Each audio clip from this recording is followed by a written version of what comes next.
pick the win.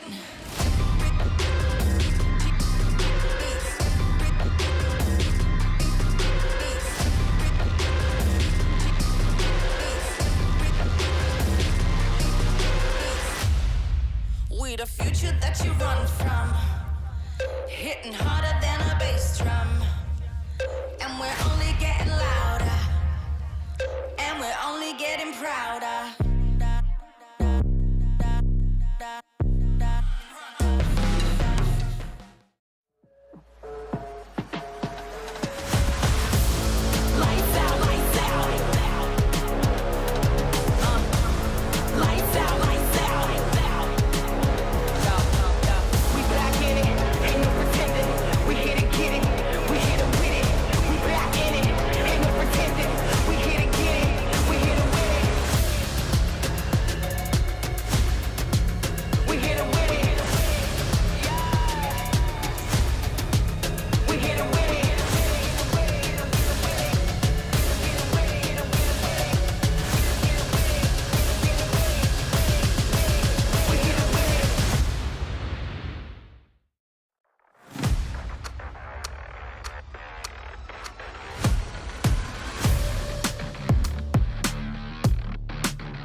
Up, take them to the way beyond. All endeavors never settle when the play is on.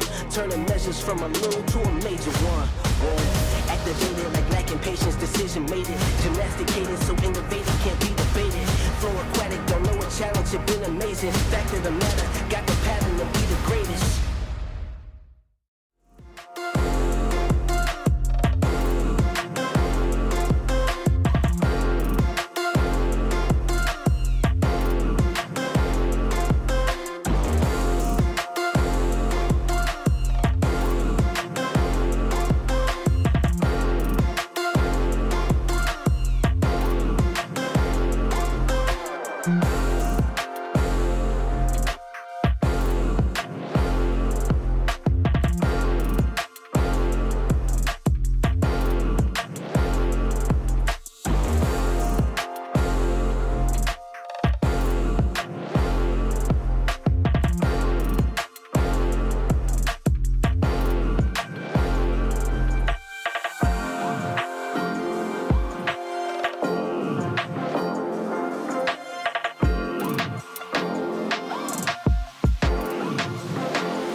Halo, gue fans Bigetron Red Aliens.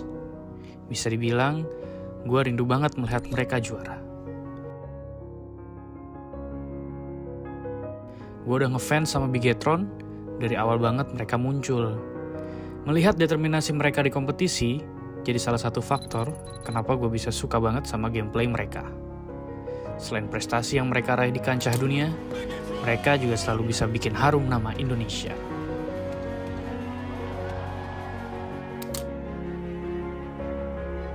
Dan ini saatnya mereka membuktikan kalau DNA juara mereka masih ada. Dengan amunisi baru, gue berharap ini adalah awal kebangkitan Bigetron Red Aliens. Meskipun Zuxi tidak bisa merasakan medali emas yang diraih Luxi, di PMWI nanti, gue berharap mereka bisa angkat piala bersama lagi.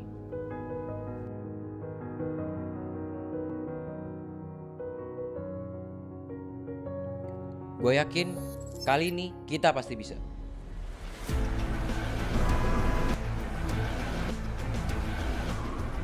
Kalau ngomongin soal mob, bisa dibilang ini soal loyalitas. Karena gue udah support mob dari awal mereka ada. Baliknya Zai dan Frenzy, serta pemain baru lainnya, bakal bikin mob jadi tim yang akan diperhitungkan nantinya.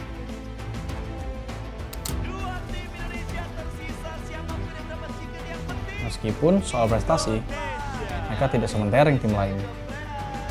Tapi gue yakin, mereka bakal ada di titik sana nantinya. Evolusi Unlocking Mob adalah salah satu pergerakan yang sangat menarik perhatian gue.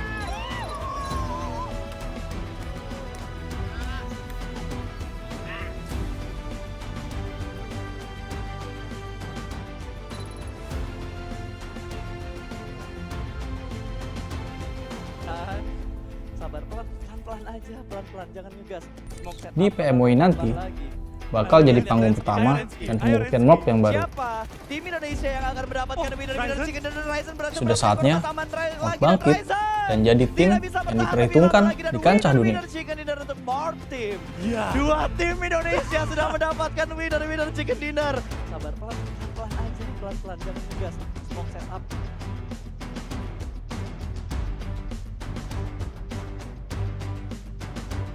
Kali ini, di depan ribuan penonton, gue buktiin gue bisa juara dan mengharumkan nama bangsa Indonesia.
Progress is a race that has no end. After every finish line, another challenge awaits. How can we continue to push innovation in a sport at the forefront of technology? This is how.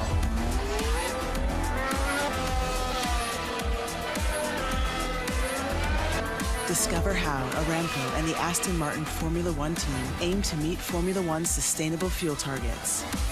Aramco, powered by How.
عايز تترجم راب؟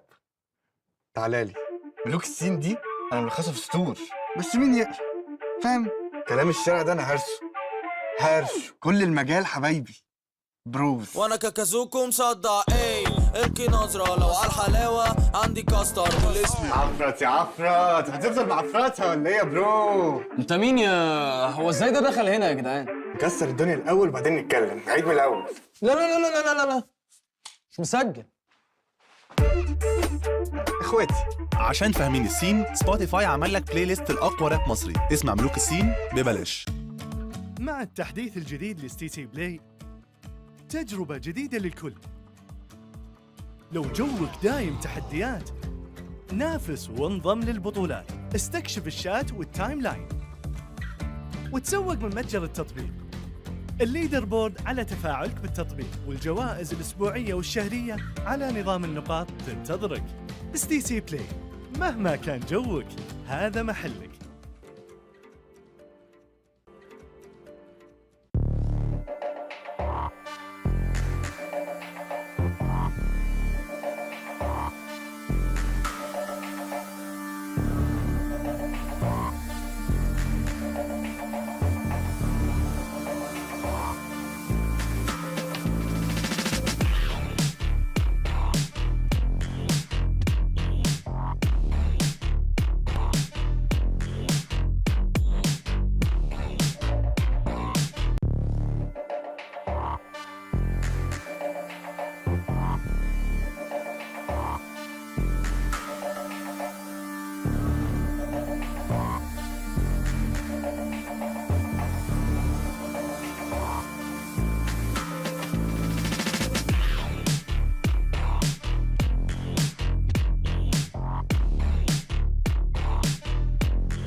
Saya tidak akan membiarkan saya berada dalam zon selesa, kerana bagi saya, setiap perlawanan adalah permulaan yang baru.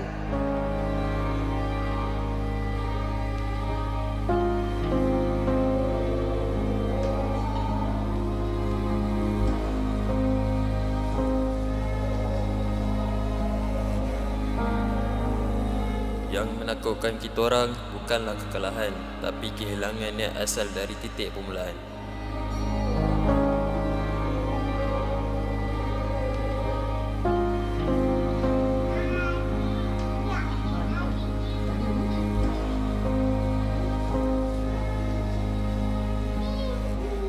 Mereka adalah punca kekuatan saya. Sesukar manapun perjalanan ini, saya akan mengarunginya dan membawa pulang kejayaan kepada mereka.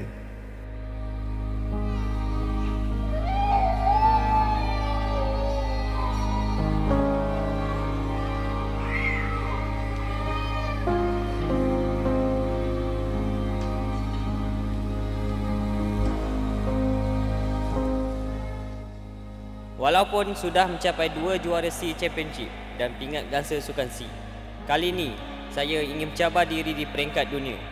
Saya percaya pada pasukan dan diri saya untuk mencapai ke tahap yang lebih tinggi.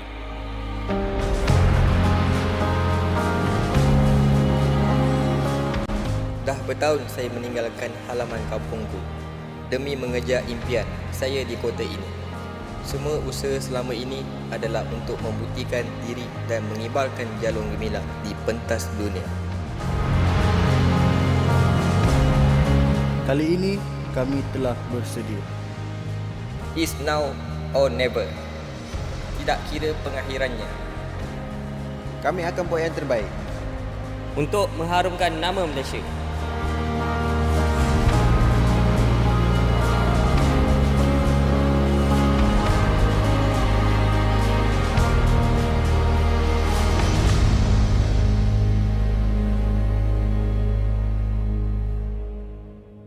Forever play with pride.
Ladies and gentlemen, proudly presented by Saudi Airlines, the PUBG Mobile World Invitational Trophy.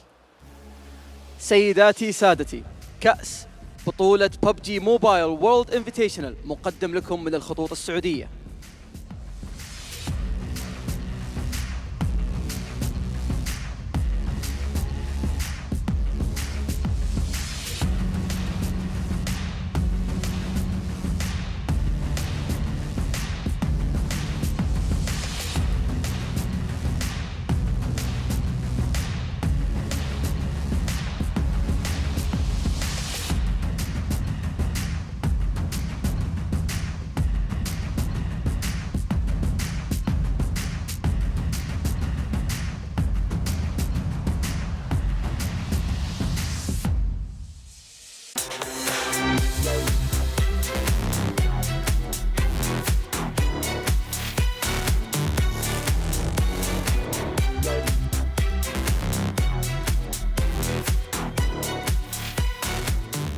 Hello and welcome to the Afterparty Showdown final. Yes, you heard me correctly. It is the final day of the PUBG Mobile World Invitational here at Gamers8. And we are coming to you live from Riyadh, the capital of Saudi Arabia. My name is Banks and I am your host, and I am joined on the main stage by my co-host, Fancy. حياكم الله من جديد أعزائي المشاهدين والحضور في اليوم الأخير، اليوم النهائي من بطولة الببجي موبايل وورلد انفيتيشنال الأفتر بارتي شو داون. زي ما احنا عارفين اليوم النهائي راح نعرف مين اللي بيقدر ياخذ التروفي عن منافسة جدا شديدة. ألفا 7 حتى الآن في المقدمة، لكن هل بيتغير الشيء هذا في نهاية اليوم؟ كلنا ودنا نعرف. Yes, today the lion's share of $1 million will be claimed by just one of our teams, along with the PUBG Mobile World Invitational Afterparty Showdown Gamers8 trophy. Don't worry, it's massive, so, you know, we can fit that entire title onto the trophy, Fancy. زي ما احنا عارفين الجائزة حتى الآن هي $1,000,000، وزي ما احنا عارفين أيضا أنه نسبة كبيرة من الجوائز هذه توزعت في اليومين الماضية عن طريقة اللعبة اللي يلعبون فيها كل فريق، لكن بنفس الوقت الشامبيون ما راح يكون أكثر من فريق، الشامبيون راح يكون فريق واحد فقط هو اللي بيقدر ياخذ التروفي في نهاية اليوم. Yes, prepare for our teams to throw absolutely everything they've got into all of these matches today. Plenty of rewards have been claimed so far, but only one team can be crowned champion. So, let's find out who has what it takes and go over to the desk so they can break everything down and get the Afterparty Showdown finals started. Finals started, Fancy. Finals. هل فريق فامباير اي سبورتس بيقدرون انهم يحافظون على مركزهم زي ما شفناهم بالامس؟ هل فريق الفا 7 بيقدر انه يكون في المقدمه بفارق جدا كبير عن باقي الفرق؟ اسئله كثيره ودنا نجاوبها اعزائي المشاهدين، فخلونا على طول نروح للاستديو التحليلي في بدايه اليوم الاخير معنا في بطوله PUBG موبايل وورلد انفيتيشنال الافتر بارتي شو داون. Thank you so much, gentlemen, from the stage. We are going to be bringing you all the action in our final day of not only the PUBG Mobile World Invitational, but G8 as a whole. We've had 6 weeks of play. We've had 5 different titles, but we saved the best for last. That's why we have the best analysts on the desk. Joining me, I'm Jason Kapp, and joined by Maxman and Kalars there on the very end. No, that's not John Allen. That is indeed Kalars. Sorry. That's right, it's me. Oh, James. I didn't realize. That was a good callback. But gentlemen, I mean, this is the last day of play. We have a couple of different finals, though. We have 2 different ones, right? We have the duo event, which will be concluding with this next match coming up, the first match of the day. And of course, we have our Afterparty Showdown event with the 12 teams all participating in 4v4. At the moment, Alpha 7 leading currently in that section. We had Stalwart Esports leading when it comes to the duos, though it didn't look great yesterday. I can't wait to see what's going to happen today. Yeah, I think there's a lot of changes we can still expect, especially in the main tournament, the main showdown matches that's going to be happening here. But no, especially when it comes to money, a lot of money has already been won by like sort of S2G and especially Alpha 7, right? These teams, I think that if they can get even more today, we might see a team take home 100k in prizes alone. And for me, as you mentioned here before, Jason, it was a bit of a stab in the heart yesterday. Stalwart didn't do too much. I want to see them rise back to the occasion because I think they got 0 points in duos yesterday. They came into yesterday with 30, and they're still at 30, so but still leading. So yeah, I was going to say, but they're still in the lead technically, right? Yes, it's close, and though, yeah. It is $15,000 as well for the #1 team, but it will break down between first and fourth of our prize pool of this one. But yeah, Stalwart Esports not having a great time, but one team we can touch on who had a fantastic day yesterday was Vampire Esports, really performing extremely well like they did day 1 of that main event. Yeah, and it's very surprising. I was looking at their stats actually in the back room. Yeah. And when you look at all the teams and times they spent in the blue, like a lot of the teams are like 30 minutes, 1 hour, an hour and 30 minutes potentially. They spent 5 minutes total throughout these last 2 days in the blue zone. They're always in the circle. They're always in a really good spot. Like their macro yesterday was on point. They always get the best position. And of course, in this tournament, if you have a good spot, you get eliminations that come naturally. Yeah, they're good at playing edge and not allowing the blue to really catch up with them. They're able to wide rotate quite happily inside the circle, which actually is quite the skill, considering that most people will dip into that blue, knowing that it's less likely people are going to be able to shoot at them from distance, etc. But yeah, Vampire, very, very precise. Okay, well, if you guys are wondering at home, what are you guys talking about? We don't know. We just joined you for the first time. We saw the stream. We're like, hey, you know what? I'm going to go watch those handsome gentlemen. Let's take a look at the format of what's all been happening the last 2 days. And, of course, today we have 12 teams playing 18 matches and 6 matches per day. But as you do notice on the right-hand side, we're going to be having Vikendi, Karakin, and Livik as well here in the map pool. And those have been extremely exciting. I still want a normal Vikendi game. I haven't got it yet. That's true. It's been 2 coastal finishes. I can't angry right now. One normal Vikendi game will be happy, but we saw some interesting things. I think that it's still really hard to adapt to this amount of maps, right, in this amount of days, and especially seeing how hard the circles have been for the teams. But some teams like Vampire, we talked about it for yesterday specifically, have found a method to the madness, and I think that if you can still crack the code, there's a way to increase your ranking. I'm calling Vikendi right now. It's going to be a South Coast finish, South of Winery. Just no. None of the fields, none of the compounds, none of nothing. But yeah, so it's been cool watching these teams try to adapt to all of the scenarios that they're thrown into. I think that ultimately all of these very wild circles that we've had so far has tested them even further, because it's enough that you have to play 6 different battlegrounds across 6 matches. Never mind the constant hard shifts, the difficulty that comes with that too. I mean, remember we talked to Sertani yesterday after the event, well, I guess after the final match, right? And he was asked by Barney and Fancy, like, have you guys been preparing for specifically these extra maps coming to the pool? And he said, no, we're just kind of, well, obviously we know Sanhok, we know Erangel, we know Miramar, we're just focused mostly on those, and we're just kind of playing it as it comes when it comes to the other 3. If you have a good macro, right, in general, I think you can adapt to pretty much every situation that comes your way if you just got a good game plan. The map doesn't really change too much, right, at the end of the day. If you know the good spots and you know where to go depending on the circle, no issue. And as we talked already, like 5 minutes in the blue zone, it seems like they are very snappy. When they have a game plan in mind, instant execution, and it's worked out great for them yesterday. 3 chicken dinners out of those matches. Yeah, the best way to exemplify it is the Vikendi rotate that they made. You know, just snap of a finger, 4-man straight to the compound that they wanted, paid off in the end.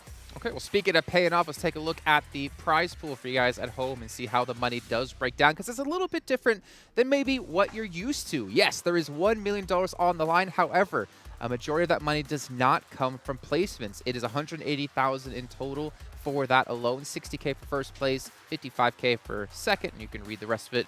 But what really stands out is the match rewards. $414,000 you can technically max when, did you know this? $33,000.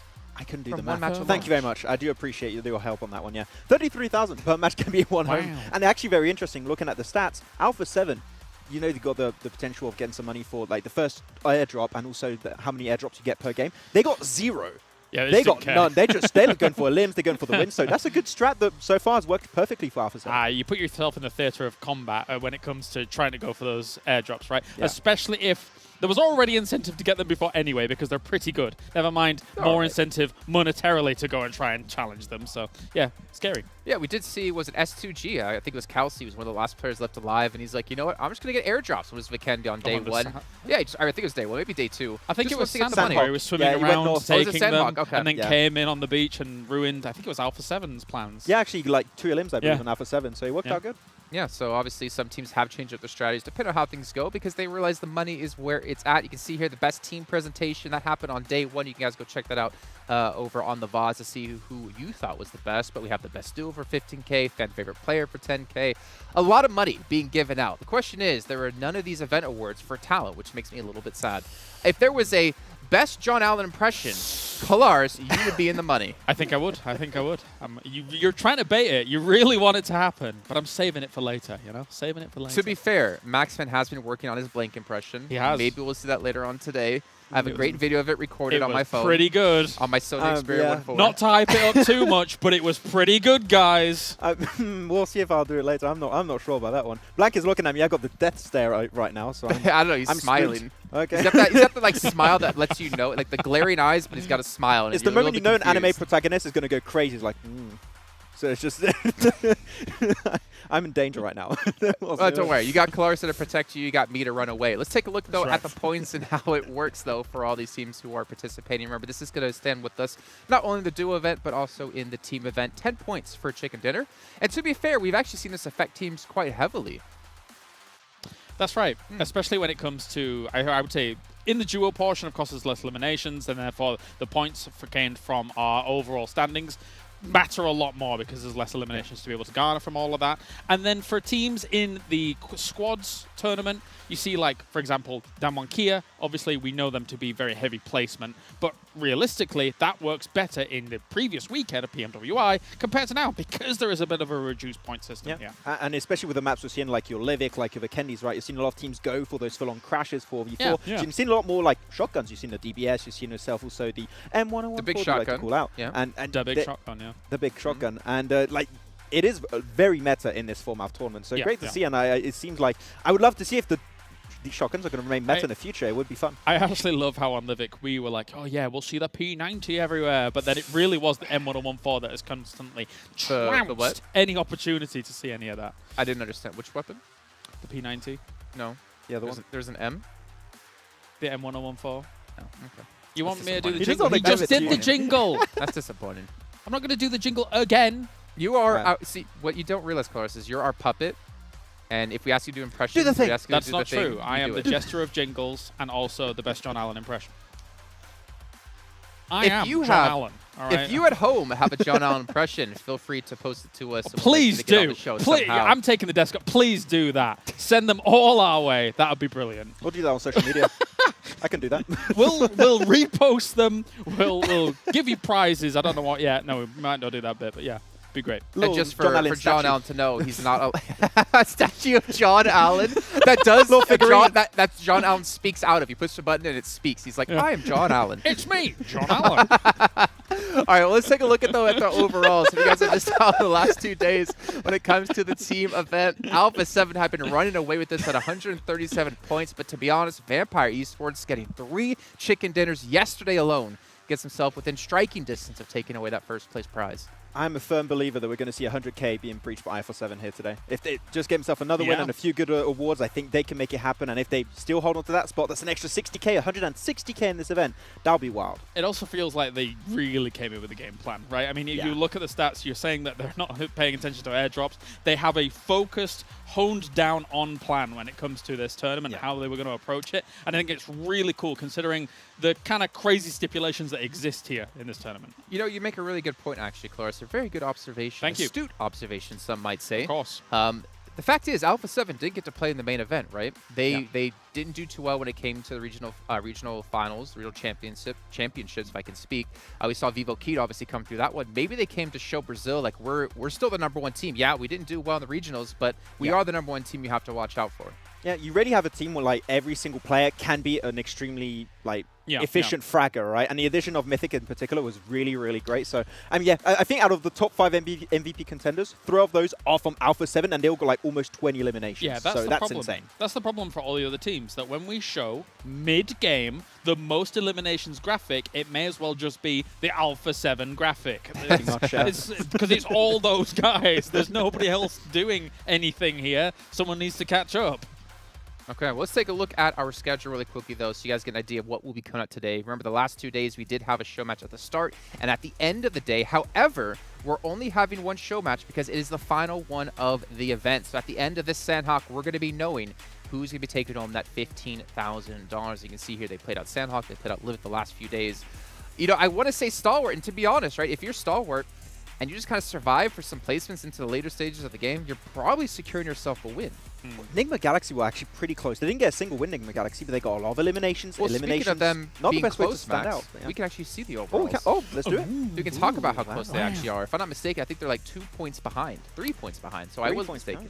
Yeah, and that can be closed up in like one single game. So Stalwart, they can go the very passive approach, but as we already talked about, placement points, are they going to be enough? If you have a team fragging out, that could also be the difference maker. So it's anyone's game for the top. But how much of yesterday was an anomaly for Stalwart? It was, in our minds, I think, an extreme anomaly to see Stalwart get nothing off of yesterday. So I'm expecting a reinvigorated Stalwart coming into today, even if it is just for the duos, never mind the squads that's coming up. But they should get some points here and try and push themselves to the victory for it all.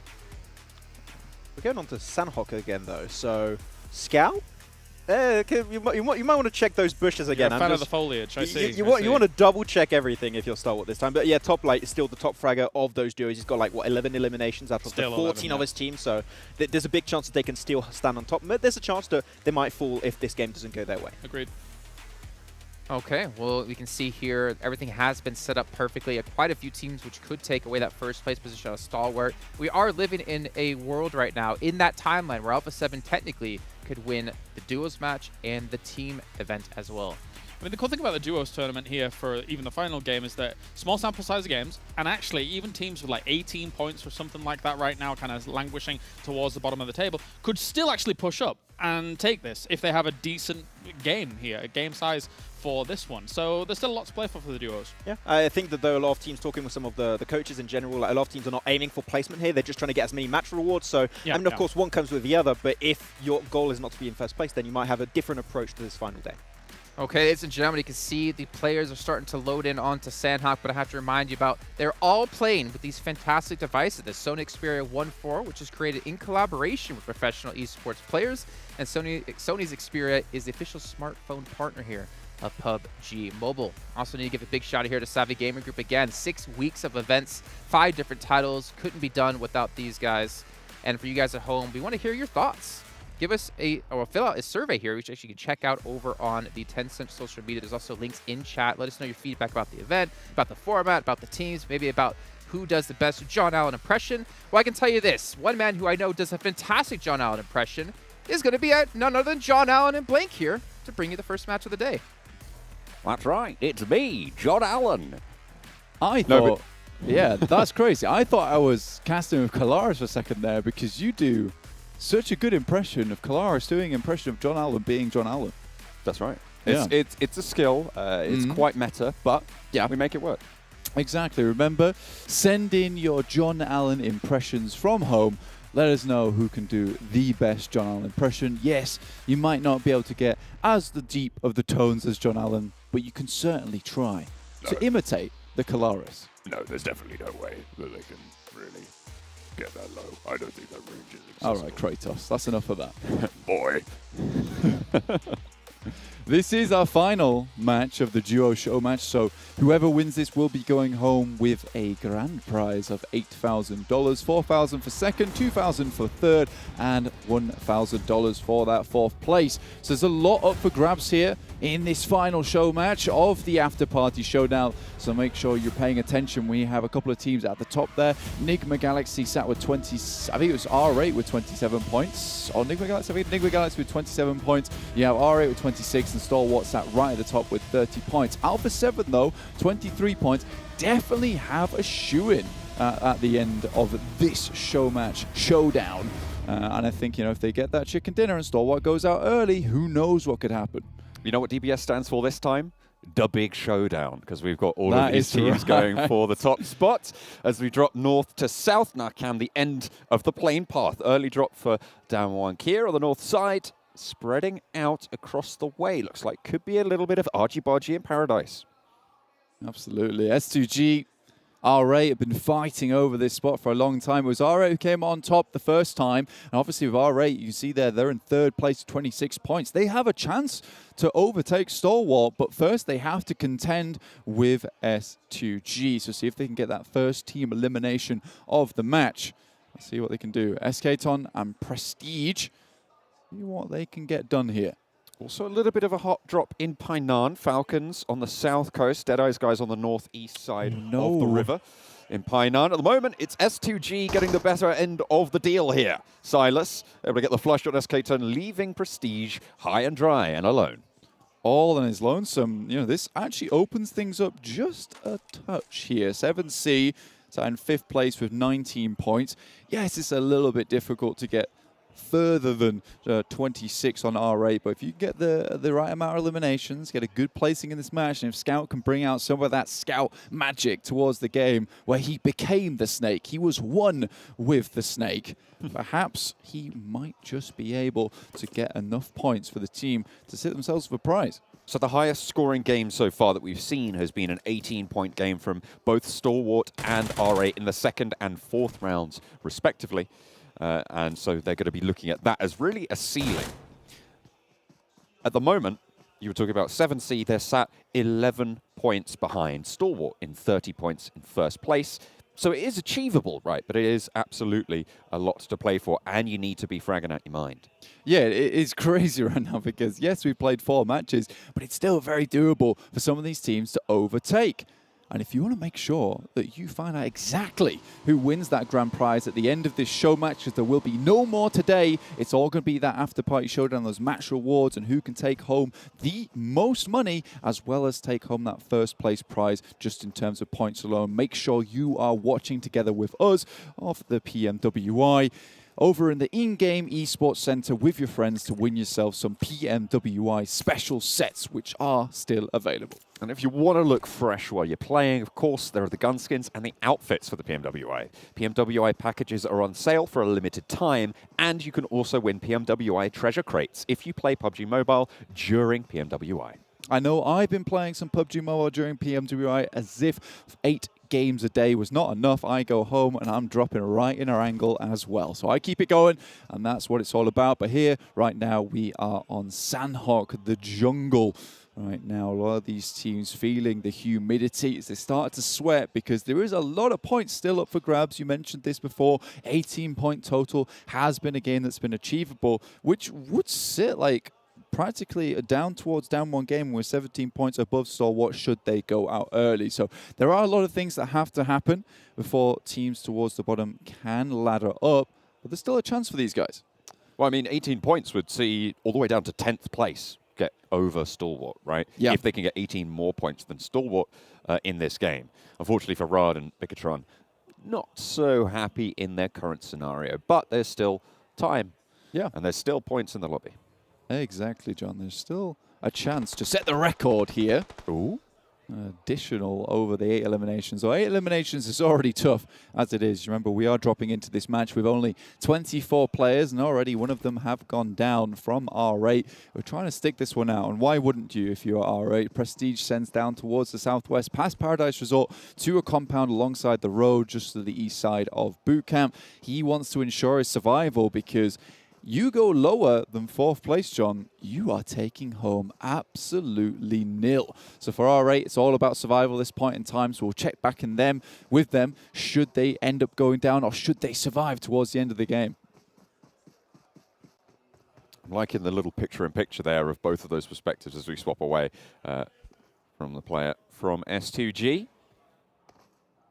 Keeping track of this fight, though. Bigetron, close by, I think.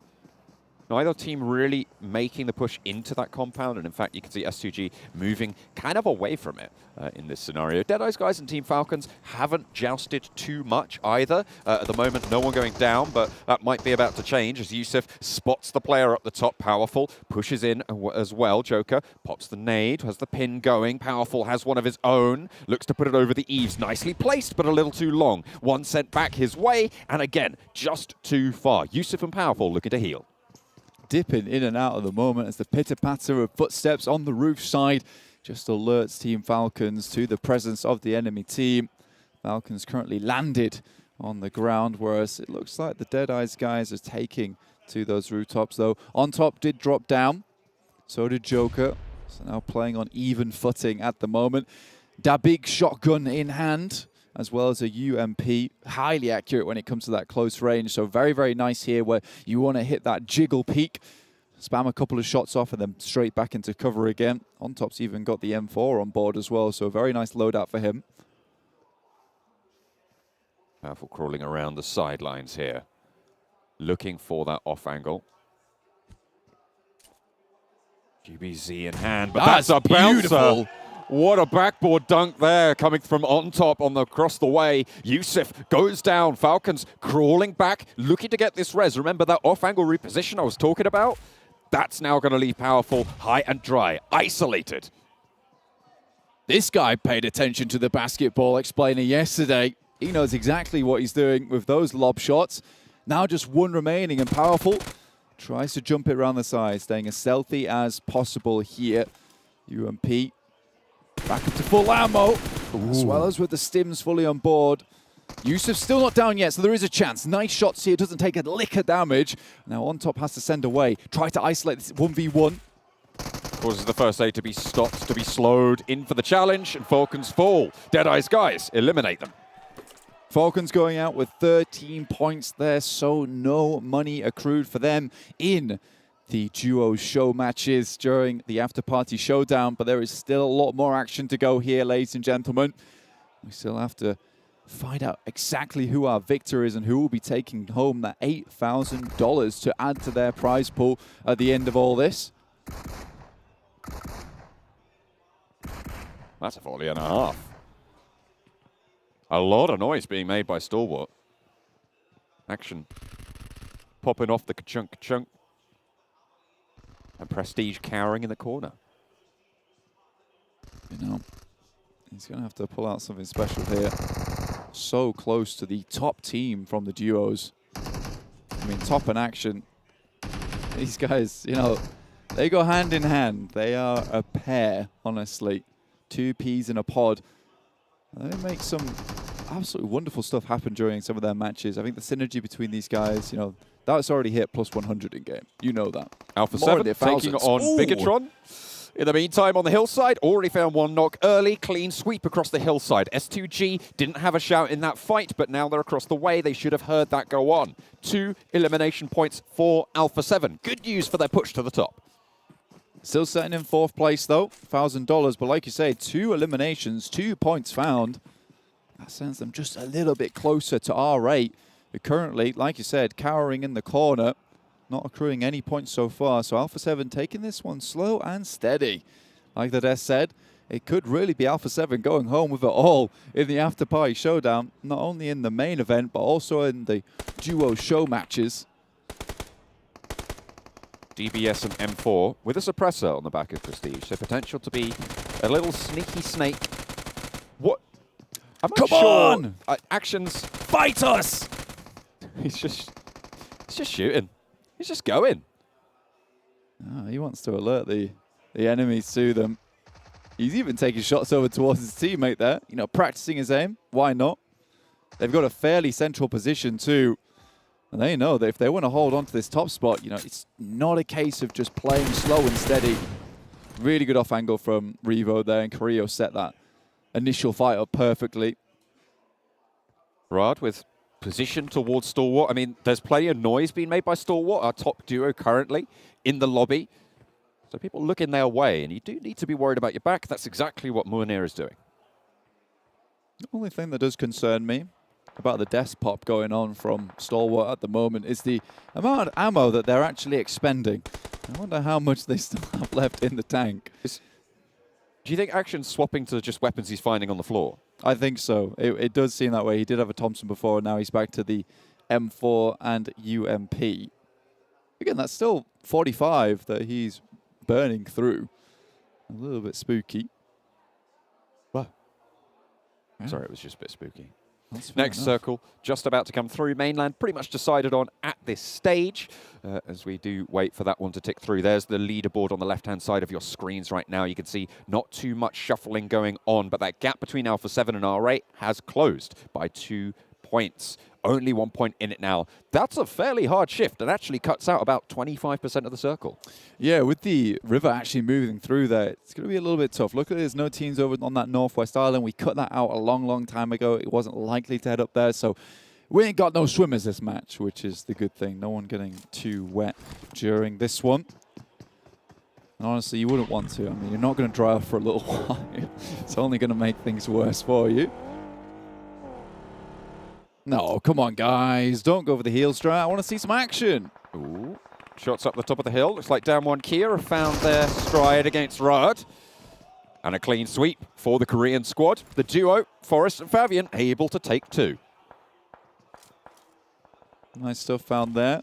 2 eliminations. We said this before, Damwon Gaming, you know, they're still not out of that prize pool bracket just yet. There's still opportunity for them. That takes them up to 19 points now, tied with 7C.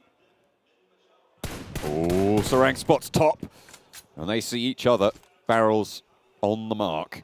It's top, half HP. Popping the bandages. A lot of meds in the back. Smart to use the bandages now. Keep those 4 first aids for later.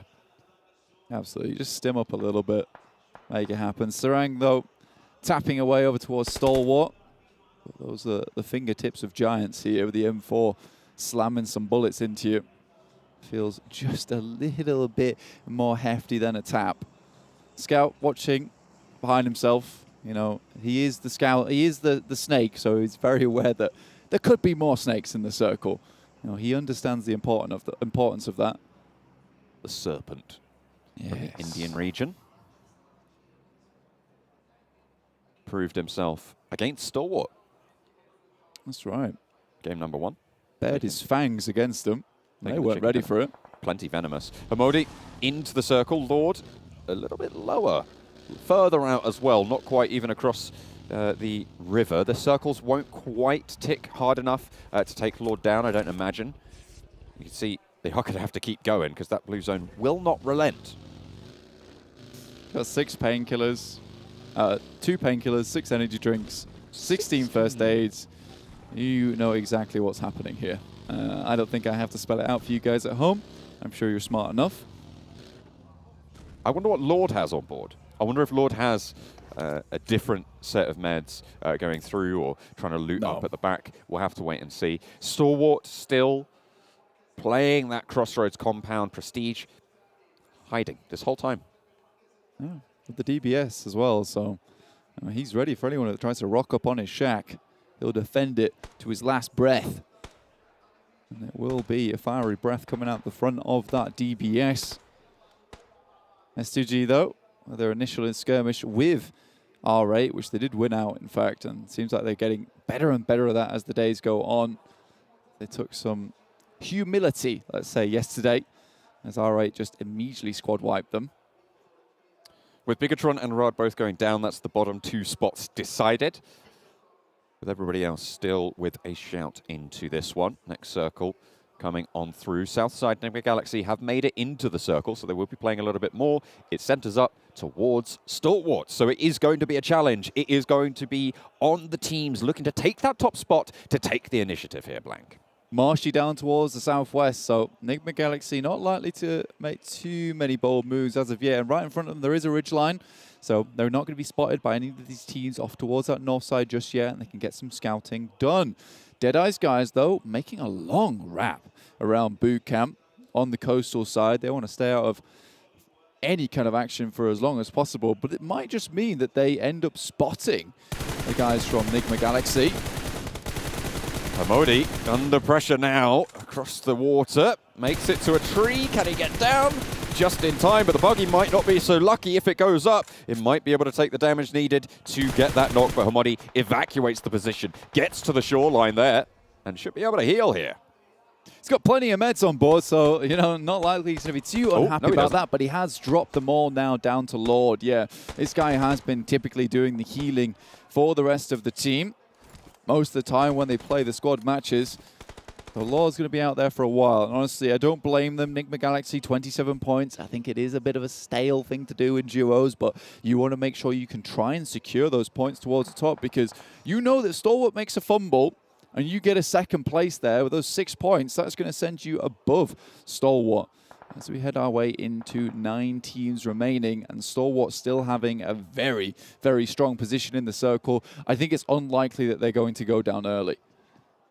7C right next to Hamodi, who did manage to get some of that ground cover. Stalwart can't quite see Hamodi's position, but I tell you, probably can if they do turn their attention that way, is Vampire Esports. You can see Fluketh up the top there, with potential oversight onto Hamodi's position, but the rock he's at right now should obscure that vision. There's a couple of trees as well, with their foliage providing sanctuary. Yeah, this is probably one of the more fun endings here on Sanhok, honestly, because there is so many compounds available, so many little bits of cover involving just hard cover as well in terms of the rocks and these wider trees as well, so you can play in this area. Still plenty of opportunity for a bit of snaking, but most teams would like to play more of this long-range gameplay with the M4 in hand, 6x, 3x's, that type of thing. Lord, though, again, just healing it out with the level 3 backpack on board with the initial stimulant of medical supplies that Hamodi did pass off over to him. 26 first aids. Doesn't even need to dip into them just yet. Still in zone 4. Can push on up. Sarang swapping out, hot swapping between the Kar 98 and one of his other weapons there to just try and pop a shot, playing Peek Me in the southwestern edge of this circle. Lord moving up that little bit further. The circle goes north and cuts out Stalwart's buildings. Yeah, this is a little bit rough, so they will have to make a jump out. Potentially they're seen on their crossing as well. There is slightly a little bit of their compound available. Top's closer to it. You can see them starting to move there on your map. Hamodi starts to creep his way in. Vampire Esports, though, they've got a long trek ahead of them over on that ridge side. Coming down from the mountain as well is going to make them very visible to a lot of these teams. You can see Ravenclaw's actually already taken a little bit of punishment on his side. But definitely one team at least knows where he is. No shots for Scout, not just yet. Maybe spotting Flukas on the ridge line, but peeks back in. They should be visible from Vampire Esports' position. But they have to make their choice now. Out the window, Sarang. Smoke being popped by Scout as well. Allowing them to get into the buggy, accelerate away with a little bit more cover than they previously had. Vampire making their own moves as well. Looks like they're on a bike. Gonna have to be pretty heads up about where they crash into. They're making that move. Scout not so lucky on that rotation. Sarang in the buggy, across the way, low HP, and right up to the top here. 7C, they have a chance here in this game to jump up towards the money. But with Scout going down, it's only Sarang, and low HP means that Top can pick that one up into the back pocket. That's another point for Stalwart. So now with 2 eliminations, 32 points now. It's getting a little bit harder to remove them from this game. Again, though, they're right on the edge. S2G currently hold a nice position with a fair bit of cover around them that they can play in a 360-degree angle.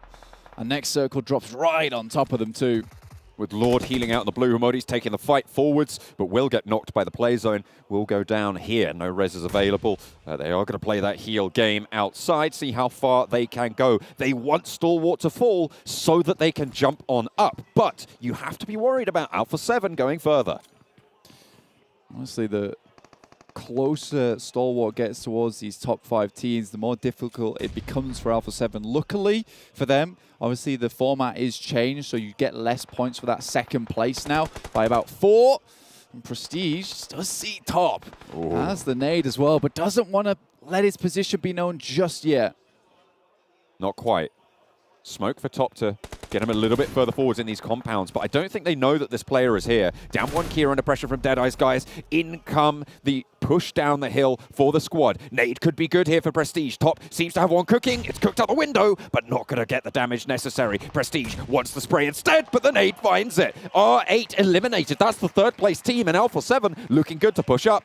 Up to 5 eliminations now, 35 total, but it's Revo with an unbelievable spray transfer there, which will take Stalwart out of the game, and this might just be the chance for Alpha 7 now, looking for those 10 points. Down one Gaming. Drop the shot there. Forrest stays alive. Down one Kia will be carrying on for now.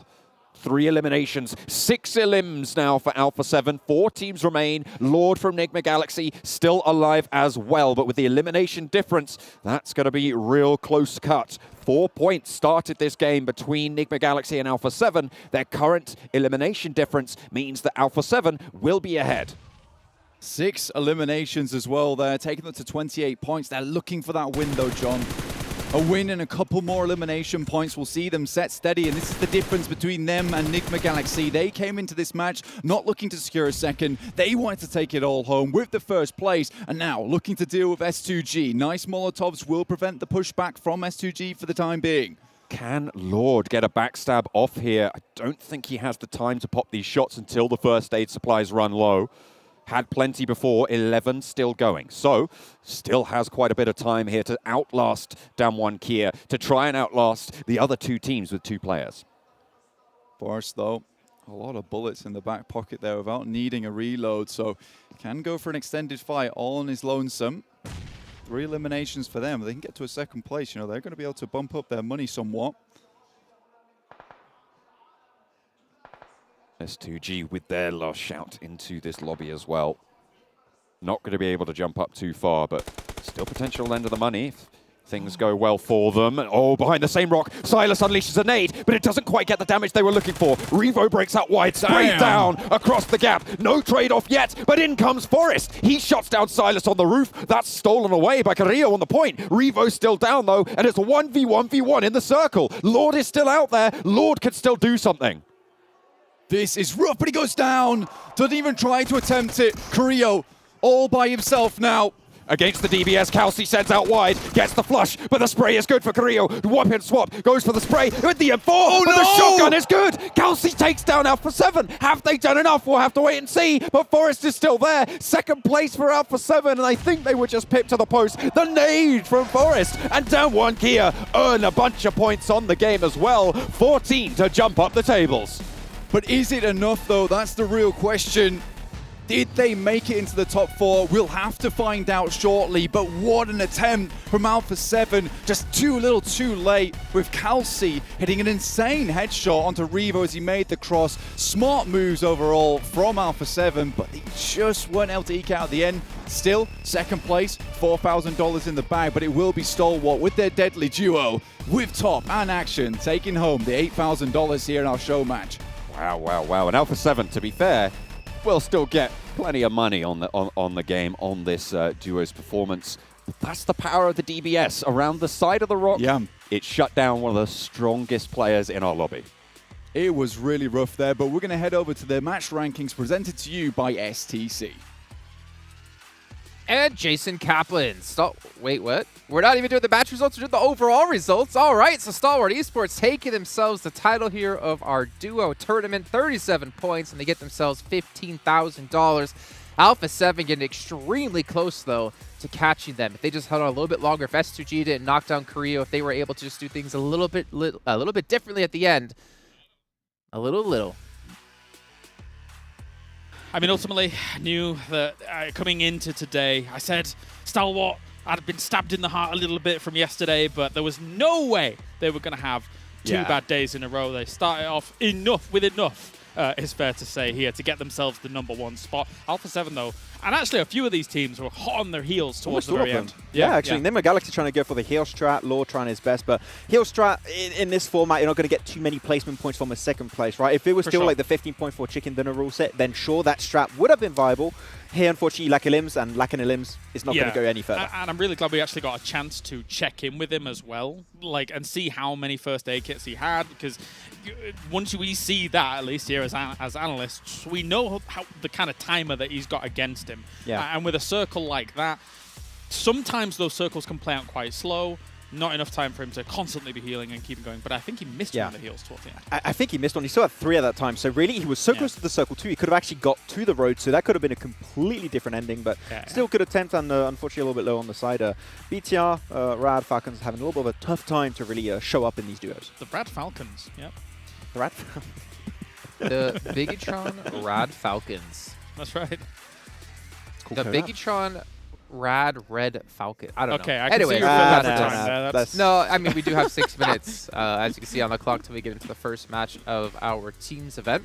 But congratulations to Stalwart. You know, again, they didn't get any points, I think, day 2, right? We were talking about like 30 points after the first day. Day 2, they got nothing, at least able to stay alive here when it came to the 3rd day. Yeah, I mean, luckily they got like, 3 eliminations relatively early in that game, right? They were cleared out. Also, Prestige in a really bad spot, but they were holding that trifecta building, and the moment that circle moved away and teams were already at rocks, at trees, and like in the circle itself, it's really hard to move away from that location. So they did get a few limbs, but the final circle was not the easiest for them to deal with. Yeah, quite uncommon actually for as many teams and players in that area that they were when we had that kind of shift move and those 3 compounds still in play. So it actually caused them a little bit of a barrier to move further in the game, considering that usually people would be more spread out across that big circle, but yeah, not bad.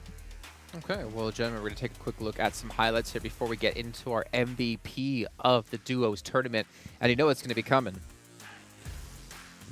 What's going to be coming? Okay, Max doesn't know what's coming, but Kalaris knows what's coming. For the MVP? Exactly. Yeah, it's easy. Okay. No problem. Okay, I knew that. Max, your cogs aren't working quickly enough. You need to, Jason tries to throw these cryptic riddles. He already talked about the MVP, so I'm like, something else after MVP? But no, MVP. Yeah, When did I talk about MVP? You said about the MVP, like, see who is going to be winning.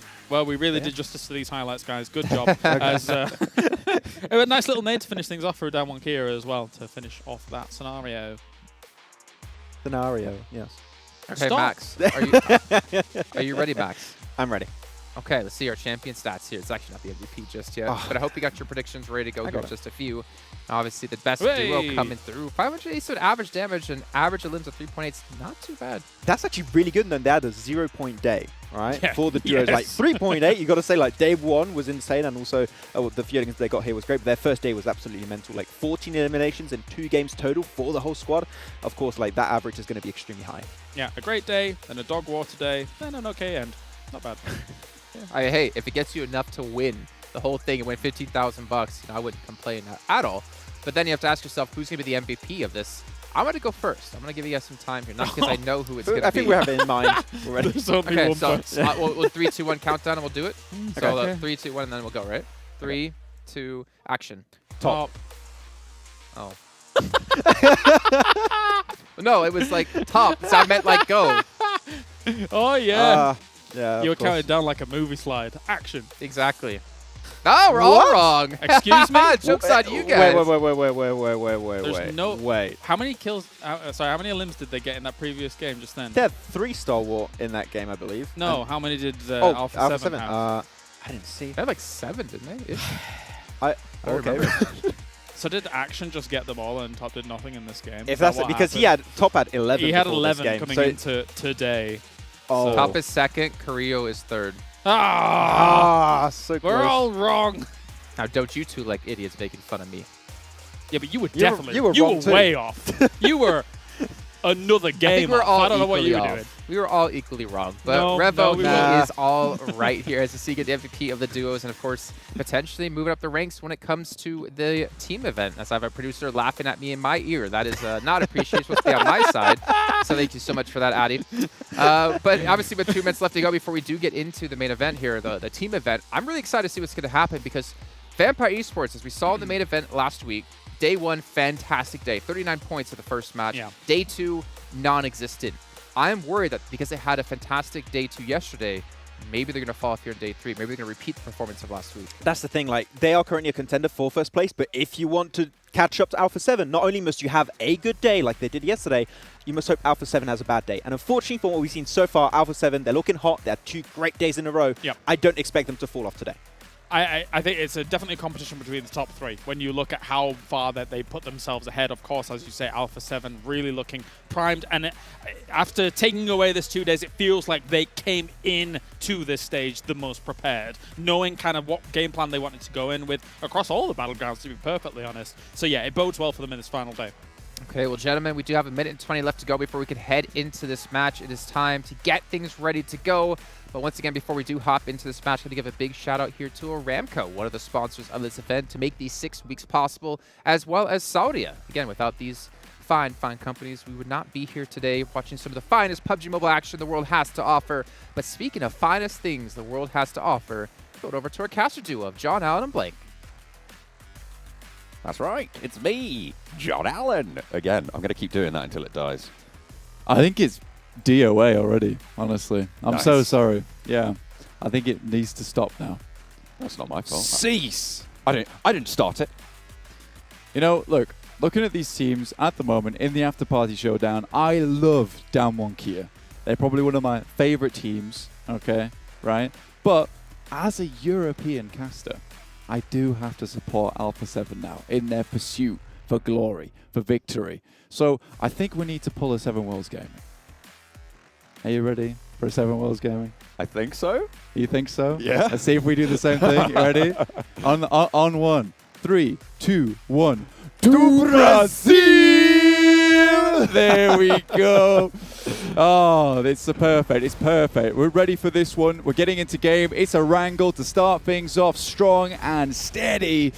We'll be getting the match very, very shortly here as we do see our playing path. You can't see it quite yet, but I'm going to fill you in regardless. We're heading from Quarry all the way up to Stalwart, so we're getting that southwest up towards the northeast playing path. John.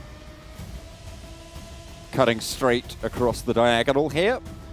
Should be fairly open. Looking at what a Stalwart going to do. I mean, we've seen them basically go Novo every single time, even in these 12-team lobbies. Potential to be a little bit late on that one, but they can drop around those roads very pier, try and pick up some vehicles, head out that way. Nothing really too tricky for a lot of teams. Yeah, this is like a very nice playing path for a lot of different teams here. If you're trying to get over towards the eastern side, let's say Milta Power, Pubg, slightly more difficult, but there is plenty of roads here where you can pick up some of the vehicle spawns, especially even Georgia Pole. You know, if you head up towards Hospital, I think there's like 2 buggy spawns up on that side as well, so you can really pick yourself up some quick vehicles and get moving. Most eliminations swept there with 19 eliminations so far, John. That's kind of a surprising one for me, considering he's done so much here in the Afterparty Showdown. And I think, you know, because Fluketh and Stone both had such a good PMWI, he's showing up here in the Afterparty Showdown to try and earn as much as possible for his team.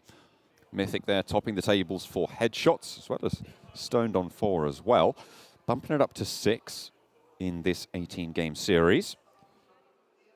Oh, Revo doing so much work. I mean, these guys are the top 3 for eliminations as well as knockouts. It's really good news for them in terms of their performance. Nadalims, though, is pretty tight at the top 3, the maximum that we've seen. Absolutely. I think, you know, Mafioso as well as Revo, you know, they're both very, very good players. You can see how high they are in the knockouts, but I think every single player on Alpha 7 does play their own particular role. You know, Carrillo's very, very good when it comes to those clutch moments. And I really do like the addition of Mythic. I think he's provided this amazing defense for the team. You know, he's not always the most flashy player in the world, but when it comes to preventing teams from wiping them or getting a quick swivel on teams that are flanking from the side, you know, that is where he absolutely does shine. Ooh, a little bit of spice here for 7C and Bigetron as they hot drop on top of one another. A little bit spooky for them up in Severny, but it's a nice place to start for yourself, especially with the circle. If you didn't quite catch it, or you're just joining us now, it did head up towards that northern side of the map. I would say fairly central over both the middle islands, well, towards the north of the island as well. So we don't have a huge amount of water in this one. So it provides some pretty decent rotational paths for a lot of these teams. Stalwart, on the other hand, all the way down towards Novorepnoye, they're not going anywhere. And you would know that they drop Novorepnoye every single time if you are tuning in to the PMWI. And if you watch together with us for the 2022 PMWI Watch Together, you can head over towards that in-game esports center, watch with your friends to win yourself some PMWI special sets. You can look fresh as anything doing it as well. If you're grabbing those gun skins and outfit, the PMWI packages are on sale for a limited time, and you can also win PMWI treasure crates if you play PUBG Mobile during PMWI. That's the key part of that one. That's the key part. Make sure you're playing during the PMWI, because we are coming to a close now. You know, we're in our first match of the main event. There's no show match at the end of the day. We already found our victor for that in Stalwart Esports. No second runner-up for them this time. They're taking it all. That's happy days for them. So as we head through the next 6 games, I'm going to say 6 games right now because we're really in just that very beginning of our angle right now. Do you think any team can start to challenge Alpha 7? Because they are ahead. But they're not by no, I don't think. All right. I don't think anyone. I don't think anyone's gonna. All right. Yeah. Okay. It's gonna be very. All right. Yeah. I get it. Alpha 7. They're just way ahead of anyone else right now. To be fair, I mean, we joke around, but they are astonishingly far in the lead for the fact that they've only played 12 games, being 27 points ahead of Vampire Esports. I mean, it feels like it's going to be a really, really hard task for them to catch up that. Right, over these 6 games, you're looking at close to 5 points extra per game. for Vampire Esports over these next 6, right? Yeah. And a team like Alpha 7, to outperform them by that margin is very, very hard. Absolutely. Zuxi, though, N249 blasts Erang out of Erangel there.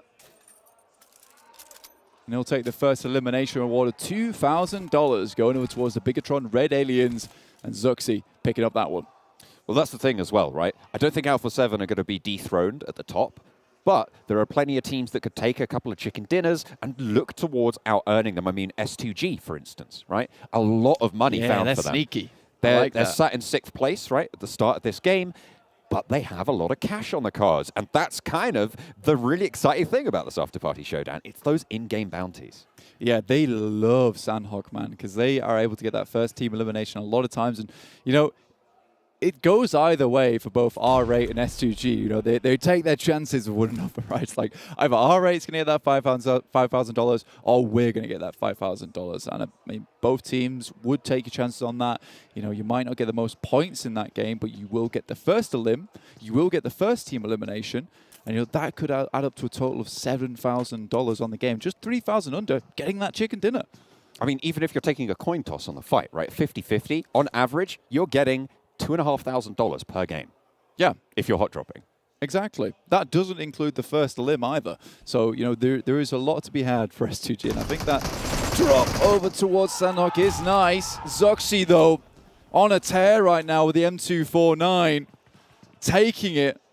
Close quarters with 7Cs at the moment. Zuxi with the mini Uzi will just look to finish it. And this is good news for Bigetron, right? A team that seemingly dodged the money so far in the previous 2 days' games. They pick up that 2,000 for that first elimination, and they're looking to try and take out the rest of 7C. Not so good if you're a fan from the Indian region, though, as Scout and Spray God look to defend.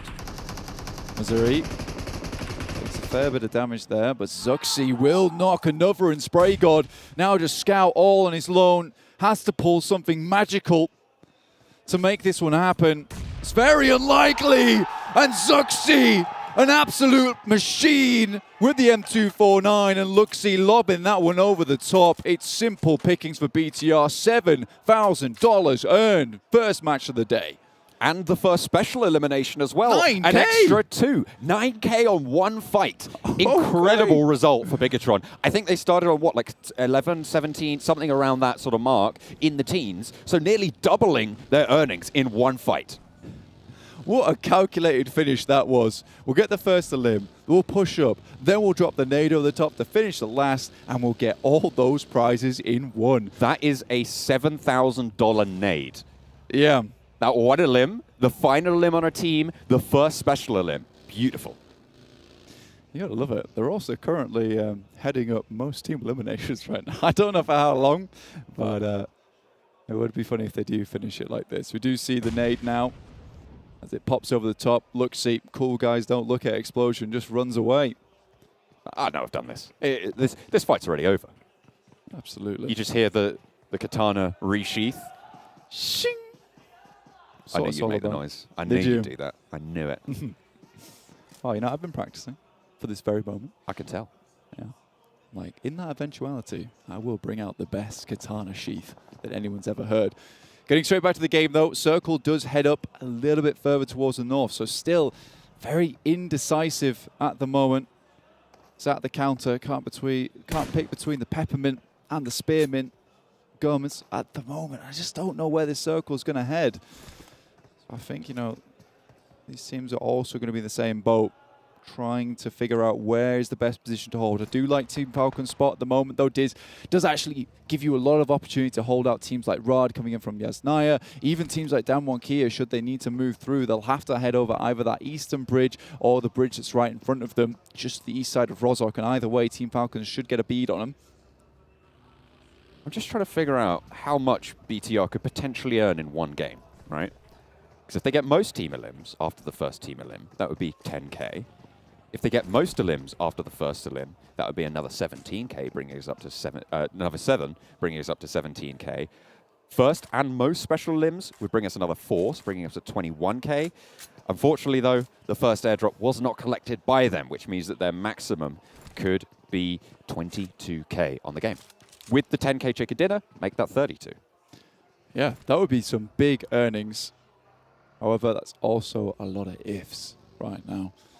They have made it happen already with 3 of the awards going their way. We're still looking down towards Alpha 7 to remain strong in this match and continue to push their lead ahead of any of the others in the lobby. 137 you see there over Vampire Esports with 110. Quick check-in back with those most eliminations. Korea, Revo just working in tandem. 23 each, sharing the love. And that circle is brutal. This is where Team Falcons can start to get a little bit of work done over on that East Yaz bridge.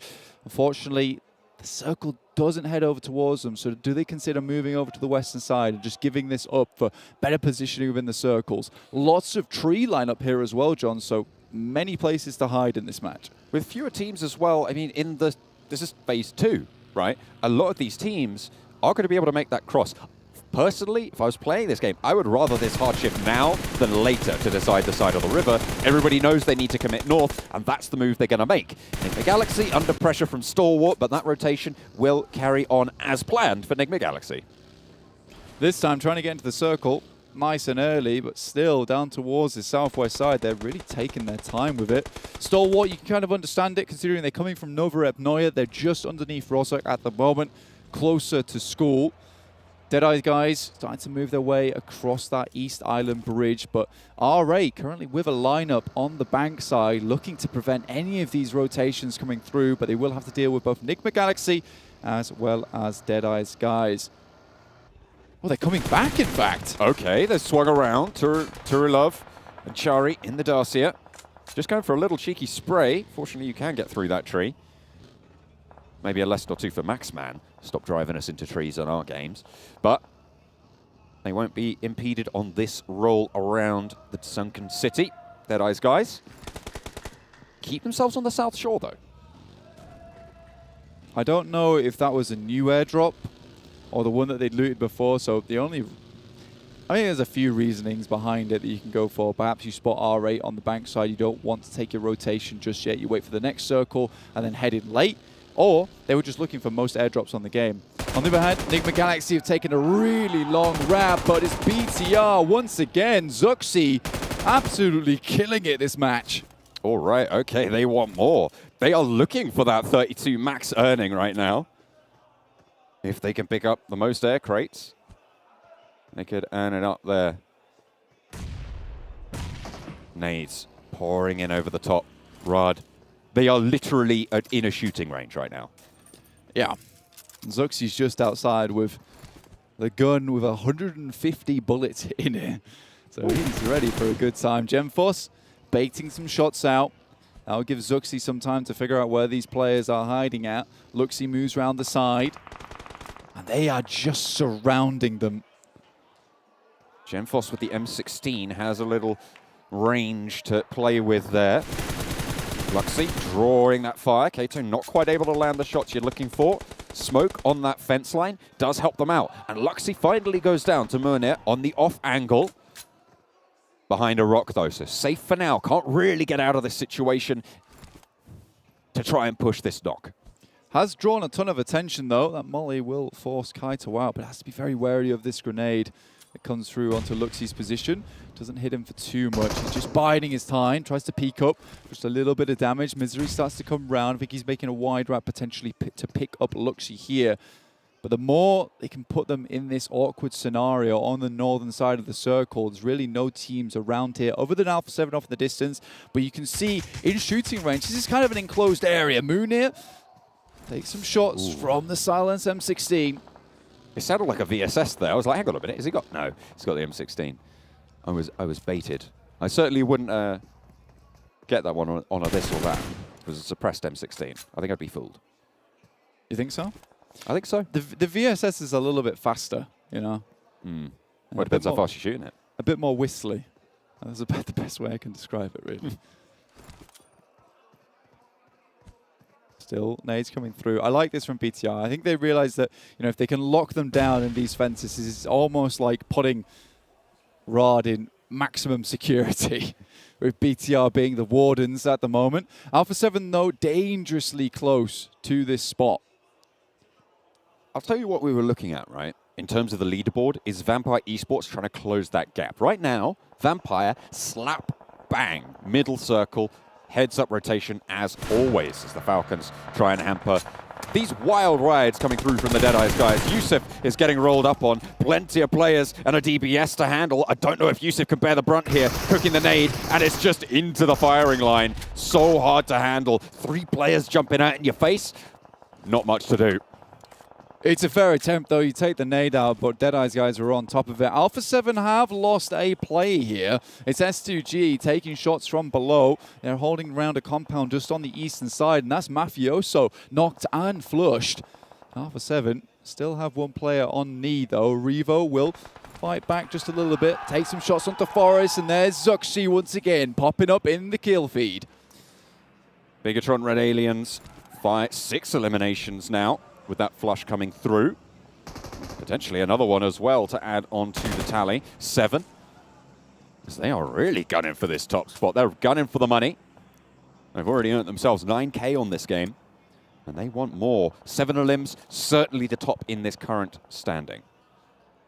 Zuxi feeling relatively motivated during this game. You know, not always in the main roster anymore either, so it's nice to see him coming in and doing some formidable work. Favian, oh my lord, that is some fancy driving. Has to put it in reverse as he spun out with the tire, nicely finding the rock there, so somehow finding Sanctuary. A hard south shift means there's more distance to go as BTR, hang on a minute, Genfos did get knocked there. Desha at the back, out in the zone there. More team elims for Bigetron, of course, would be good. But if Alpha 7 are on the case, that's going to be all the harder. Down 1 Kia, eliminated by Nigma Galaxy. Yeah, Revo causing some serious problems for BTR at the moment as Zuxi's also knocked. I believe it is just 1 player remaining, and Desha, who wants some serious revenge on BTR, might just be able to make this happen. Luxy getting flushed out there, leaving BTR on 3 with 1 knock. A little bit isolated. Nade from Desha, over the top, a little bit far. First aid coming through, Genfos knocked. Needs to push up. Carrillo just not letting it go. Not quite getting that knock, but Zuxi, fortunate. And the run looks to be stopping. Somehow, Desha is still alive. It looks like Alpha 7 haven't taken that fight. There's a squad elimination, so they are up to 2, but Bigetron, their run is cut down. Still, fair amount of points in that game, just with eliminations alone, up to 9 on that match. Will have earned themselves a fair amount of money, which is all you can ask for. Silas spots action, should have been a freebie, but he's able to leap up on his feet. He's been doing his burpees this morning, get behind the tree afterwards. Work those quads. Try and pump it up. Stalwart getting rolled up on it. Looks like the Deadeyes guys, they tried it once before, but it's not going to work when top's on the case. This red hair is on fire. Can't stop top once he starts to get it rolling. And even, again, you know, we're just in duos action. Following it on from the last match, we have action and top still remaining for Stalwart. Now, S2G, they've been harrying Alpha 7 for a long time so far. It's a nice shot from Ravenclaw, though, off in the distance that takes down Revo. Putting more nades down range as well is a massive result if they're able to land them. A little bit short, a little bit right on that push, but that one's good. Kelsey, though, chiming in against Alpha 7. This is excellent news for Vampire Esports if Alpha 7 go down here. Carrillo, they played spoiler to Bigetron on the north side, but it looks like they're getting shut out themselves out in the circle. Last player for Alpha 7. Carrillo needs to heal. Shut down by action. Raze doesn't get the off angle, and Carrillo goes down outside the play zone. Vampire Esports still have to move down into the circle here, but S2G, they've got a good shout into this one. Vampire Esports, 0 eliminations on this game, and if they want to catch up to Alpha 7, currently at the top with 137, probably more after this game as well, they do need to get cracking on with some of those eliminations because the team's starting to dwindle. Only 18 left alive here with 5 teams still with a gun at that chicken dinner. At the moment, Alpha 7 at the end of that game, 143 points. Vampire Esports yet to score, which puts them 33 points behind. A blinder of the game necessary. It won't be achievable in this current lobby, I don't imagine. R8 in an engagement with Nigma Galaxy, SK Todd. sprayed, but not taken down just yet. Not out of the mix. Freak, not so lucky. Taken down. Ralph low. R8 taking this fight and doing well so far. Amodi, nade over the top. Wants to put ID down for now. As Ralph getting rezzed. Freak as well. Needs to be picked back up for Nigma Galaxy to have power here. Stops though. Flushes out one player from Nigma Galaxy, and R8 are just sending in the explosives. It's almost as if you've got a plane dropping over the top with the bombs on side, but it's S2G laid low and bare by grenades coming through from Vampire Esports. Another one comes through too, now just top alive behind the blooming smoke. And there's more pressure being exerted by Vampire Esports. They laid in wait for their prey to roll on up. And speaking of rolling on up, ID rolls straight up onto Lord. Hamodi, last player for Nigma Galaxy, but he's got an M249. Not going to be able to leverage that ammo as R8 win the engagement against Nigma Galaxy, bringing themselves up to a pretty high point tally. At the moment, though, I think Bigetron Red Aliens might still have highest eliminations. Maybe, John. Stalwart does go down as Vampire Esports start to rack up these points. A back-to-back to finish the day yesterday with 2 chicken dinners. Now, they're looking for that coveted turkey here. 30K in 3 matches, John, would be insane. Oh, Schweppes looks for the back shot. Now they can sweep down this hillside in a line. They have every elevation covered. Prestige finds out all about it. Shots raining down towards Ravenclaw, but there's pressure from the side, and this is coordinated pushing coming through from Vampire Esports. They are on the money with these angles. SK-Ton trying to sneak it around the side, but Ravenclaw far too heads up, out in the open, gets traded, and it's all Vampire Esports all day. What a way to close it out. 3 chicken dinners, one after another. How do they do it? Here in the Afterparty Showdown, Ravenclaw swoops down the side and hits a beautiful flank. They call him Ravenclaw because he swipes. What an incredible game coming through from Vampire Esports once again, and they are looking to move up above not only Alpha 7 in terms of prize money, but including the actual points at the top of the leaderboard. Goodness me, John. What a way to start things off. They are definitely not out of it yet, and Alpha 7 needing to put a little bit more work in to keep that gap there. They still have some buffer to work with. They absolutely do have a little bit of a buffer to work with, but not too much. I mean, yes, I think it's around about 20 points perhaps ahead right now, roughly, of Vampire Esports. But regardless, they are really making one hell of a run to catch them up in these final moments. And Vampire Esports, you know, they are in this sprint now, John. Absolutely. They were 33 points behind at the middle point of that game. 19 points on the game. That's an excellent margin to make up. We're going to head to a break. We'll be back with the desk.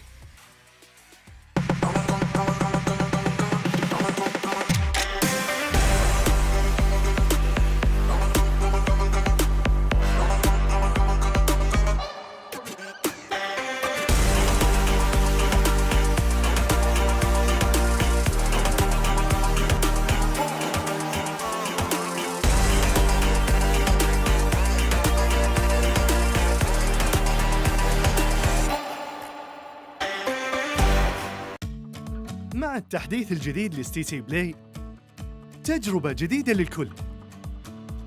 لو جوك دايم تحديات، نافس وانضم للبطولات. استكشف الشات والتايم لاين وتسوق من متجر التطبيق. الليدر بورد على تفاعلك بالتطبيق، والجوائز الأسبوعية والشهرية على نظام النقاط تنتظرك. ستيتي بلاي، مهما كان جوك هذا محلك.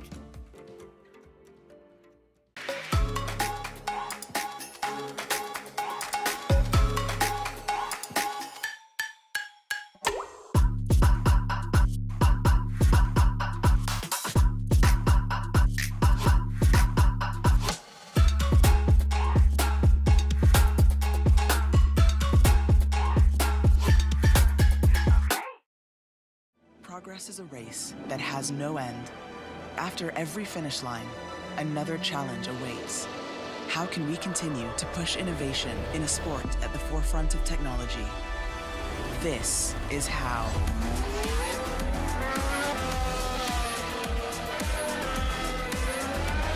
Discover how Aramco and the Aston Martin Formula One team aim to meet Formula One's sustainable fuel targets.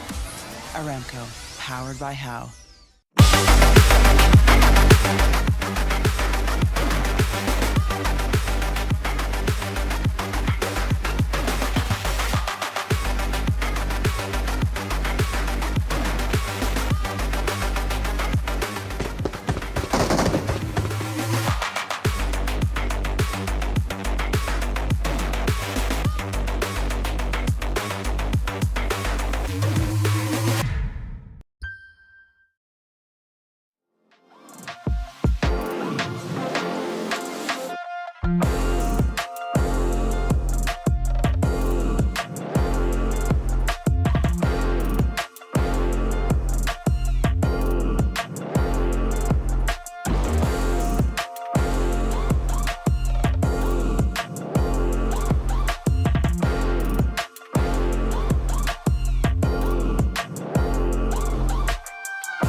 Out of the last 5 matches, Vampire Esports have taken 4 of them with chicken dinners. That's $40,000 as a baseline for themselves to add to their tally of the $500,000 they won in the main event last week. Ridiculous stuff out of Vampire Esports. I love you guys. I'll give you my PayPal account info later on. Before we can break down this last match, though, the Sony Xperia 1-4 made in collaboration with professional players, professional esports players, professional players, only the esports ones, because that's what we care about when it comes to PUBG Mobile. And funny enough, it's actually the official smartphone partner here at PUBG. Gentlemen, let's take a look at the match rankings, though. We already know who took home the Chicken Dinny. And they got themselves 19 points. But I will say that, what's wrong with Chicken Dinny? He did say Chicken Dinny. You did say that, yeah. Yeah, what's wrong with it? How's that weird? It's pretty weird. Yeah. Continue. They got 19 points. Yes, they did. And, I mean, considering they got this many chicken dinnies in 4 out of 5 games. All right, Max. Okay, Still I can handle weird. Kalaris, but, it's obscene. Actually, kind of obscene. They're playing the circles better than these other teams around them. Yeah. You were mentioning Ravenclaw was scouting very, very well to be able to find themselves these certain positions that they're taking mid.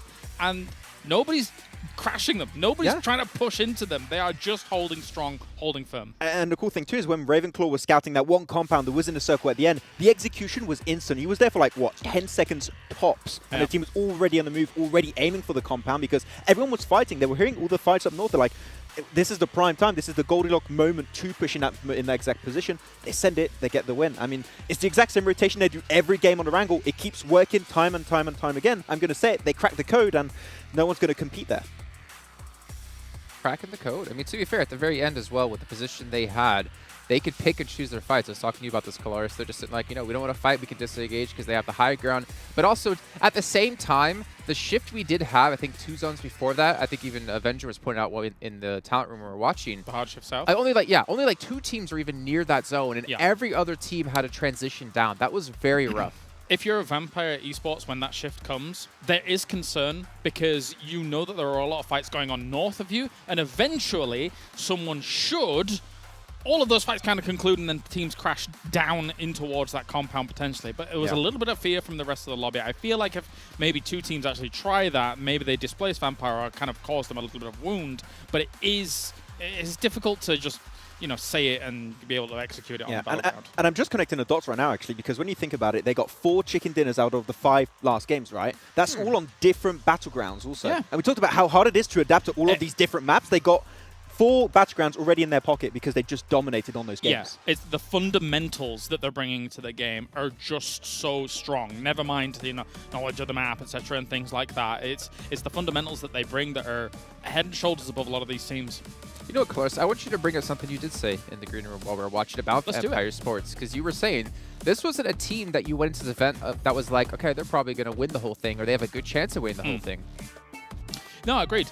When we were kind of prepping things and obviously looking at how it went down, taking a look at all of these from Sanhok once again, but like the fact that Vampire in their region looked great. There's no denying that. They looked good, but then there's question marks. How are they going to approach these 18-team lobbies? Did it very well, did it very successfully. How are they now going to approach these 12-teams lobbies?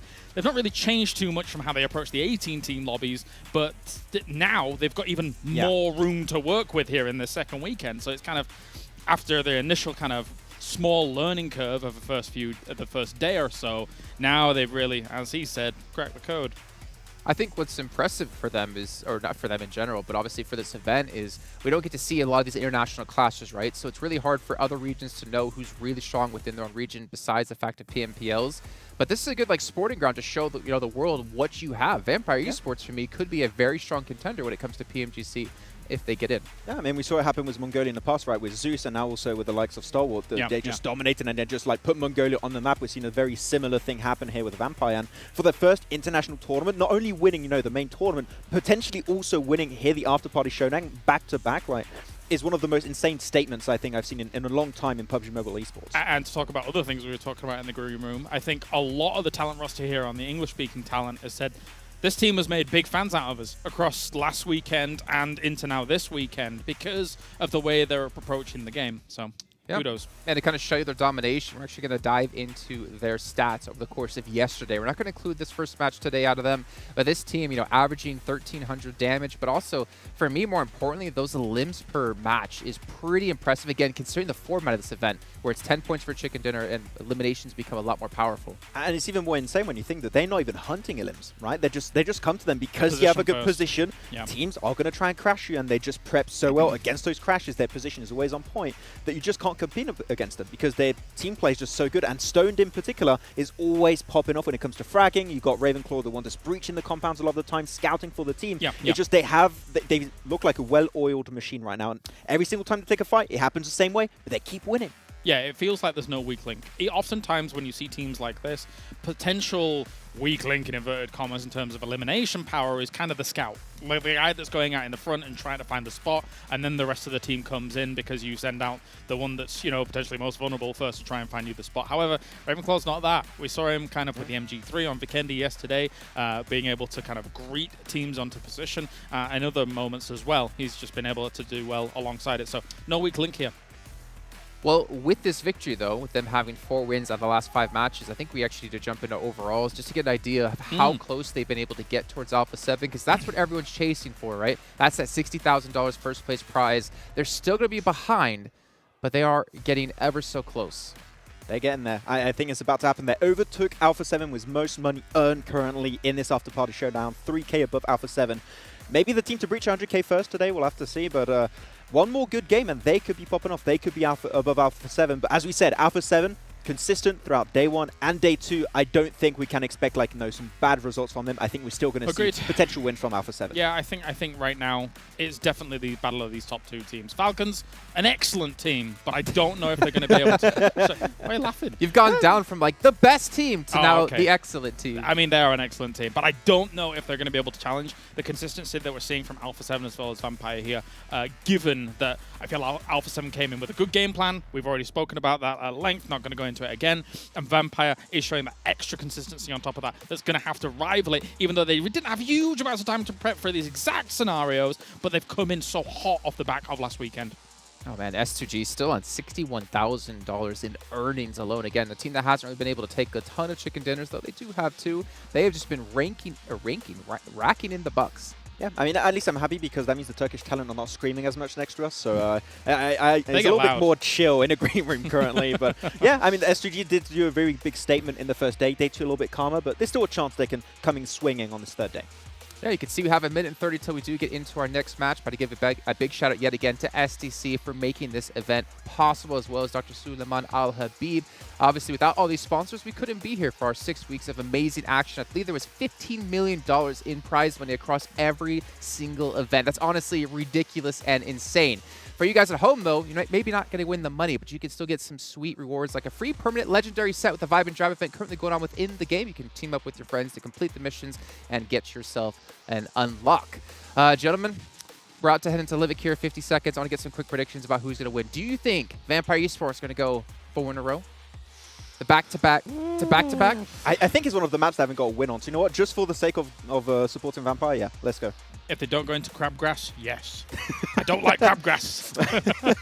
True. He has made it very, very vocal. Also, but you guys, by the way, for you guys at home, we do have a survey going on. You can check those out over on the official Tencent social media channels and also in the chat. Let us know your feedback about the event, what you liked, what you didn't like. Maybe it's the John Allen impression that Klaris does, but let's be honest, we all loved it indeed. Livik coming up in 20 seconds of time. We are starting to run out of matches in this after-party showdown. If Alpha 7 want to maintain their lead, they're going to need to maintain it here on map number 2. It's time to throw it on over, though, to our commentators of John Allen and Blank. Thank you very much. Of course, as he says, it is Alpha 7 that need to maintain that lead. But if there's one thing we know, it's that these guys can do it. That is right, John. Yesterday, though, Alpha 7 just barely missing out on that victory in their duo show match over on Livik itself versus R8 yesterday. But, you know, if they'd actually been able to get that, maybe they would have taken the show match overall. Unfortunate, though, but we do know they can play this map extremely well, and that is the main thing to be watching out for. You can see the points there. Look at that. Vampire Esports close on the heels of Alpha 7. So they're going to need to start drinking some water, washing off the tiredness as they come into these final games and speed up, because they are heading towards that finish line, and you know the Vampire Esports, they're hungry for a second win. Well, this is a very fast map, right? It is small, it's compact, it's designed for fewer teams, and with 12 teams on, we're looking at how close in proximity these teams are going to be. Let's take a look at where everyone is going to land down. Looks like Bigetron dropping out. Are they in the water there? Or they're in Fiskehos on that eastern coast, trying to loot up and play to the west. Midstein operated by STE right now. Highest damage totals, Revo with an insane damage count. But the longest limb, Stone still holding on to that eagle eye. He's seen those players off in the distance, and he's taken them down before they can even spot him. Really, really good shots coming out from Stone so far. Been a very, very good anchor point for the rest of the team to really rally around this entire tournament. Not only the Afterparty Showdown, but as well as the PMWI. And we can't forget Damar on the end right now with the best smile in the biz. He does look good. Blank the circle is the whole map. That's right. There's really nowhere that we're confirming as of yet, which, you know, makes a lot of these teams happy. They can kind of chill out, loot up what they need to, and then get moving when that next circle does pop. You can see our official smartphone partner as well there in Xperia. I'm just going to call them out just because I can, and I have one looking very beautiful on my desk at the moment. Can also be an extremely beautiful human there at home. Obviously, I can't see you, but you can watch together with us for the 2022 PMWI Watch Together. You can watch PMWI together with us in-game over at that esports center with your friends, doing those PMWI special sets. And hopefully, Carrillo doesn't fall like this. Traded off, though. Revo gets the frag onto Falcons. Powerful. Not going to be exhibiting that power for this round. And that's the first elimination. 2K over towards Alpha 7. And maybe with that 2K, they could head over to grab some PMWI packages because they're on sale for a limited time. And you can also win PMWI treasure crates if you guys at home are playing PUBG Mobile during PMWI. Damar from Falcons. Let's see if he can get out of the way already.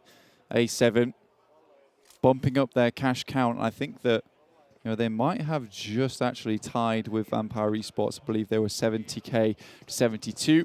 So now it's 72 apiece. So it really is neck and neck between both these teams.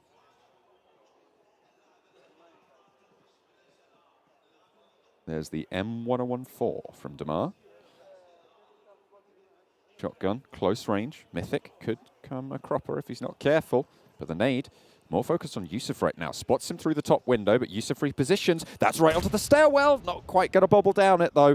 And Yusuf stays in the mix of it for now, but Revo has the off angle. A nade over the top, gets a little bit of damage in. Spray attempting to find those shots. Mythic cuts his ankles out, and low HP now. Has to fall back. Maybe looking for a heal, the Molotov, but it's not going to slow Revo down. Hang on a minute, it might do just that. First aid kit being popped, and Damar can now answer into this fight. Alpha 7 in a tricky spot now. Revo pops that heal, but so does Yusuf. Mythic leads the charge, breaks the door. Yusuf with the M1014 as well, around the side, needs to come up big, around the ventilator, looks for the shots, looks for the spray, but can't find what he's looking for. Carrillo is down on the off angle, and Damar wants to find the ground floor push. Will be able to get this flush onto Carrillo, bring Alpha 7 down to 3, but the rest of the team not so lucky. Yusuf down, but not out just yet, as the spray coming through still.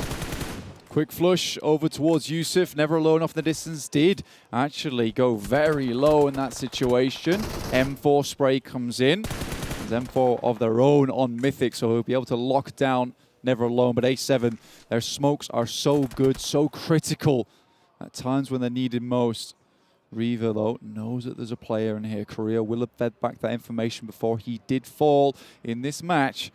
It's a question of the medical equipment, though. You see, Revo's got absolutely nothing left. So this fight is getting real rough. And with Nigma Galaxy off at the distance, actually approaching. Freak spots Never Alone. Ooh, Lord with the crossfire as well. Not quite able to hit the shots. Never Alone hit the deck first. Has that tree trunk as cover. And will look to get the heal off. I think he's laid out in the open, though. No smoke cover there for Freak. Maybe he's just not spotting it. Has to reload on the dinner plate. It's unfortunate for Freak that we definitely saw him, especially in those moments of what they did. That's Revo, in fact, with a DP of his own, coming in from the side swipe. Does not want to give up this first team elimination. Now just Damar left. They're looking to pick up that $5,000. You know, the 2K into the 5K, it's worth it in a match like this, even if you do go out early. So that's probably the main objective for Alpha 7. They'll take it. Mythic brings home the 5K. 7K now, as you say. No Nader limbs just yet, so no special limb prize for the first. Still potentially on the cards for Nigma Galaxy. Of course, Alpha 7 losing a player brings them into a 3 versus 4 off the back of an engagement. Revo needs to heal. Mafioso as well. Low HP. That'll have expended resources, and Nigma Galaxy could look to take this. It's lucky they were able to get the finish on Damar, because now they start focusing on the next fight. And it's the Lord of Nades that sends him through the window, and another! Dear me, he's on target. The arc is good. 2 for 2. Lord wants to push up over the wall. Now Mafioso in the same situation as Damar. P90 and DP. That's bad for your health. Stepping up towards the window, but does fade away. Flush is coming through. Another nade from Lord. Is this one good as well? Is he dunking it down? Oh my God, Lord. 3 Nader limbs. Those are special. That's the triple coming off the back of it. Lord finishes that fight in a firework display that no one anticipated at the beginning of this game, with the circle being so favorable to everyone. A 3-way fight there, and the fight is over in an instant as soon as Lord packs a punch into that one.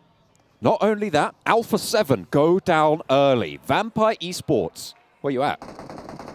This is now a real good opportunity for them. Start racking up those points. Yes, they might be just a little bit behind, but if they can find another chicken dinner, which no longer seems so unlikely to get a 4th in a row here, we might just be setting records here in the Afterparty Showdown. Trying to get away, R8. Squeaking it through. Just about surviving there. All 4 of them are still trucking. The heals might need to come on in. Prestige doesn't want to bear the brunt of that explosion. Pops it up himself. Damon Kia, a very leisurely team here on Livik. They don't like to make too much happen towards the beginning. They like to hold a compound, wait for the enemy to come to them. You know, it's very, very difficult. Seems like they get themselves like a little compound buff in a lot of these situations. Here's that nade. It's just so perfectly done. And Lord was just absolutely loving it in that time. And after he hit the second one, you know, he's got that adrenaline pumping through him. He's like, I'm going for the third, boys. And he hits it. I think it was 3 for 3 on Lord's nades in that engagement. That is absolutely incredible. I mean, normally you throw maybe 3, you get a knock. You get 1 knock, right? But those were perfect. He read them like a book. He's not seeing numbers anymore. No, absolutely not. I think Lord at this point needs to grab himself a couple of donuts because he was dunking them in those final moments. R8, though, still down towards that south side. Vampire Esports yet to move too much. But Nigma Galaxy coming off the back of that game. You know, some very, very decent stuff that they're able to achieve there. And it's going to give them most of the northwest side to themselves. All right, with plenty of fans in our audience, of course, the home team. And they start young, but according to that picture-in-picture, nice stuff. Seeing those shots come through has got to be good. Seeing R8 survive even longer, all the better. Fortunately, one of their players is down right now. Shift. Ooh, Stalwart. Looking strong there. They are in a slight valley, though, so a little bit difficult. Kalaris will be glad to know that Crabgrass is slowly receding away from this game. Still just a little bit in at the moment. So does take a knee. Rod on the warpath as well. Towards Hamodi, who isn't down just yet, but there's a real quick timer burning away, certainly in Freak's mind. Needs to pop that smoke, needs to reposition. Deadeyes guys are pretty close. Hamodi, I think Ralph's going for it in the vehicle, looking to pop that res. Drops out. Are they going to save him? I think he's on the res. Hopefully looking to try and stick that one and keep them all going for Nigma Galaxy. All right, we'll finish out at least one player from down 1 Kia, giving them 1 point total. Just underneath Nigma Galaxy at the top with 4 eliminations, the teams that still are in the game. Alpha 7 obviously leaving this match with 3 elims, which will give them the 3-pointer. Now it's time for Vampire Esports to start making their way up the ladder. Obviously, they won't know that Alpha 7's out of the game as of yet, and I imagine they're going to continue to play this one out very, very slowly. I think they've done it most games, waiting to strike towards the end from the shadows. Ooh. Not quite landing the spray onto R8 there. Although R8 are suffering, Sung has gone down in this engagement already. At the start of this game, Blank, the point difference between Vampire Esports and Alpha 7, 13. That will have stretched out to 16 with the 3 limbs that Alpha 7 have earned themselves so far. But from this point on, it's all gravy for Vampire Esports.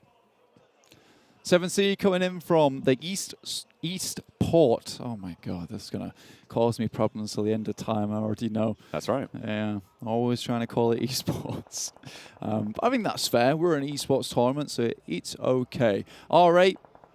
Just about to get all their players back up on their feet, but they are taking damage. The blue so close to them and trying to get across this open ground is going to be hard. Scout spots all of Ra jumping out of the vehicle. This could be a really good moment for him, but it looks like there's more eyes on this fight than just him. Scout doesn't have time to stand and deliver on the spray there. The blue zone pushing them in. 7C very, very close by. A nice cheeky little bobble nade, not quite making the distance there. Scout's still out in the blue. It's not ticking too hard, and Spray God's up the top to try and put some suppression onto Ra's position. You can see one of them already down. Can Scout get out of this position?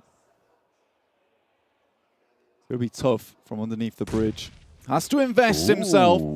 Quick first aid, but Spray God is good on the nade. Looking for another one.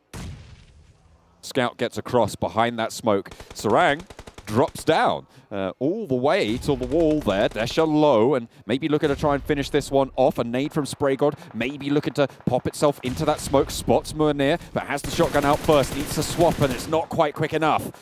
Kaito has a nade cooking, potentially popping it right out that door, right onto Sarang, but another nade turned over the top. Munir takes a knee. Beautiful nades coming through. It looks like all of these teams are trying to rack up these special limbs, and Sarang finds the final frag. Rad full and 4 alive for 7C. Another Finish engagement. them off quick. Yeah, oh my Lord. It's already all over for that side of the engagement. Nigma Galaxy, Deadeyes guys, right at it on the northern side here, just south of Gronus, on that Crossroads compound. 2 players alive for Nigma Galaxy, 3 for Deadeyes Guys, but Hamodi trying to channel Lord, try to pobble it around the side. Can it get the damage? Not quite. Turulov stays alive. Lord did start this fight out pretty strong with a couple of nades of his own. There's another. Everyone's taking an absolute leaf out of the book that Lord wrote on the bandolier of grenades here. Not too sure how 7C went down there, but they do go down nonetheless. 2 auto shotguns around the side. Only Turulov as he hops around the side, but Hamodi's on the swivel. The drop shot's good. And Deadeyes Guys eliminated. Nigma Galaxy take the dub. Down 1 Kia. Lose a couple of players. This is the beginning of the fight. It is so hectic. The M1014, everyone's loving using this weapon in the game. It sounds so good. It feels so satisfying. Why wouldn't you use it? Now, Vampire Esports need to start making their way into the circle. Obviously, Stalwart, a very, very good team, will be in their way. BTR, unfortunately, will take the worst end of things, though. R8 on the back right of Vampire Esports' route of ingress. Nades flying, not really too much found. This could be good if it's on the money. Absolutely perfect onto ID77. And that's going to slow R8 down, but S2G going at it with Stalwart right now. It's going every which way, but S2G bearing massive amounts of damage right now. Can't quite find what they're looking for, and they might just go out here. Eliminated Stalwart, only Scry falls down. That's going to be a real quick revive, but down 1 Kia don't want to give them that space. Huge amount of casualties there for S2G in a very short amount of time, and top action Pika don't take any kind of damage in that fight. Scry was the only one standing in front of the team like a meat shield, but with this circle centering right up towards the middle, everybody has to push in. So it's anybody's game, but Vampire Esports still in this one. 4 teams alive, still remaining, and 12 in the lobby. Vampire Esports have the freedom of already being outside. They have this high ground position over these 2 compounds. I feel it's looking quite good. Could it be the back-to-back, back-to-back? We'll have to wait and see, John. It will be one hell of a moment if they're able to make it happen. Nigma Galaxy, you can see them off in the distance just with their 2. Down 1 Kia, extremely close to Stalwart, but there are shots been taken down towards Pika. Smoke trains sent out. But now they've got to go against the Korean shotgun meta, which seems to have been adapted by... Choo chews them up on the crossing. Down 1 Kia shuts down to Stalwart Esports to start things off, but they have got the numbers advantage. They leverage it and they turn things around. Nigma Galaxy had the off angle with 2, but in the meantime, Vampire Esports swarm the hill. Looking to close it out for Nigma Galaxy. With 2 players still on a split here, looking down towards Stalwart. There's nades coming through. Pika's taken down. Ralph's looking to finish off top. This is looking so good for Vampire Esports now. Just Scry pushing out for Stalwart, up towards the Vampire Esports position. Hamodi finds the sidelines. Ravenclaw, a pivotal player for Vampire Esports on those off angles, is curtailed. 3 players on the hillside, and they have to move towards Nigma Galaxy. They have the information, but like you say, the northwest shift up towards Nigma Galaxy, anything can still happen, but they're really lacking of cover, and should they need to move in just a little bit further, it might be tough, but still, Stalwart with 2 players, getting 1 back up on their feet, another nade gets sent through. I think that's through the window, John. Oh, is it going to go? Not quite. Not quite getting the damage. Stalwart back up to 2 players, alive and kicking. Fragging as well, if they can help it. Action. Around the side, Scry still alive as well. The nade potentially there, but Ralph wants to slow down Stalwart's push as well. Close, right up and in their grill. Ralph wants to pop that nade. Hamodi wants to take the fight with Vampire Esports. Scry spotted by Schweppes. Vampire Esports sweep down towards Stalwart. Ralph now on the rock. They'll see this position, and Nigma Galaxy are split up. Hamodi takes the shots over the top of the hill, but 3 players strong for Vampire Esports. They swing it out wide. Ralph tries to pop the nade in, and not quite finding the knocks, not quite getting it done. There's one from Hamodi. Looks to shut down the push from Vampire Esports. Around the side of the rock, M1 1014 in hand, but a sliver of HP to play with. Stops, pushes around the side, there's the spray, and it is back-to-back, 4 in a row. The Vampires dominating here. Dracula riding strong, but we've got to change that right around because it is back-to-back. Call this team a la carte. They are not stopping here. 18 points already. An unreal performance from Vampire Esports. How do you stop them? Nosferatu, Vlad the Impaler, Dracula, Alucard, as you said, and now Vampire Esports. These guys draining the points from this lobby. I don't know what you do at this point. If you're Alpha 7, you are terrified of this team. Absolutely beautiful stuff. And with that performance, Alpha 7 knocked off the top spot. Could it be the two-time, the back-to-back tournaments? The match standings brought to you by STC. What is going on here? Vampire Esports are taking on the whole lobby and showing no remorse. 18 points for this team as they take the lead over Alpha 7 to get one step closer to locking down, as John Allen said, the back-to-back events. I mean, even if they're not playing center circle here, they just have the 2-2 split. They just keep pushing, just leapfrogging the edge of the circle. And once they have access to that high ground position, we were pretty much saying in agreement, right, Kalaris, it's game over. It's GG. It's going to go the way of Vampire. And you just can't escape it. The only way they could have potentially not won that game is if, as you talked about it earlier, if the two other teams work together, but that just didn't happen there. Yeah, sort of wild. You're in this kind of weird stalemate for as Nigma Galaxy as well as Stalwart. It's like, yeah, okay, we kind of want as many points as possible, but realistically speaking, there's not a whole hope for us to even win this game and get that extra 10k if we start eliminating one another. In those moments, I sometimes feel to myself in a lobby like that, the two teams on the south side, on the downhill, could try and displace the team on the north and work together almost, but of course it's extremely risky here given the scenario. And you're seeing, though, Alpha 7, they're not on this top page. We said it, this is the prime opportunity for them to reach top 1, is to have a great day, which they've been doing so far, and Alpha 7 struggling to perform. And so far, Alpha 7 has not been present in these two games. This could be a complete change-up in the leaderboards. Vampire Esports are just sucking this tournament dry of money. They are picking up every single piece, every coin on the ground, meticulous as ever. The question is, will someone ever stop this team? We're going to take a look at some highlights here as we just look at Vampire constantly dominating their opponents. I had a question, right? Day 1 of the main event performed well. Day 2, they fell off. I looked at this as like day 1 or day 2, they performed really well. Will they fall off in day 3? And without even like specifically preparing for any of these additional maps we have in this or additional battlegrounds, they just don't lose. The problem for everyone else is they're on another level right now. They are on another level, and it's going to be difficult for any of the teams here to be able to catch up. Yes, Alpha 7 looked great before.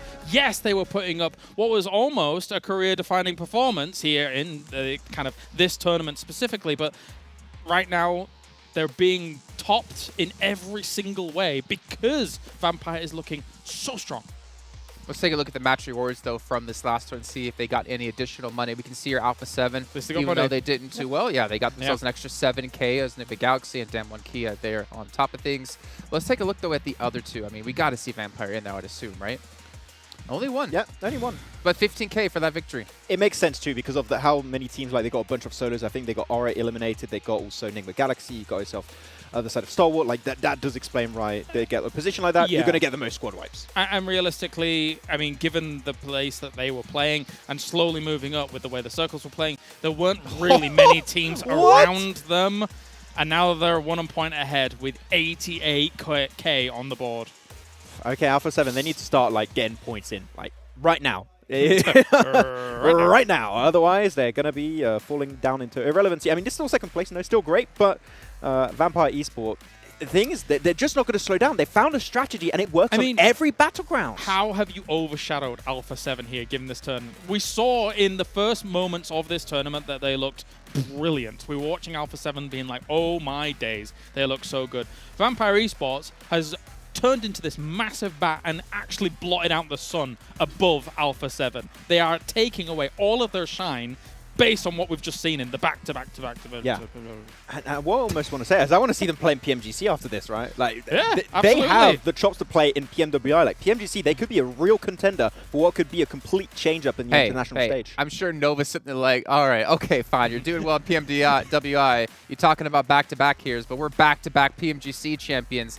But for me, I'm just so happy to see like events like this really allowing teams to make such a big name for themselves. To do it once to win $500,000, that's already amazing. But to do the second part of the event like this and have 5 chicken dinners out of their last 6 matches, by the way, for you guys at home, that is almost unheard of. Yeah. I think this is like one of the biggest performances, like on a day-per-day basis in international play. I think we've never seen something remotely close to this before. Yeah, you brought up an interesting point, of course, Jason, with that as well, because if you've got your eyes on PMGC, even PEL going on right now, Nova was #1, LGD was also having a good day as well, as I was watching those games through the night. But like the fact that Vampire on this international stage across 2 weekends has just looked so spectacular.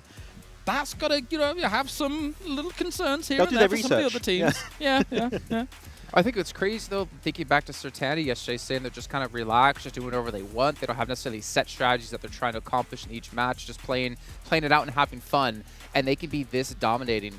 I think that should strike fear into every team out there in the world. I think they really want those houses. they want the full. They want the full package. They want the full gaming house. They want right more now. than full houses. Exactly. They want a mansion right now. And the thing is a team that doesn't have pressure, right, can be sometimes a little bit more scary because without that pressure, they're just going to do what they do best. And so far, what they do best is they do every game almost with those rotations. What how they do take best the is fights. winning. Pretty much, yeah. They're pretty good at winning. There you go. Good point. Well, you can see here about to load into our next map, and that will be over on Vikendi. We'll see if we have some nice zones going our way. But before we can get to that, got to give a shout out here to Spotify and Razer. And to be fair, I think Vampire Esports should be definitely thanking them because they're winning all the money the sponsors have been giving to the event. They're getting it all in their pockets, and they're already $500,000 richer and looking to potentially go up to plus $600,000 in 2 weeks. But ladies and gentlemen, it is time to head into Vikendi. Let's throw it on over to John on and Blank once again. Oh, hell yeah. I'm so ready for this. I mean, what a hype game coming through from Vampire Esports. Excellent performance. This is the team that really shone for us last week. We're looking forward to more on the rest of the day. But Alpha 7, they are really good. We just haven't seen it in these first 2 games. Absolutely, John. I couldn't agree with you more. I think Alpha 7 still have it in them. But Vampire Esports, we've praised them so much in the PMWI main tournament. Here in the Afterparty Showdown, looks like they haven't slowed down whatsoever. And honestly, after that last game, I was shaking. So I don't know how. Certaani's like, yeah, we're relaxed, man. We're relaxed. The team's chill. It's absolutely fine. But I'm glad we're heading over towards cold Vikendi. Because I certainly need to freeze these nerves of mine because, goodness me, I don't think I could take another chicken dinner coming through from Vampire Esports, and neither can any of these other teams. Certainly not. I mean, I think this is the first time we've seen 4 in a row on games. Will we see 5 in a row? Ooh, maybe. That's the question. I think 4 in a row was done a while back. I think it was in one of the PMPL CIS regions. However, now we're heading into here. I mean, 5 would be an incredible landmark. And I don't think we've seen many times where, you finish a day with 2 chicken dinners and then you have that mental reset, right? You have that mental reset coming to the next day. And not often can you transfer momentum from the final game on the last day into the next day coming. So really well done. Schweppes now starting to catch up with Revo, who so far for Alpha 7 has been absolutely a linchpin for the team to actually be able to, make everything happen for them. He is very good. Drops coming through for these teams. Coal mine down to Milner. There's everyone finding their spot. Potential for an Abbey conflict on the south side of proceedings between, I believe, Damwon Kia and R8. Could be even going out towards Volnova on that drop. Mavatra currently 7 Cs and Falcons going at it. Okay. Vikendi Circle. Vikendi Circle. However, Vampire Esports, once again, as well as Alpha 7, yesterday's, I think it was the first day's Vikendi, was extremely good for both these teams. And realistically, it can be again. This one's not so heavy on the coastal side, though, so there's not really all that opportunity to control the roads if it does start to shift downwards. But Cosmodrome currently controlled by Alpha 7 with Vampire Esports over towards Sabava. Now, I'm going to put it this way. I've said it before, but if you are not watching the 2022 PMWI Watch Together with us, you're missing out. You're missing out big style. So send your messages to your friends to get cracking. Open up the in-game esports center and watch together with us, because this is some historic moments being made right now in the Afterparty Showdown. And you could also win some PMWI special sets, but I don't know. I'm getting a 50-50 split right now. Those PMWI special sets do look insanely good, John, but right now, the esports competition also insanely good. Well, you never know, but I'll tell you what, you can look good. Looking towards either, try to look good. Powerful shuts down this push with 1, with 2. Beautiful sprays coming through. Falcons with plenty of off angles. They tried to play this last round. It didn't go so well. In their engagement that they had, they went down pretty early, but this time around, it's working out. Dunked over the top. Can hear the Turkish Charlotte next door go wild for Spray God. I've got pretty wild for him too. Aladdin looking up towards Never Alone at the moment. 2 players down for them. Yusuf also on bended knee.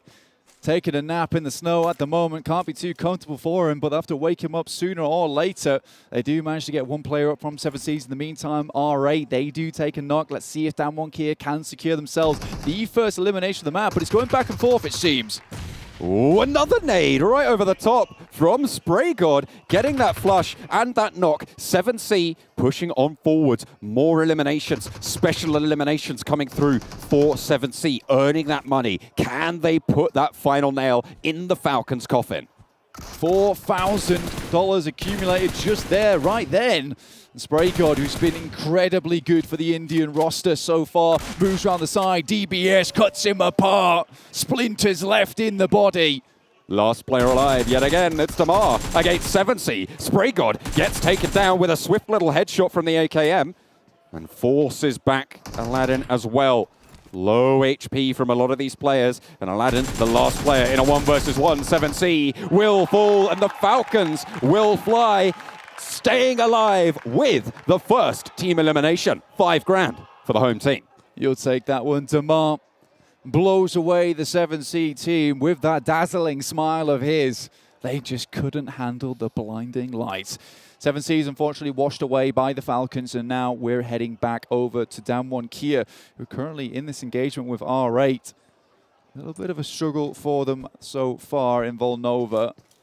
Very awkward terrain to play in with so much high ground available to you. You get on all tops of these rooftops. I've seen players do this before. It's good fun. You can see Forrest already in a cheeky position, but I think SK-Ton, he has a similar idea of where this player is hiding.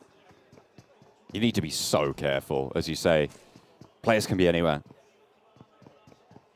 And seemingly, for a lot of them, they can do anything.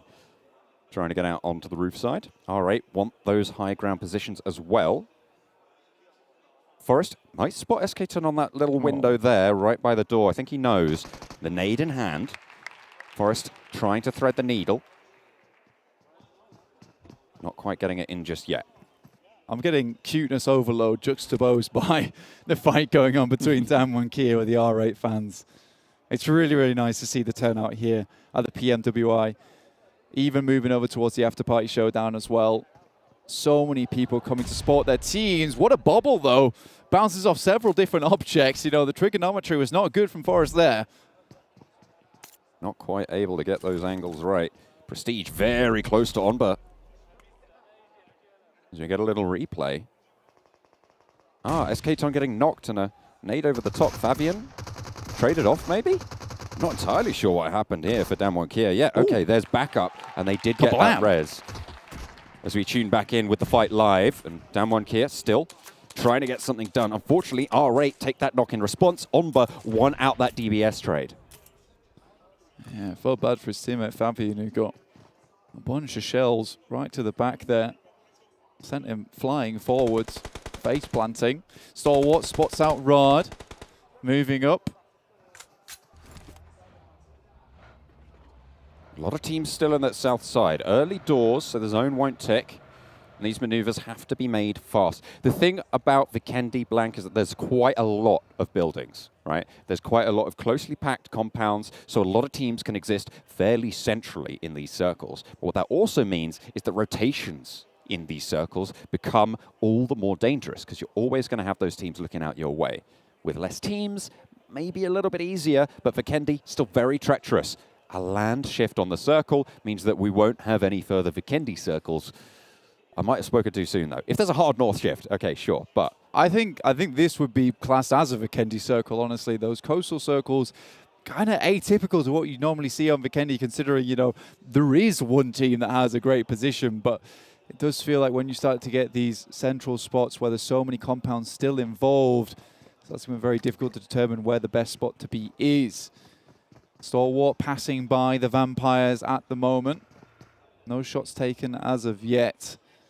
And Korea, as well as Alpha 7, move down to a compound further towards the center. Vampire Esports still hedging their bets over towards that western side. This play for late game has been really working out for the Vampires so far. We've seen them able to just fend off engagements, stay out of the mix, and then come in swinging late. Over these last 2 games today, it has proven to be highly, highly effective. And similarly, in last week's games. A little replay onto the crash from Riyadh. 1, 2, 3, and there's the 4th going down over towards Desha. Raze did take a tumble, but that's resable for S2G. Yeah, S2G were having none of that crash from Riyadh, which I think has become one of their weak points in this tournament, which is just some crazy crashes. Every single player getting taken down in the first couple of moments, or at least a couple of knocks. It just makes the recovery so difficult. Nigma Galaxy down 1, and R8 still at it. Down towards the south side of Volnova. That's still a ways to go to get back into the circle here on Vikendi.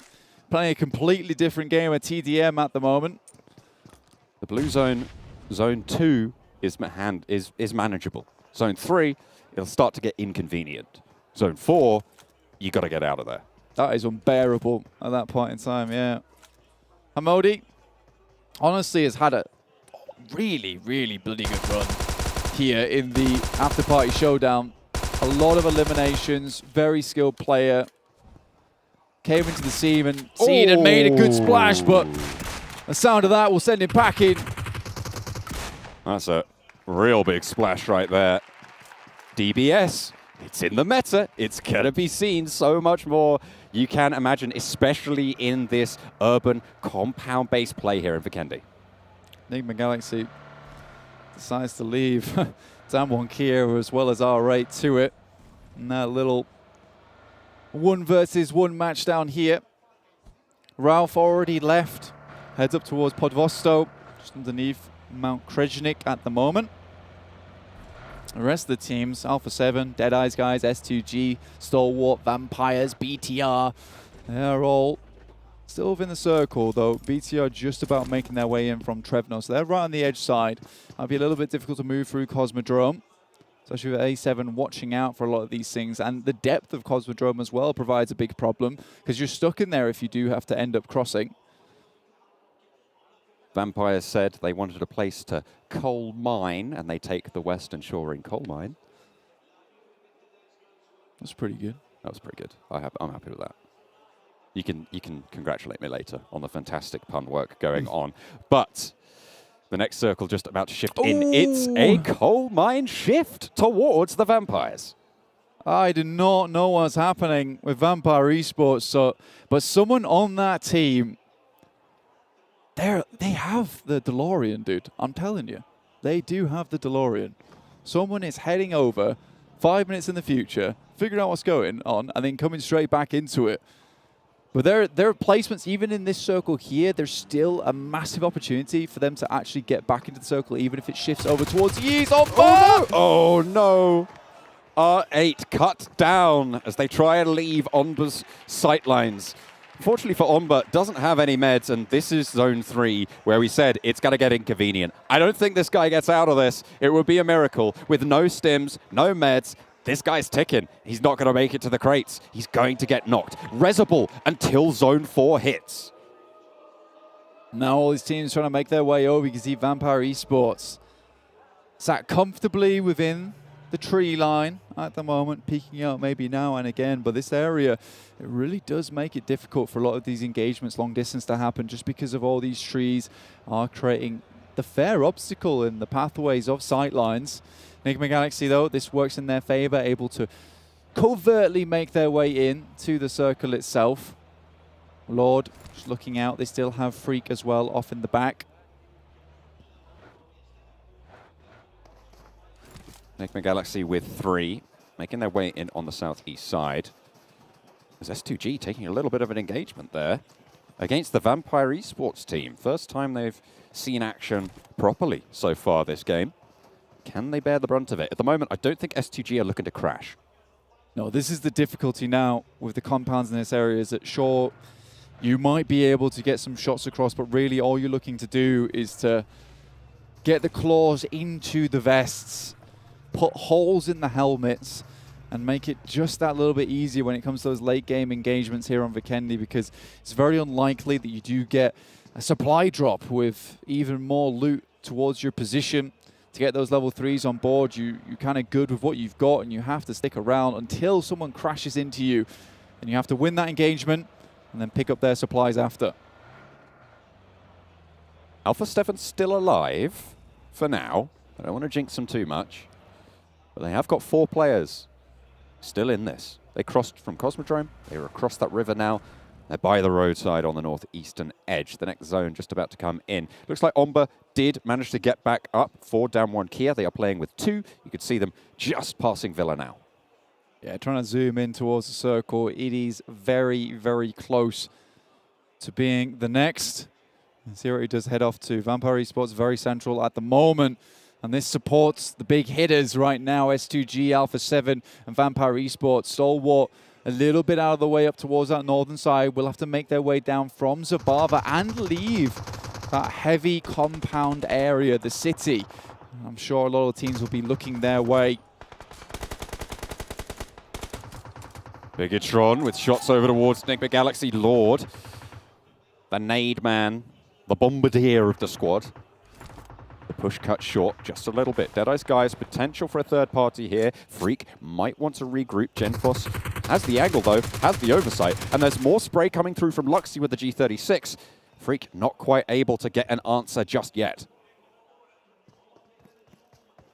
Still impressive that Nigma Galaxy were able to get up here.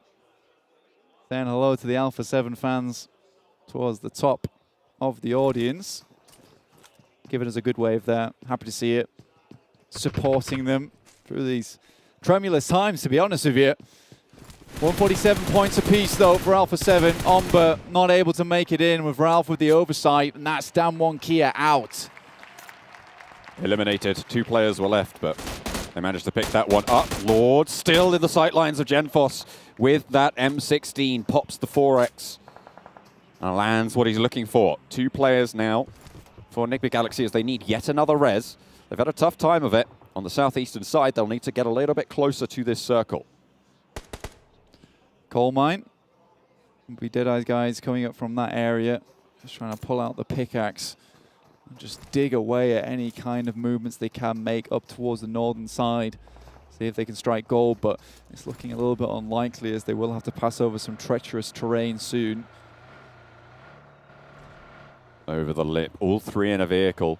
Dangerous at the best of times, but when there's so many compounds occupied close by, Nigma Galaxy trying to get inside the building, get to cover. Freak takes a peppering.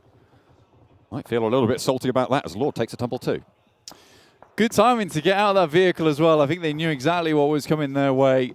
They couldn't have gone any further than that, and they're right down towards that southeast edge. Next circle coming very shortly our way. East side supports Alpha 7. West supports Vampire Esports, who currently have both Stalwart and Falcons on their back, but it's Stalwart, in fact, who gets the circle here. S2G still in, and now Vampire Esports might need to make a quick getaway here, but it will be between them and 2 4-man teams, and Falcons can always backstab from behind. 2 players for Falcons, Damar and Powerful, but they look to skirt around, potentially running straight into Stalwart if they make this move too early. Instead, they drop out of the vehicle. Vampire will know that there's players out this area now. With those vehicle noises coming through, they will have scouted this. You can see they are on the swivel for this direction. They're closer to the circle, and Falcons will need to move first. Vampire Esports close to the ridge edge, though. Like you said, definitely will have heard Falcons, so can try and get rid of them. Luckily for the Falcons, though, luckily for Vampire Esports, sorry, with the Falcons so much out in the open, they might even get taken down by an enemy team, but with Vampire Esports being up the hill and Falcons even further, this is a case where they do have oversights on the retreat from Vampire Esports into the circle itself.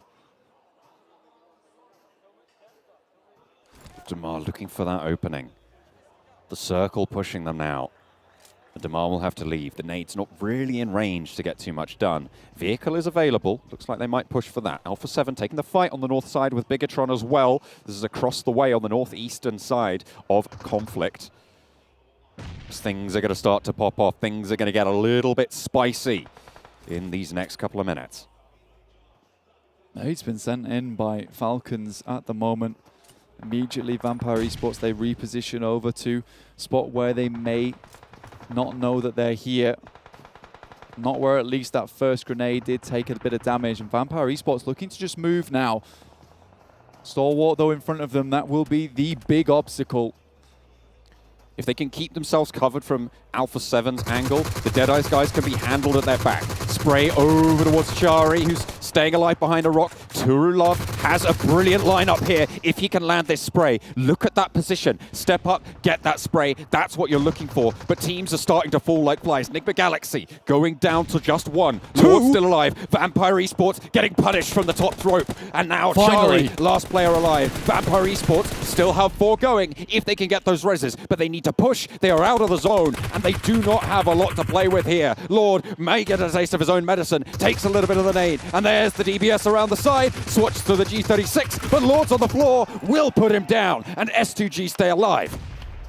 S2G still going strong here. Stalwart now moving slightly out, down towards Vampire Esports' position. They still have 4 alive, though. That is the main thing. Falcons, they move up top side, so now they have eyes on down towards Stalwart instead. Alpha 7 looking to deal with them, but a nade flies backwards into their face. And it's Revo, though, with a good one. Another one coming down from the top rope from Bigetron, though. Genfos needs to get res. They don't have a lot of time to do so. A beautiful nade from Revo will find 2 players from Bigetron. In comes the push. Alpha 7 looking to sweep here, challenge the Vampires, and Stalwart on the far side. Bigetron suffering. They cannot stand the might of Alpha 7. Brazil reigning on the north side.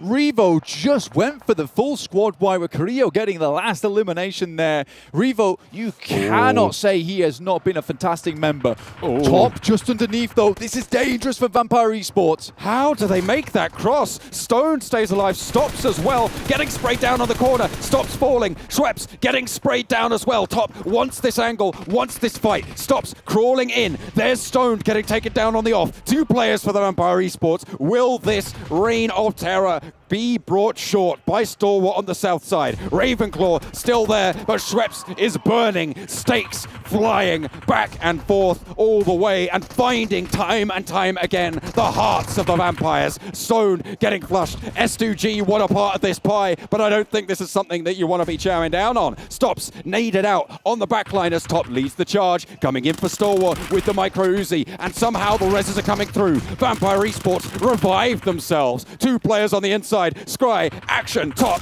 circling around now. 3 alive for Stalwart. The fire comes in, the brunt of the sun trying to take down the Vampires, and S2G coming at a crucial moment. Carrillo finds way into this one, and then Ravenclaw will go down. The Molotovs are too strong. And now A7 looking to pick up the pieces. At this crucial juncture, with it so close at the top, Alpha 7 stay alive. 4 players, they have the outside angle. Damar down the bottom might be able to pick off 1 or 2, but what can Stalwart do from inside this compound?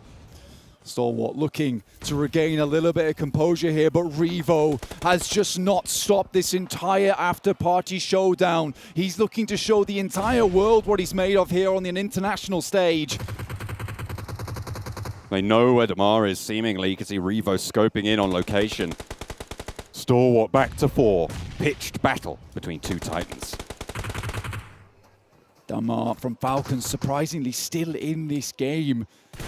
One goes down, unfortunately, and that will be powerful out. And Falcons will leave just as quick as I mentioned them. Just one player still remaining now. Revo on the roof. Pika spotted. Repositions. Stays alive. Scry not taking damage there as well. Discipline. Revo is just so quick with it.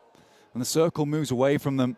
So both teams in an engagement that does not really favor anyone. Nades are being held by the entirety of Alpha 7.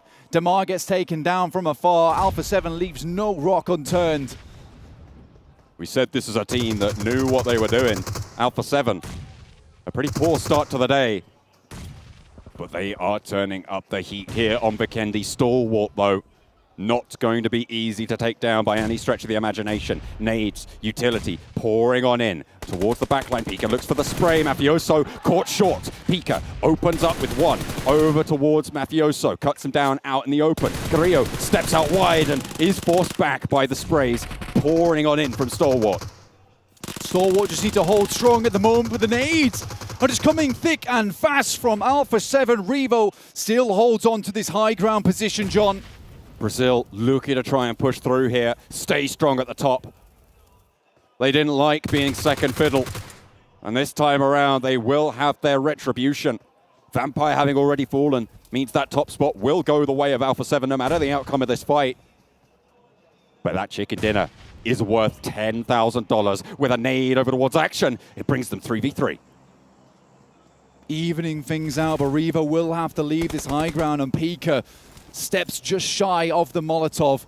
Will move back out again. That nade goes off the side, does a little bit of damage, but it's not quite enough. The smokes are absolutely everywhere. This kind of warfare is just blind shooting. Ooh, Revo caught on the drop there. A beautiful spray from top around the side. Not going to get the flush. Not just yet. Mythic is there for the res if it's there. And Carrillo sprays through the window, but he can't make it work. Top needs to find more, but finally he's taken down. It's just Mythic. 1 versus 2 for Alpha 7 to take home the chicken dinner in this Vikendi match. But the spray from the back is just too much. It is Stalwart.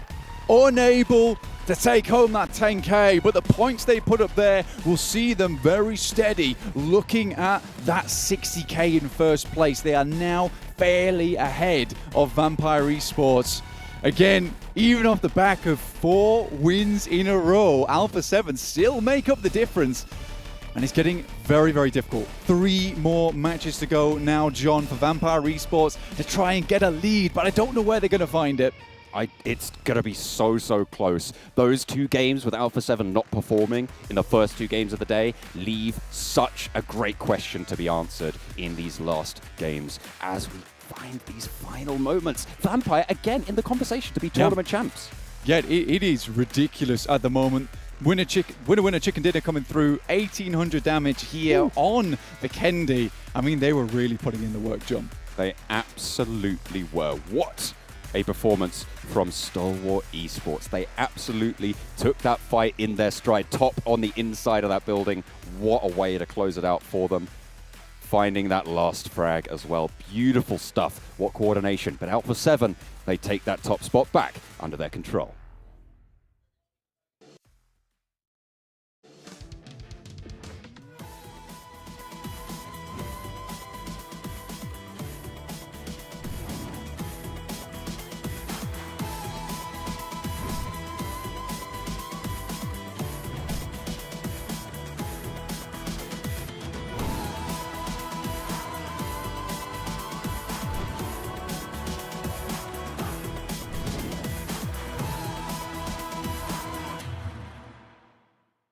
عايز تترجم راب؟ تعالى لي. ملوك الصين دي انا ملخصها في سطور، بس مين يقرا؟ فاهم؟ كلام الشارع ده انا هرش كل المجال حبايبي. بروز. وانا كاكازوكو مصدع القي نظرة لو على الحلاوة عندي كاستر والاسم عفرت يا عفرت، هتفضل معفرتها ولا ايه يا برو؟ انت مين يا هو ازاي ده دخل هنا يا جدعان؟ نكسر الدنيا الاول وبعدين نتكلم، نعيد من الاول. لا لا لا لا لا لا مش مسجل. اخواتي عشان فاهمين السين، سبوتيفاي عمل لك بلاي ليست الاقوى راب مصري. اسمع ملوك السين ببلاش.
Hey, welcome back everyone to PMWI, the Afterparty Showdown. As unfortunately, the Vampire Esports streak has been stopped. They've been put back in their coffins to rest, at least for one match. Discap on your host here. We got to break things down, gentlemen, as we have seen Stalwart Esports finally pick themselves up a win.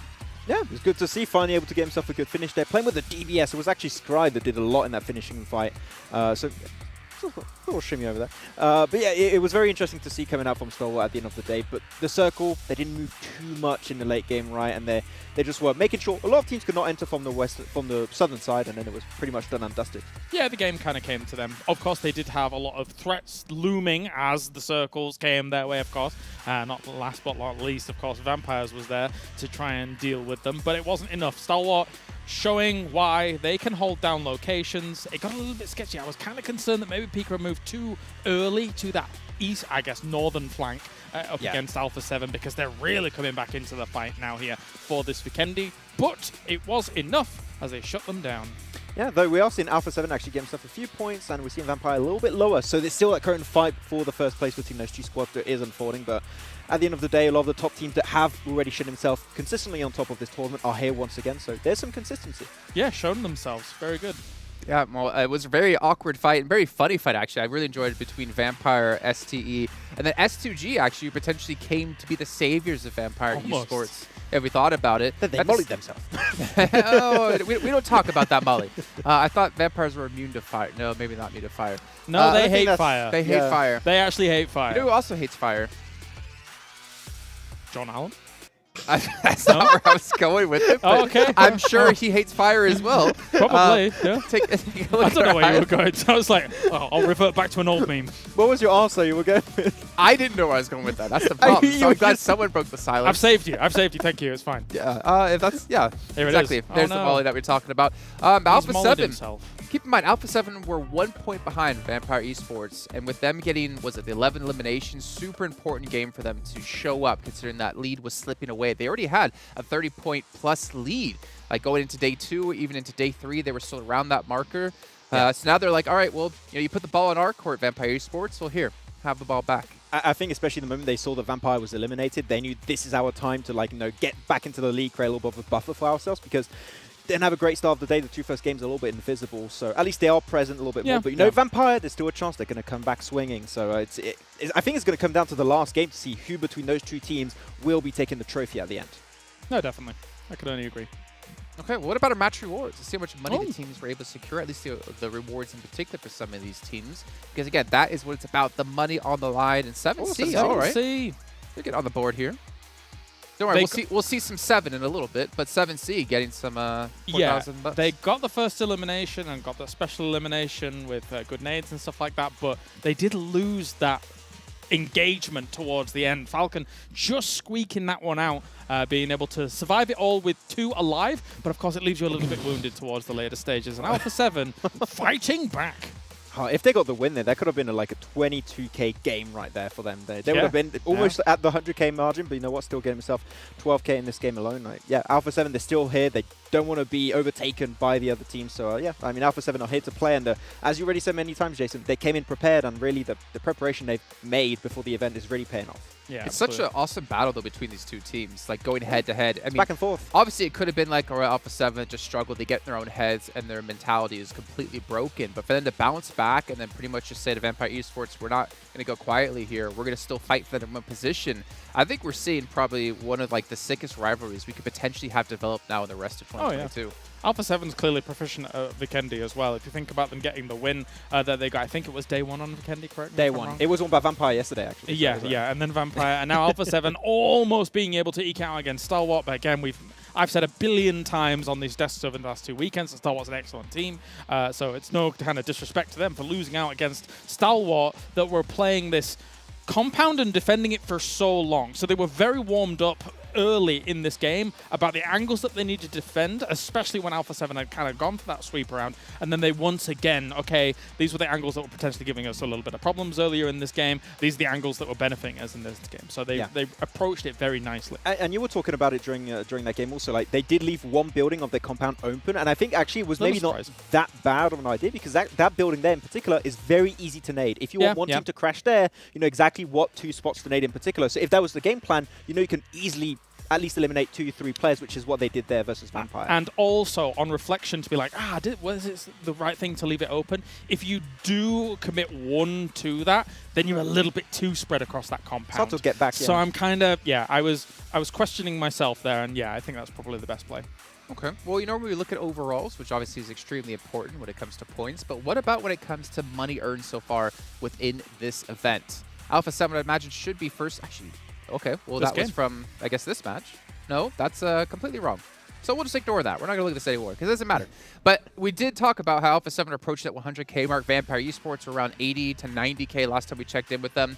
So we're having some teams approach or already surpassed the amount of money you can win for just being first place alone. Yeah, exactly. There's what, like 414K total, plus the Chicken Diddy's got like an extra 118K, 180K, should I say. So like, they might be able to actually get close to half of that money in particular coming their way, which is insane between 2 teams. So I mean, it Vampire, could happen. They're close to $750,000 from 2 weeks alone. I think that's one of the highest earnings in like one tournament alone in PUBG Mobile Esports. Like, they're catching up. I think the top winning out of PUBG Mobile Esports as a whole is Nova, was like 5 million total. Like, they're getting close to $1 million here with this event alone. Yeah, it's kind of crazy. Crazy indeed. Okay, well, so looking obviously into our next match of the day, we do have Karakin coming up next. I'm curious if you guys have... Okay, no, we're actually going to go to the match rankings, reward rankings for this one. But look at this, only 1,000 difference between these 2 teams, our top 2 teams. Jeez. I mean, we already saw, you were expected potentially Alpha 7 to break that 100K mark. I have a question for you, I suppose, then, Max. Did you expect maybe Vampire to do it? Because I didn't expect them to get to 100K, but it's very feasible now. It is definitely like, how many matches do we have left now? Like 3 currently remaining. So, okay, even Avengers time, 3 are remaining. So, very doable for both teams to reach that one. Of course, you need to get some good games in these 3 last Never mind matches, the standings money. Exactly. Like, definitely, you're aiming for that one. And on top of it, you've got that battle for 60K for the first place. But that's clearly not the goal here. Here's to get as much money in these games. And so far, these 2 teams are dominating. Well, S2G, I find it interesting. Wow, it's taking a second to think, letting the room breathe. That's fine. There's no rush. We got 5.5 minutes. Judging you. I was fully on board with you. Yeah.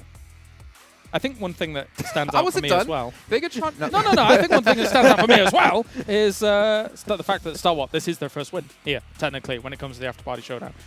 So I expected this to come in a bit earlier, if I'm totally honest, given their credentials. But it's nice to have it on the board now. 41K, not bad at all. Important for 7C. I believe they're bottom of the table when it comes to our overalls in points, but they're 9th place when it comes to money. And that just shows, again, it doesn't really matter necessarily about where you place in the matches.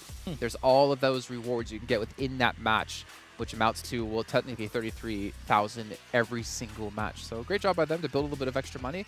Again, it's not quite Claris's day rate, but we'll get there. But you know what they can do with that money? You know what they can do with that money, Claris? What can they do with that money, They Joyce? can easily buy themselves a Sony Xperia 1.4, which is actually made in collaboration with professional esports players. You can actually see it here on our desk. We cut back to that. It's also the official smartphone partner here at PUBG Mobile Esports. So great to have them on board here, and great to have all the players as well showing what they can do on these devices. Here you go, right here. Oh. Remember, they have security tags on these. So the phone is so good, the security is really tight. So I tried every single day. Yeah, what you guys can't see is actually on the other side of the cameras, we do have 7 giant bodyguards staring us down. It's 3 snipers. And then we have a John Allen off to the side. Yeah, and 7. Yeah, but I mean, can't really. So it's like 7. It won't stop us. And then the bodyguards. Yeah. Just reach over. Just let. Okay, so gentlemen, let's take a look at overalls when it comes to points then, right? We saw Vampire Esports were 1 point ahead of Alpha 7. Where do these teams currently stand now, though, after that last result? And it's a 12-point difference. It is still Vampire Esports in striking range to take that lead back. But the fight back is definitely real for Alpha 7, and it's great to see, considering that I think that after we'd seen the beginning of today, we were all very much on the Vampire hype train. It's definitely true. Alpha 7, though, good fight back, and they've not looked bad when it comes to the next 3 maps that are coming up as well. So, yeah, the fight will definitely continue. Yeah, exactly. The main issue is going to be for one of these 2 teams. If one performs and the other doesn't, that's when a real buffer is going to start to be created in these last 3 matches. And the question is, do you still have time to make up for that little bit of a deficit if you fall back? You don't have a lot of time, only 3 matches, as you said there, James. So it's down to the wire for these 2 teams. That's right, Max. S2G on 61K. Bigetron, I want to say this, and I know almost every single event I ever work with Bigetron at the event, I generally have always been saying they've been underwhelming. But I think it's the only reason I really say that is because I think back to 2 years ago, or a year and a half, 2 years ago, when they were the most dominating team in PUBG Mobile Esports. Yeah. Maybe this is a rebuilding phase. I mean, there's obviously a lot of speculation around. They've had roster swaps constantly. I would love to see them, pop off yet again, potentially get into PMGC and restore the greatness that is the name BTR. It's very difficult to stay at the top in any esport, never mind PUBG Mobile, where the competition is hyper competitive as a whole. Yeah. I mean, if you're at the top, one, you always have a target on your back, which Bigetron Red Aliens did have for a long time. And two, you need to keep innovating. And in a game that's slowly getting more and more figured out, of course there's changes here and there and stuff like that, that then also becomes more difficult as the rest of the world catches up around you. So it's difficult to stay at the top. And I think it's clear to say also when you're looking at BTR, right, they're already set for life when it comes to their past esports career, when it comes to their content creation. Well, Luxy and Zuxy are set for life. Exactly, they're set for life, right? But the fact that they're still present says to me at least that there's still something they wish to achieve. They want to be back to their glory days. So I don't think we're going to be seeing a... I'd like to see it. I think we'll see BTR back to their glory days eventually. It just takes time with these roster changes to get to that point. I mean, they are the OGs of PUBG Mobile Esports if you think about it. Like them, Scout. Thing is, we have so many new players come into the scene that can compete against these old guards and surpass them when it comes to skill. It's fantastic to see them be able to stick around at the top level for so long, to be completely fair. But as we can see, we have 1 minute and 20 left until we do hop into Karakin here. We're going to have to bring in new commentators. But before then, we remind you guys about MasterCard and Saudi Investment Bank, making sure this event is possible. If you guys haven't tuned in the last 6 weeks, well, where have you guys been? At least you tuned in now here for the best title of the event with PUBG Mobile. Also, if you guys at home, make sure to be taking screenshots of your favorite PMWI moments. And you can post them up with the hashtag PMWI Best Shot. And you guys can win a cool PUBG Mobile statue, though it is not John Allen, unfortunately. Also, we still have a survey going on for you guys to make sure to check out in chat, also through Tencent social medias, and let us know about what you like, dislike about the show. All the information is going to be there. So thank you guys so much in advance for filling that out. 40 seconds to go, though, as we do have Alpha 7 striking back and Vampire Esports now. The ball's in their court to say if they could take that lead back. But we got to throw it over to our commentators, which have been low-key fire so far in this event. 7 Worlds Gaming and Avenger. We definitely have it. I mean, with Bigetron, they were talking about it. That's a team that has been, maybe they haven't been at the top, right? But they have been consistent for the past 3 years. And I think what Jason was hinting at is when they were really dominant back in Malaysia almost 3 years ago, that team was just winning. I was actually getting a chance earlier to talk about that with Zuxy, saying how long they've been doing this and how they still want to continue to do this. So honestly, I think the team might be just, it might just not be their style with the current settings that we might have. Yeah, exactly, and that's what I really love, what we've been seeing, because we've been seeing them consistently at these events, right? And that's the most important thing, is that they're here and they're able to compete with the teams in the very top. Not winning as much as they used to, but let's see how they're going to fare against everyone else here. It is, as you see, and as you've been seeing on the leaderboard, it's extremely close in our middle pack. We have 2 teams that have been absolutely dominating the Afterparty Showdown so far, Alpha 7 and Vampire Esports. And we're going to jumping into the most action-packed map of them all, Karakin, one of your favorite ones. And the question is, where do all the team drops? And we have been seeing some crazy hot drops in here too, and we have been seeing some even crazier third parties with those teams going to Al Habar, and then they even end up going a little bit more to the south. But the things that you have to worry is that when you're having to rotate out of those urban areas, there's teams that are just going to be set up, especially with the rage lines that Karakin is able to provide. Yeah. If I'm not mistaken, I think Vampire Esports actually ended up having a great performance in one of the Karakins that we have played. And guess what? In regards to top players, no surprise there to see Revo and Carrillo, 32, 26 apiece, and now we're starting to see some of the Vampire Esports players coming in. It's crazy that they've been able to maintain as much as they have, but that's also why they are still on top in terms of match rewards. They have been getting so many eliminations, and now another standoff with Falcon and Riyadh. Munir goes down to Powerful. Can they turn it around, or is Falcons taking this one home early on? So many fights on Karakin so far in the Afterparty Showdown. Yeah, and even though we do have the battle there at the top for first place, keep in mind we are still going to have those match rewards that all of these teams are going to be trying to get. First elimination is going to be 2K. Who's going to be able to get it here between Rod and Team Falcons? Team Falcons, if I'm not mistaken, they have gotten some of those match rewards in the past. Can they get it here as well? I know the crowd is going to love it, and here goes the push from Team Falcon. Powerful, able to spot a player there from Rod. He's going to be the push. Oh. That was close. Really that nice was very drop. close. a lot of damage too. Trying to reload. Kaito's really low. Just on 30 HP currently. Powerful. Reloading with a really good advantage on that corner. Can he push and make something happen here? DPS in hand from Munir though. Really good push from Powerful. Takes one down. Kaito really low. He has an idea where he is. He's going to push him. There was a bit of a disconnection there from Team Riyadh. I think they were trying to bait him out, and ultimately they ended up losing those players. And guess what? It is going to actually be Deadeyes that ends up getting the first elimination. Team Falcon took a little bit too long, and now they're going to have to worry because Deadeyes is going to be making a push here towards them. This is what I was talking. The third parties in this map are just insane. And then while we're at it, 7Cs is also making their way up to Rule Love. And as I say, 7Cs being able to knock one of the players there from Falcons. Deadeyes, Sharice getting knocked. Can't use it, clutch it up. We have seen him being able to clutch it up before for his team. He's able to spot one of the players there from 7Cs. Backs them up a little bit. Crazy to see that. Let's see Deadeye guys here. Oh, Sarang goes down. Yusuf also gone down, and that is Team Falcons out in 12th place. 7C actually managed to get that team elimination there. That's really good to see here. So. And that's what Jason was talking about earlier. Even though the team is currently last in the standings, they are definitely not last when it comes to the prize pool. This team has been able to collect so much of those match rewards, which, I mean, it's great to see, but I am hoping that somehow they can pull it off and at least climb up the leaderboard a little bit. It's going to be impossible for them to get all the way to the top, but at least, you know, save some face. And by the way, for everybody watching, make sure you watch PMWI together in-game sports center with your friends to win PMWI special sets. And don't forget the PMWI packages are on sale for a limited time, and you can also win PMWI treasure crates if you play PUBG Mobile during PMWI. Black Zone starts again here. Some of the teams might have to move out of it. Let's see what happens with this fight, though. Deadeyes guys at 7C has not expected his Turlov here with the Saiga comes out. Surprise! There's no helmet and only with one helmet, so level one vest, no helmet at all for him. But the players there from Deadeyes actually trying to rotate some of the C4s that are going to be coming out in that rotation there. But Deadeyes guys is going to be working perfect as they're able to catch 7Cs by surprise. Now it's only going to be just one player standing from 7Cs. They have gotten some match awards. Look at that, sir. Just being able to lock into people. It doesn't matter who it is. Rod losing another player. They were trying to be sneaky. They were trying to third party that fight. It ended up backfiring for them. And now it's only Saran from 7Cs being alive. And Deadeyes, you best believe they're going to be hunting him down.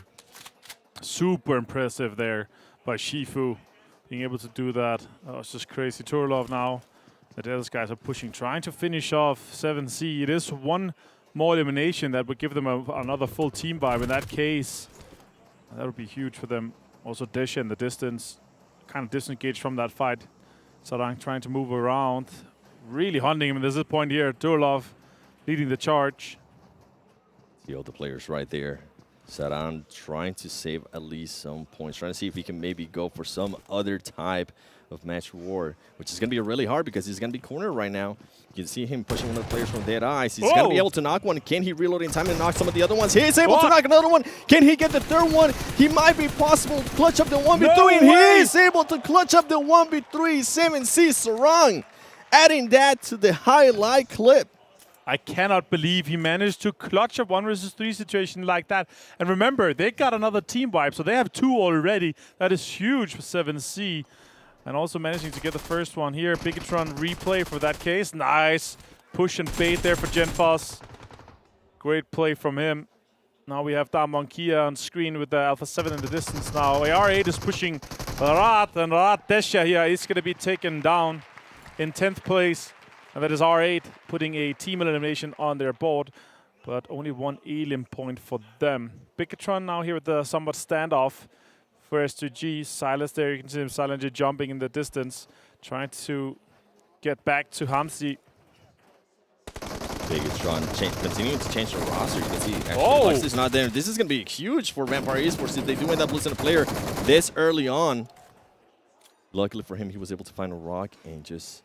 Why did they go for that? Is it because they saw the fight with S2G and Bigetron, I assume, and they wanted to third-party it? Bigetron was just 4 guys strong, so it kind of turned around for them. They have to use some smokes. In this case, is stoned out in the water. This could be really bad for Vampire Esports. They have already actually lost one player. Are they going to end up losing another player? Sarang does end up getting eliminated, but keep in mind, you said it earlier, 7Cs that end up eliminating at least 2 teams. Can anybody else catch up to them? If not, it will be another 5K for 7 teams, and I mean, that's not bad at all. 10K for being eliminated so early on. I would be happy with that. And talking about it, Vampire Esports does end up getting one of the players knocked. Bigetron currently trying to figure out how they're going to make the push here for Vampire Esports. There's only 2 Vampire Esports players alive. And if Vampire Esports got eliminated right now, that would be huge for the standings, Avenger. Yeah, for sure. Let's see how far they can take this one. Well, we're seeing this fight, actually. One of the players from Alpha 7 just got knocked, and I think he's going to end up getting eliminated by Damwon Kia. That's not what we want to see. Information is coming out from Shreps' high ground position here, but the case of Bigetron potentially trying to push. And you see Misery here. Well, 1 helmet, 2 vest is pushing aggressively on Shreps' location. Now we see Sarang with that 1 versus 3 again, super well executed. Even with a DPS and Saiga push, Deadeyes Guys could simply not withstand the power of Sarang and his well-timed movements there. Now back to Misery. What can he get out of this push? Can he maybe surprise Shreps in this situation? Rest of the Bigetron guys also pushing in. Liquid, Genfos coming into this location. Sox in the back. Scar in hand, UMP, and MP5. So somewhat short-range shots are coming in now. 336 for Shreps. He found them now. He knows he has to disengage from that location. And I think Bigetron is going to get caught by surprise with that damage that the Vampire Esports player was able to cause. Slow down a little bit, and they need to be careful because Fluke might be able to get an angle here on them. Does have a 3-time on that M4, and we know how deadly the M4 can be. He's going to aim down. Can he knock anybody? He took too long to cause any type of damage, and I think that might have been the best choice. That way he can try to make it to his other teammate. I was going to say... A lot of support for R8, you could hear in the stadium. It's crazy. Wants to get some of those knocks and eliminations there. You can definitely hear the crowd going crazy for them and clapping. Yeah, I was going to mention with the 7C Esports, I know they've been already eliminated. I wish this is why they would be a little bit more aggressive. We have seen at least 2 of their players being able to clutch up big plays. I wish they were just a little bit more aggressive, as we do see a fight here between Stalwart Esports and R8. R8 going to have the big ground advantage. They are going to have 2 players knocked from Stalwart Esports. We've seen what Pika and Top can do action coming in, being able to cause some damage. Can Pika get the angle? He's not able to. He's going to be able to get a knock. And guess what? Bigetron is trying to third party all of this, and they are going to end up third partying all of that. I cannot believe it. Bigetron, 6 eliminations. They eliminate R8, and on top of that, they eliminate Stalwart Esports. That is going to be huge for Bigetron, trying to get the most teams eliminated. Yeah, that is crazy. I did not expect and see that happening in that case for sure. Now, Alpha 7 has not spotted Fluke. Vampire Esports, 2 players left. Shreps and Fluke here is completely disengaged from each other. Fluke might as well just try to sneak in behind Alpha 7 and could surprise them, especially now that he knows it's them. If he can damage them, then it would be good, but they are right now fighting head-to-head. Alpha 7, 12 points ahead. Let's see the replay here with Misery.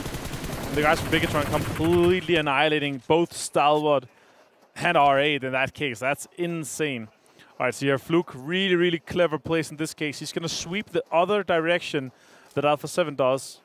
He might have an idea that it is Alpha 7. They have lost Mafioso, and they're down to 3 players. They have it. I think Fluke has played that perfectly because now he's going to be able to make his way towards the circle and not have to worry about getting into a fight outside of the zone. You see Nigma Galaxy would know, Lord, if somebody gets close to him, we know the type of nades that he's able to throw. I'm kind of actually looking forward to it. And here we have an airdrop. If I'm not mistaken, that might be the first airdrop. That's going to be a match reward if any of the Nigma Galaxy players are going to be able to collect it. And as I said, that Lord is going to go for it. That's going to be if that was the first airdrop, that's going to be the easiest 1K of his life right there. For sure. Circle closing in, and let's see the next one. It could go to Al Halaba, and we could see potentially an urban ending, but I'm seeing a high ground ending or close to S2G potentially, or Nigma Galaxy in that case. That would be pretty cool as well. We have some interesting buildings that we saw multiple fights. We're actually going to go northwest in this case, so it's good for Bigetron, which are going to be fighting Alpha 7 eventually with that, and Bigetron actually has that high ground that we see on screen right now, fighting S2G a little bit, poking at each other. Bigetron is definitely going to be holding Alpha 7 out. We see some shots already. Karelia going really low. And now he has to heal. Liquid kind of close already. Liquid That's a sticky bomb. Super close, actually. Sticky bomb thrown by Liquid to maybe to try to deny that. See Genfons on the low ground, potentially pushing in there, Seven. What do you think is going to happen here in this case? Is Bigetron going to aggress on them, or is Alpha 7 going to play a little bit more passive in this case? With the way Bigetron has been playing, I think they are going to be trying to be a little bit more aggressive. They need to be careful, though, because Revo is going to be holding off this angle. It's going to come down to who gets that so first much knock. Information he gets from that stone and that rock position there. That's really crazy. Yep, and then on top of that, with this fight, you got to keep an eye out for Vampire Esports, because if for some reason the other two Bigetron players decide to push towards where the fight is going to be with Alpha 7, Vampire Esports might actually have a great angle from those buildings to kind of third party and get some easy points for themselves. Yeah, but for sure. Alpha 7 decided to back off, though. They were like, you know what, let's not take this fight. They're currently going to have the upper hand on every way. They have to move now as well, right? Because Circle is closing. They're going to have to sweep on that northern side, try to get in on that high ground angle that Bigetron is currently holding right now. So I really like that play from them. The question is, are they going to have enough time to do it? And does Bigetron spot them going into that valley that they currently have two players on either side of? So that's really interesting to follow later on. Nigma Galaxy here on screen. They're holding one of the high ground big compounds that we saw, currently inside the circle. Bigetron there in the distance. Shots are coming in. I see Bigetron's players sucks in Misery taking a little bit of damage. Alpha 7 is going to lose one to Genfos. Genfos saw that push coming. It's kind of the only push they could do in that case. And now Carillo gone down. 7 eliminations already. They defeated 7. That's crazy to see already in this stage of the game. Revo is going to try to hold out a little bit now. Misery on the high ground still. Yeah, and I think Bigetron is just going to set themselves up now just to gatekeep this. And this is going to be huge for Vampire Esports because they're already in the zone. They're not going to have to worry about rotating anytime soon. And they're going to be hoping that Bigetron is just able to fully flush out Alpha 7. Alpha 7, I'm surprised they weren't a little bit more careful. I think they were just so focused thinking that, hey, I think Bigetron has already decided to rotate as well. He ended up backfiring. Guess what? S2G getting 2 knocks on Nigma Galaxy. And we've seen what S2G can do as well. They're going to be super aggressive. Here comes the push. Can they get there before both of the revives go in? Are they going to have enough time, Nigma Galaxy, to actually heal up? Great Molotovs right there from Hamsi. Let's see the push. What's going to happen? Freak trying to deny this push here from S2G. Really good amount of utility used in this case here. Silas trying to silent move around this corner. He's going to be able to Saiga in hand and force swap back to Saiga. Lord trying to defend. Oh, that's a good shot. Silas. Pushes Freak now. Oh my god, great push from Silas here. Super well executed by S2G. And that's another elimination for them. Revo sitting in blue. He's going to try to have to survive for as long as possible. Bigetron still holding on. And Bigetron is now the only team with 4 players left alive. This could be the game. With this Western shift we just had for them, this could be the first game that they're potentially going to be able to win here at the Afterparty Showdown here at PMWI. Yeah, they're going to be looking forward to. You can see this is actually going to benefit a little bit more because now Bigetron is deciding to push off from where Alpha 7 was. Revo might actually have enough time to just make that rotation into the circle. It comes down to how many heals does he have, as he is the last player for Alpha 7. What it looked like at some point, it was going to be a great game for Alpha 7 with Vampire Esports losing 2 players at the start. It has now completely backfired, and even though Bigetron has rotated a little bit from where they were, they can still see that line of sight straight where Alpha 7 is going to need to rotate. And the interesting part is, that right now Vampire is not going to have an amazing game. Yep. But Alpha 7 was 12 points ahead. So if they just have a little bit of a better game, our last 2 games are going to be so tight. It potentially could come down to some of the last fights in the last game to see who's going to be the winner of the Afterparty Showdown. I'm going to be looking for all of that, and I'm more than likely going to end up losing my voice. I'm really looking forward to that we have a very, very close. And, I mean, that's just yeah, that's just the fights for first place and second place. If Bigetron has a great game here, they're gonna be pushing from 5th place also to 3rd place and trying to fight Team Falcons and Stalwart Esports. So we can see a lot of changes here on the leaderboard. And as we're talking about changes on the leaderboard, guess what? Them 1 Kia currently having Sung, one of the players, out healing. S2G keeping an eye on it, and this is what happens when you're in Karakin. If you don't make early rotations, you're gonna get caught off guard. But can they connect on this? Fluke actually being able to connect with that, the M4, and I think he's going to be able to get that elimination as well. No way. No way. That is an insane spray down from that distance. Fluke from Vampire Esports coming out of Thailand to show us how they are playing. So dominant they've been so far. It's crazy how mechanically gifted these guys are. MC trying to defend this push potentially from Damwon. We have Song pinned out in the blue right now, but the other guys obviously want to push this angle so they can get him back. Yeah. Oh, they're trying to crawl up silently. Oh, that's a shot. That is not good. They just pulled the Jason Kaplan. They accidentally shot right there. DPS Sadly in hand, for though. them. DPS in hand. What? Oh! Countered with the Saiga. DNBR. What's going to happen? He's trying to pre-fire the corner. The jump. Oh, more shots. 4 more left. He's going to find him.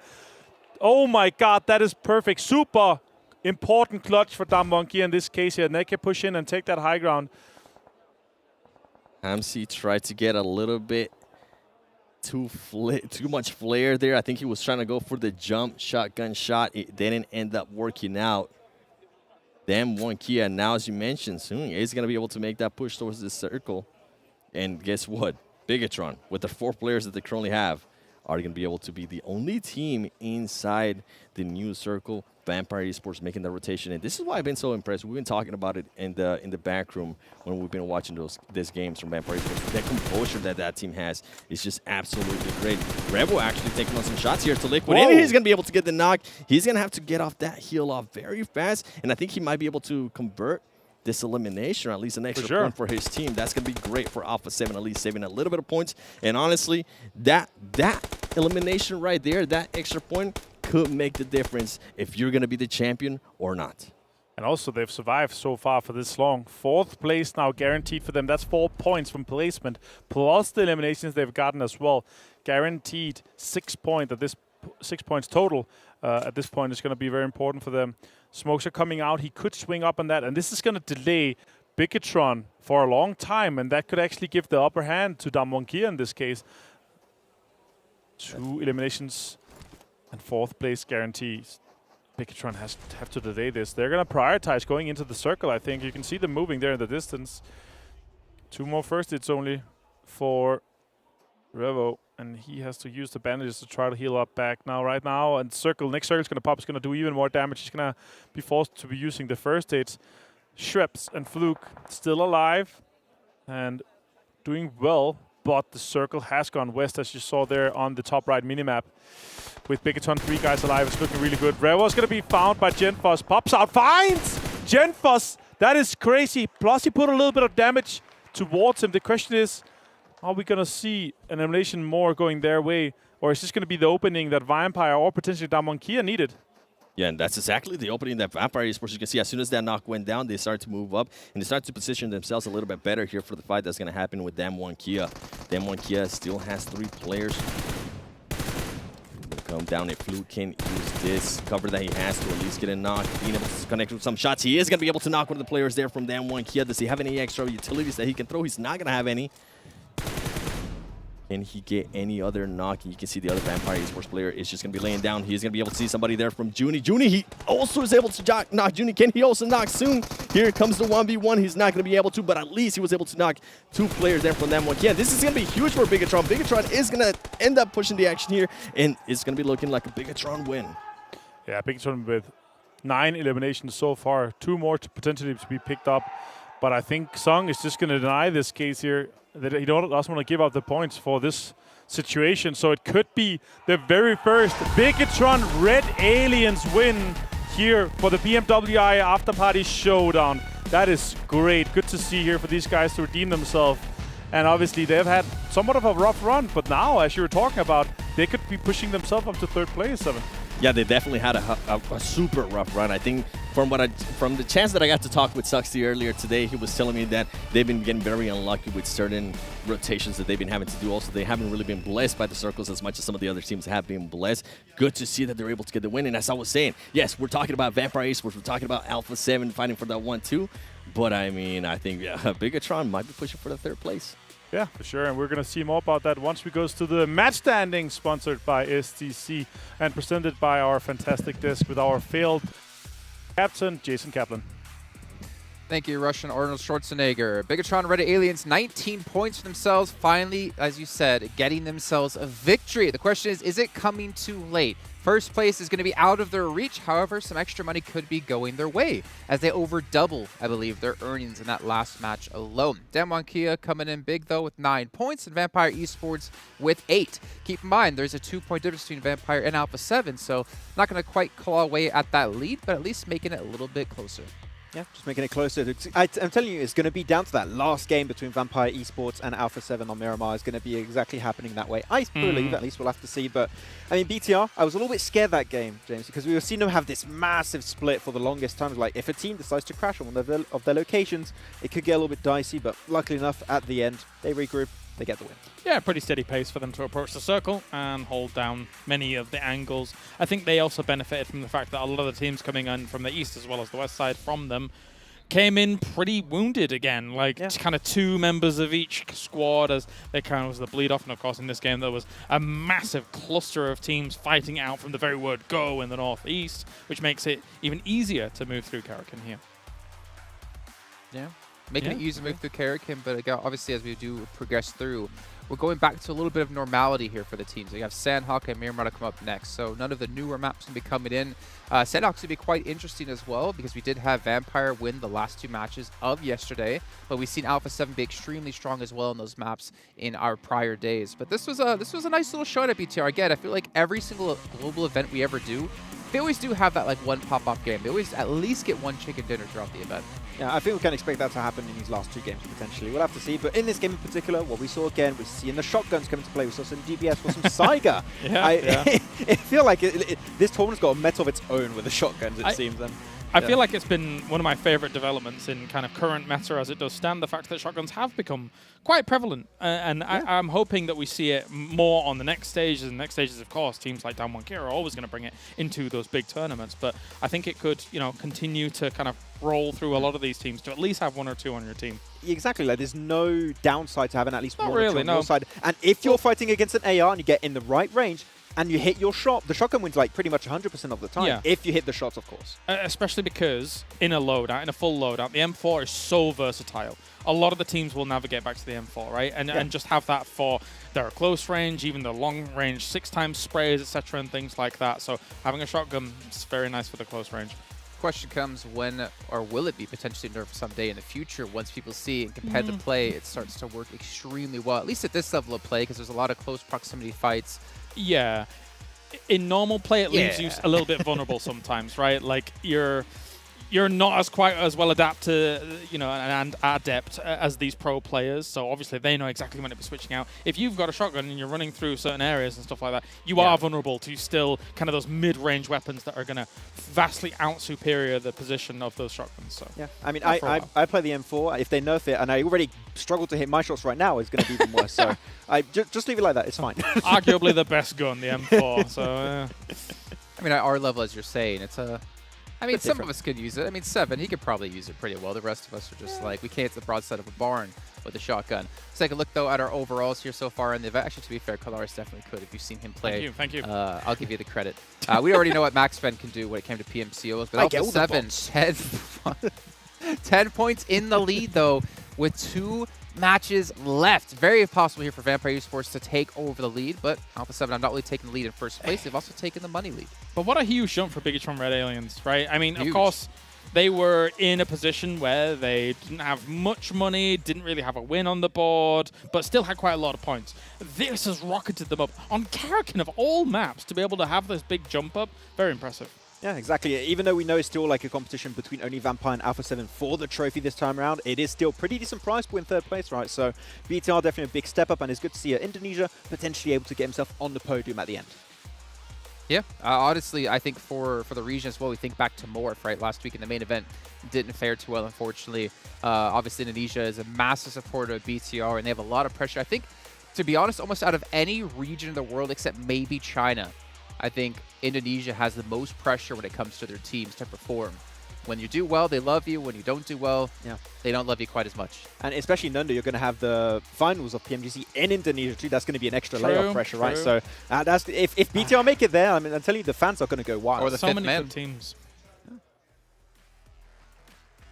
All right. I was going to go in a shot just because you couldn't see it. We can see, though, a minute 30 left to go until we do head into Sanhok. Now, I haven't done predictions with you gentlemen just yet, but I want to ask the predictions now here. Maybe not in the last match. Who do you have taking Sanhok? For this game, I'd like to see S2G. No, they dominate when it comes to Paradise versus RA. I want to see them come back in this third day, so S2G. There you go. The Bootcamp Boys. Stalwart. Let's do it. Oh. There's no team called the Bootcamp Boys, Max. I was like, wait a minute. No. There could be. Maybe that's what we can rename our group to instead of what we currently are named. No, Soccer Crowd is the best. Yeah, definitely. Big shout out here to Savvy Gaming Group for being one of the big sponsors here at this event. Again, without them, this would not all be possible. Also, for you guys at home, whether you can't, well, obviously you can't win the money here, but you can get a free permanent legendary set during the Vibe and Drive event currently going on within PUBG Mobile. Make sure you get your friends together, complete the missions, and collect your rewards. And my reward for having a fantastic desk segment here is to be able to listen to our two commentators, the 7 Worlds Gaming and Avenger. Oh, that's so nice. I can't wait to carry you later on today with PUBG Mobile when we end up playing. But we are going to be casting Sanhok. And you know what? The desk was talking about predictions, Avenger. And I'm going to ask you for your prediction, but not for who's going to be winning or who's going to be doing well. I'm going to be talking about just the points at the top, first place and second place. Do you think the gap is going to be less than 10 points after this match? So simple yes or no question. That's the kind of predictions I like. The 50-50% chance, the coin flip, the type of prediction I do the best at. I think that we're going to see Vampire close the gap and have less than 10 points up to Alpha 7 in this game. That'd be nice, because in that way, we would have a really, really, really close last game. That'd be crazy. Obviously, on Sanhok, for the second to last, or as James loves to say, the penultimate game of the day. It's Sanhok here at PMWI Afterparty Showdown. Let's see what this brings. It's your favorite map. You love it. It is. I'm glad I've been able to cast this map many, many times, especially over PMWI. And I was going to say, I think Alpha 7 is still going to be leading, but I think they're only going to be leading by 7 points. So I am going to I think it's going to be less Alpha than 10 points. 7 predictions. Yeah, that would be crazy. Your favorite number is obviously also 7. Yeah. What else is 7? You have 7 kids too, and what all? 7 ex-wives? Working my way up there in kids, not about the ex-wives though. the kids you're working your way up there. Revo 34 eliminations now after being able to close a few ones out on Karakin. Kirillio 26 and Shrebs really closely knitted after on 25. Damage as well, nearly 1,000 damage more than Action from Stalwart. Quite impressive to see Action up there. He's obviously one of the top dogs. And Mythic with 7 headshots. You like that? Yeah, I mean, Rebel 2, 5, and then Silas from S2G. And we're actually already having a fight that we've been seeing over and over again here in Paradise. S2G, they love landing here. Are they going to be able to back off RA? And is any of these teams going to end up losing one of their players? And I was going to say, I'm with you. It's so surprising to see Action from Stalwart Esports there at the top, at least within the top 3 of the damage, because Stalwart Esports, to me at least, has been a little bit disappointing. I was really hoping that that would be one team that was going to be fighting for at least first place. Look at this movement. It hasn't worked. Yeah. Working really well right now for S2G. They could be wrapping up and have that high ground on this roof. That would be really good. Of course, thanks to Sony Xperia for sponsoring here and being our official smartphone sponsor for the PMWI and Gamers8. And for everybody watching, don't forget to watch PMWI together in-game esports center with your friends to win PMWI special sets. As we do see the fight ensuing here, Team Falcons is going to be going after them. Don't forget the PMWI packages are on sale for a limited time, and you can also win PMWI treasure crates if you play PUBG Mobile during PMWI. Suxy currently on the defense, backing up big time. Liquid actually being able to get a little bit of an angle there on one of the players from Team Falcons. And guess what? The team that is currently in last place in regards to points, 7 Seas, adds another match reward to their tally. I think it was somewhere around 30K. Oh, yeah, you can see it right here. 30K after this match with that, if they don't end up getting any more. 32K. You kind of start questioning yourself. Do you really mind being in last place? If you're winning some of the most money? Yeah, when you actually have more money than the teams that are above you. Yeah, all right, look at this. The 10 points difference for Alpha 7 down to Vampire is crucial, but Bigetron on 114 all the way down to 103 points on S2G. That is 5 teams within 11 points. Our middle pack is fighting for a huge chunk of change, and the difference there is $10,000, $20,000 difference if you're able to fight your way further up there. So really good for, oh, look at this, Aladdin taking down Juni with a surprise attack. Damonkia losing one player early on. That's, of course, unfortunate. But good again for 7C being able to take some of those early eliminations. 7C is just being sneaky like they have been throughout this whole tournament, whether it's the duos, whether it's this kind of matches. It does not matter. They're going to continue to be sneaky. And I said it earlier, I kind of want to see more aggression out of this team. They have shown us some great, amazing plays. I mean, the visual skills, and they just haven't showed it. But guess what? In the visual skills, Ida from R8 being able to get 2 knocks right there. That's going to be an extra 2 points for R8 Esports, and Rad. It's not gonna be. It's not looking good for Rod so far, at least here at the start of Sanhok. And as we're seeing some rotations in the map, I'm actually starting to see Bigetron get a little bit closer to bootcamp, getting way too close to Stalwart Esports. I wonder if they're gonna want to engage.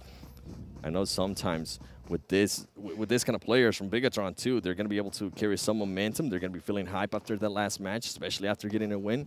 They might want to continue on getting into fights and seeing if they can actually win them and continue to boost their confidence. Really intrigued to see if that's going to happen. Damwon Kia does have some players that are trying to third party. They heard those shots from Ida, from R8 Esports. I think Forrest not able to spot anybody right away, so he's going to do the right thing and just back off. Yeah, clever play. Coherent play style in that case. R8 Esports on screen. 1 elimination so far for them. They have had a decent showing so far, but still not in our middle pack within that striking distance of that top 3 place right now. 12 teams still remaining. Damonkia lost 1. Rat.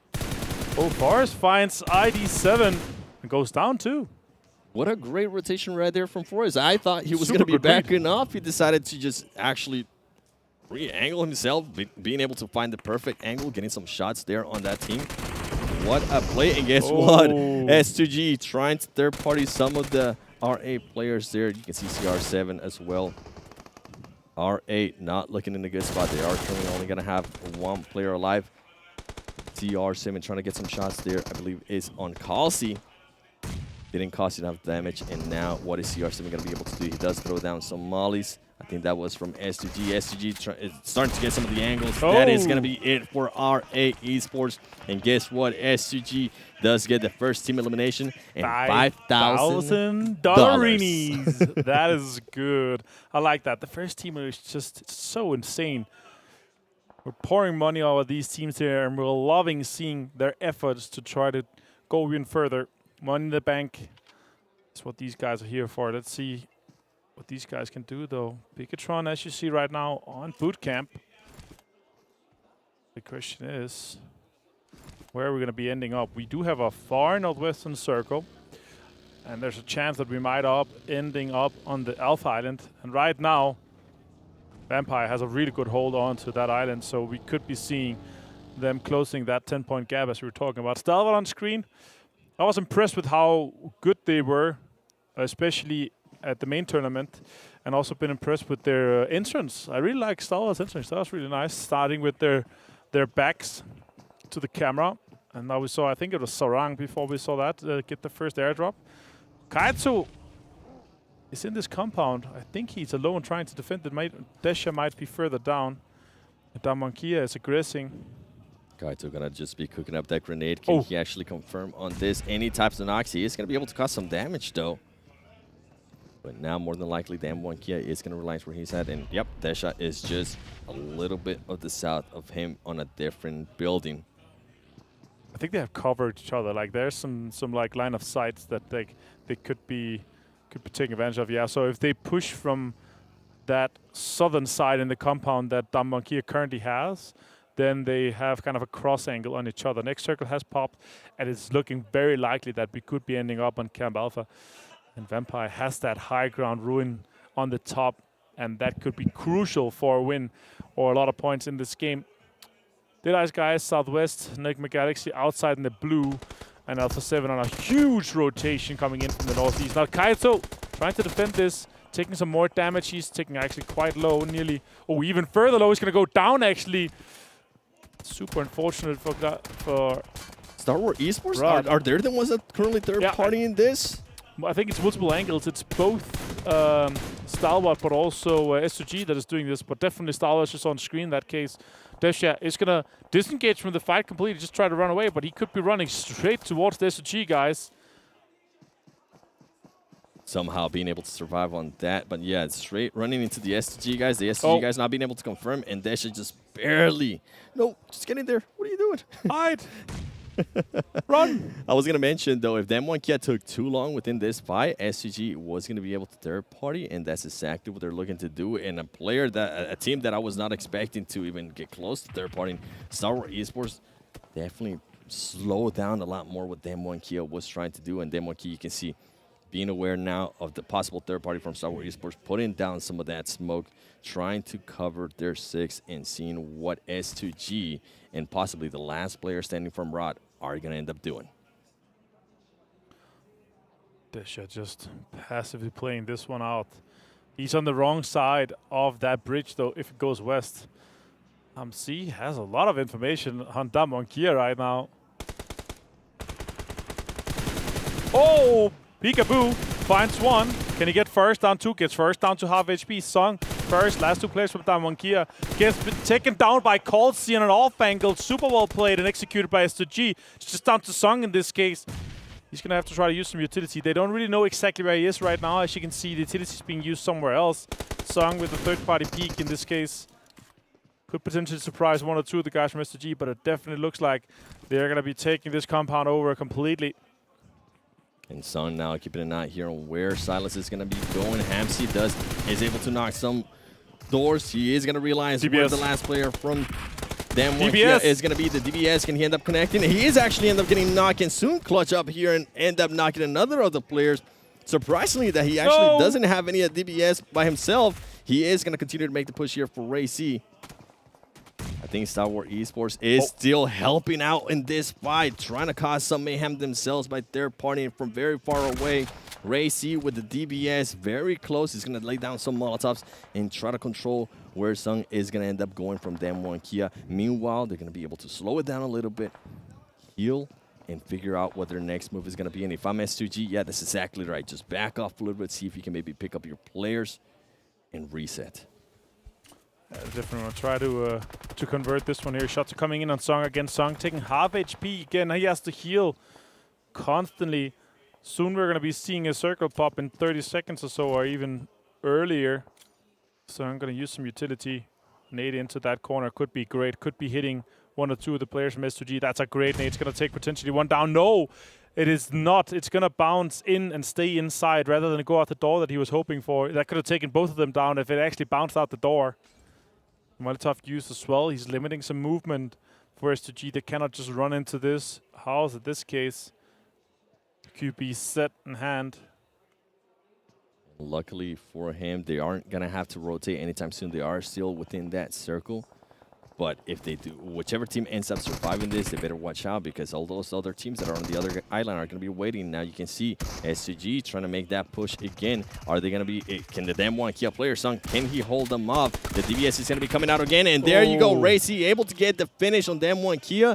But Stalwart Esports making sure that they let their presence be known as they do end up knocking Racy. Colsey just in the distance trying to hold an off angle, some information. Maybe it's because they know that Desha is still there, that they're trying to hold him out. Nigma Galaxy in the blue still. I'm expecting a heal situation. I see 8 first aids in this case. Definitely expecting that to be happening. Let's see how many they get. And a 3 backpack as well. He could be dropping bullets. He could be dropping other utility. Just give him 25 first, and let's see how long he can survive for that case. Now, Vampire here, we'll talk about the high ground, is actually not going to come into that hard of an effect in this case here, because you can see as on the top right, the blue zone has moved north and has a lot of the river inside, and the bridge is still inside with our tin too. Stalwart actually sitting in this center compound with Bigetron lurking on that south side. S2G starting to make a push here on the last player from Riyadh. They have already eliminated Damwon Kia. This is going to be feel real good if they're able to eliminate there the last player from Riyadh, and they're going to do so right there. Nice. And it's Alpha 7 now starting to third-party fights from S2G. So many third parties going on. I'm kind of enjoying the split currently that Alpha 7 is going to be doing. But I feel like if the circle does end up going to the West Island, it's going to be a super hard rotation for Alpha 7. especially if Vampire Esports is somehow able to realign themselves, where you can actually see where the bridge, where people are going to be rotating. On top of that, you're going to have 7Cs, Stalwart Esports, and what is Bigetron going to end up doing? You know what I would love to see? An actual bridge ending where everyone is just forced to be fighting on the bridge for the control. That would be crazy to see. I don't see it happening. It's kind of rare that we have those endings, but still would be an absolute pleasure to see. Potentially, if Bigetron is able to fight and get to be one of the last teams and then fight, there would be Alpha 7 versus Bigetron fighting for that bridge control there, and then that would be crazy. But let's see what happens here. S2G, those 7 eliminations so far, the vast majority of the eliminations in the game so far. Actually, they have half of all the eliminations so far in this game here. That's kind of crazy to see. 48 total players. 34 only remaining. Carrillo getting spotted there by the S2G players, making the back off a little bit. They know that Alpha 7 is currently lurking. Circle is starting to close in. Where will this circle go? Is it going to be a super toxic one? Bridge. I'm actually thinking about the little island right there. Okay, I know that's okay. That's crazy. If you're thinking bridge is toxic, yeah, my toxic trait is going to definitely come out and think the little island. Please, let's see what kind of mayhem these teams are going to be able to cause. And look at the longest Ilum, 397. Oh, bridge! I can't believe it, bro. That is insane. Holy, okay. So the question is really now, how many teams are going to be fighting on that west side? Because that is where the vast majority is right now. Alpha 7 is just going to be trying to get as many eliminations they can on that east side of the bridge. We have so many of the teams still in the west. Could Bigetron consider going back right now, actually going back to the bootcamp side and trying to swing in behind S2G? I would really love seeing that. Vampire going to be focusing on trying to get some of those eliminations that they know are coming in from the blue right now on that western side. See still Deadeyes Guys, 4 players from Deadeyes Guys currently trying to get in, and Vampire is going to be trying to check for that. I'm actually hoping Bigetron decides to full send it to Stalwart Esports. That's going to be in front of them. I'm hoping they don't decide to go for that sweep that you were talking about. I think it's going to leave them exposed way too much, especially with S2G having the high ground there. And we already seen what Stalwart Esports can do from that range. So I'm just hoping Bigetron fully sends it to where Stalwart Esports is. And hopefully they do it soon, because if Vampire Esports is able to position themselves here, I mean, they might end up getting some angles for that team. And Deadeyes is also going to start sneaking up. So if they are going to make a push, if they are going to make a decision, it needs to happen soon. As we do see here, Nigma Lore currently getting some shots out. And guess what? You were talking about it earlier. That man has 27 medkits. So I think he's going to definitely be going for that heal off. Meanwhile, we're having a fight there between Team Falcons and 7Cs. 7Cs hasn't really had to rotate at all. Falcons has, as they were in the, I believe they were in the southeast for a very, very long time. So I'm surprised they're currently here in Hattin. 7Cs though, trying to figure out what Team Falcons is going to be doing. They are going to be able to get this revive just in time, and 7Cs is actually going to become a little bit more aggressive, trying to figure out where the Team Falcon players, Never Alone, and the player that's currently knocked are currently at. 7C still trying to just get inside Hattin's edge here. Maybe potentially try to control it from Falcons. They must have an idea at this point where they're going to be moving, and that's really the question, is how they're going to try to do that. It's a 2-2 split for them, or a 2-1 split for them right now.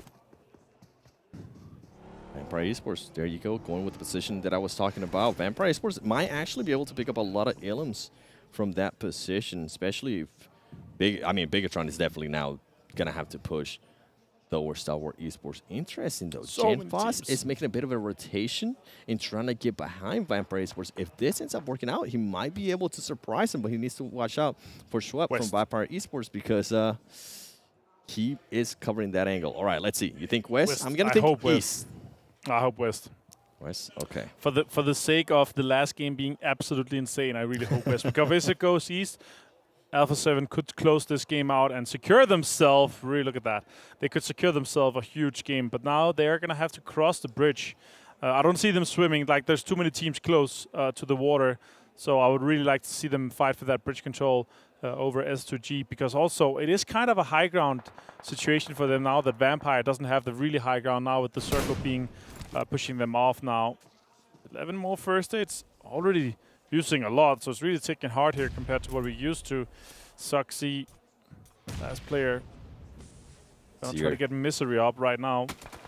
Only knock. This is what I was talking about. Oh, Bigetron just took way too long to make that rotation, allow Vampire to position themselves, and on top of that, Deadeyes making their way up just way too much. They should have made that push a little bit earlier there to Stalwart Esports before the other teams were able to position themselves. And now, the big question mark here is how is Vampire Esports going to end up rotating from this height advantage that they have, considering that Stalwart Esports is right next to them. And the longer they end up taking, Deadeyes is just going to start sneaking up on them. You can see Team Falcons currently set up. And I think Alpha 7 is going to go for a bit of a swim here. I love that they ended up setting up Mafioso there for a little bit of a distraction. So hopefully they don't hear the players swimming under. You can see Aladdin covering the bridge. And some of the other teams are currently just focused on all the 5. Vampire Esports, I was talking about how are they going to end up making that rotation. It doesn't end up working out. One of the players does end up getting knocked. Can Top get the other knock on Vampire Esports? They are. Vampire Esports ends up losing 3 players on that rotation, and it was just such a tough rotation. And guess what? While all of that was happening, Alpha 7 does end up losing some players as well. Yeah, that's kind of important for our last match to be really close here. If Alpha 7 end up being the winner of this game, it would be rough. Ravenclaw trying to survive a little bit. Shots are coming out towards him already. That is not good. Hit's going to hit the ground and go out. Alpha 7's going to be happy for that, but they have their own problems right now. Vampire going out in 8th place by Team Falcons. Impressive to see. Now Stalwart is going to be pushing into this circle here and try to take control of that bridge. S2G go down. This circle is going to definitely benefit Alpha 7 as they're going to have the control of that bottom bridge. And then you have S2G now pushing up. Aladdin from 7Cs, holding it back too. They currently still have all of their 4 players alive. And somehow Nigma Lore, slowly but surely, making their way up as well with Deadeyes. Alpha 7 Mythic is going to end up getting knocked. Rebel being able to pick up Carrillo. Here comes the push from Stalwart Esports. This is going to be huge. 7C is actually being able to spot there the push from Stalwart Esports, and they're going to be able to stop it. Nigma Galaxy actually being able to stop that push, as well as S2G. This is such a huge benefit right now for Alpha 7, being able to reset themselves, recover the players that were knocked, trying to figure out what they're going to do if the circle does end up moving not in their favor. Look at that. The AWM coming out. Big boy gun right there. Ray's gone down. 7C's going to have an elimination. They are looking really strong right now in this case and from this angle. Coming in from the north, a lot of control. 4 players alive as the only team. S2G, though, they go out and they have 10 points total. That's going to be important for them. Nigma Galaxy, 3 players alive. Alpha 7, 3 players alive. And Falcons. Ooh, that's good shots here from Spraygard. Could connect onto Revo. Does not get him down, though. Hamodi does get Carrillo down. And Alpha 7 is in a world of trouble in this case here. They have only also gotten 1 elimination so far, and the blue zone is pushing them 7. Rio getting knocked there. Nigma Galaxy is going to spot one of the players there. Aladdin from 7Cs. And guess what? Raouf is going to continue to make this push. Is he going to be able to convert? Oh, Revo misses the shots there with the DPS. And somehow Nigma Galaxy doesn't want to take a fight with bullets. They actually want to take a fight with all of this utility. They're going to go for the special eliminations. Can they actually confirm on this special elimination? Good nades. Being able to knock Mythic players. Mythic somehow being able to survive, and he ends up getting eliminated. Now Nigma Galaxy continuing to make their push through. 7Cs trying to defend this, trying to actually recover Aladdin that's currently knocked, and somehow Nigma Galaxy still has utilities after all of that. That is crazy. The fight now is going to be between Nigma Galaxy and 7C Esports. Can Nigma Galaxy make a huge clutch in this moment here? They're getting 1 player down right now. Ooh, Spray got jumped down in perfect timing. So Erangel is going to deny that push under the bridge. So it's going to be forced to be a fight across the bridge. And they're going to be having to... Oh, that's a really good Molotov. Raouf standing in it. He's on fire. He's going to be going down to that. Potentially, Hamadi finds 1, though. They have to turn this around now. Really good nade. Takes Raouf down. Spray guard on point with the utility. Something that we're not keeping an eye on here. Yes, this fight's currently going on, but guess what? There is still 1 player alive from Nigma Galaxy, and if Lori can somehow find an angle and connect some shots with the players there from 7Cs before they start going down, that could be a huge difference. You can see him right there. He's currently setting himself up. Can he convert on some knocks? It is going to be 3 players. It's going to be super hard, but ultimately 7Cs, guess what? The team on last place, coming up and continuing to add up that tally in regards to match rewards, adding another 10K to their tally. I know that's going to feel good for them. And interesting for 7Cs, they actually went back to the original roster. I didn't think I see Scout OP right there, so wonder if they were actually just wanted to use them yesterday. Yeah, exactly. And crazy game here in Sanhok. we were hoping for the bridge. We ended up ending just west of it, and it became complete mayhem. But unfortunately, it did end up being a little bit more points for Alpha 7 than it did for Vampire. So they're going to extend that lead a little bit. So our last game, Alpha 7 is going to have a little bit of an advantage. Yeah, I think our prediction was definitely way off, and I'm pretty sure, regardless though, that next match is going to be super close. But you know what? I think that Des is going to be looking to break this down with the match ranking brought to you by STC. He's 7. He's gaming. He's 7 Worlds Gaming. But 7C Esports, the ones that take the chicken dinner. 18 points for them, 10,000 bucks in their pocket as well. Remember I said before they might have been bottom on points, but they weren't bottom when it came to money. Well, now they're definitely not going to be bottom on points.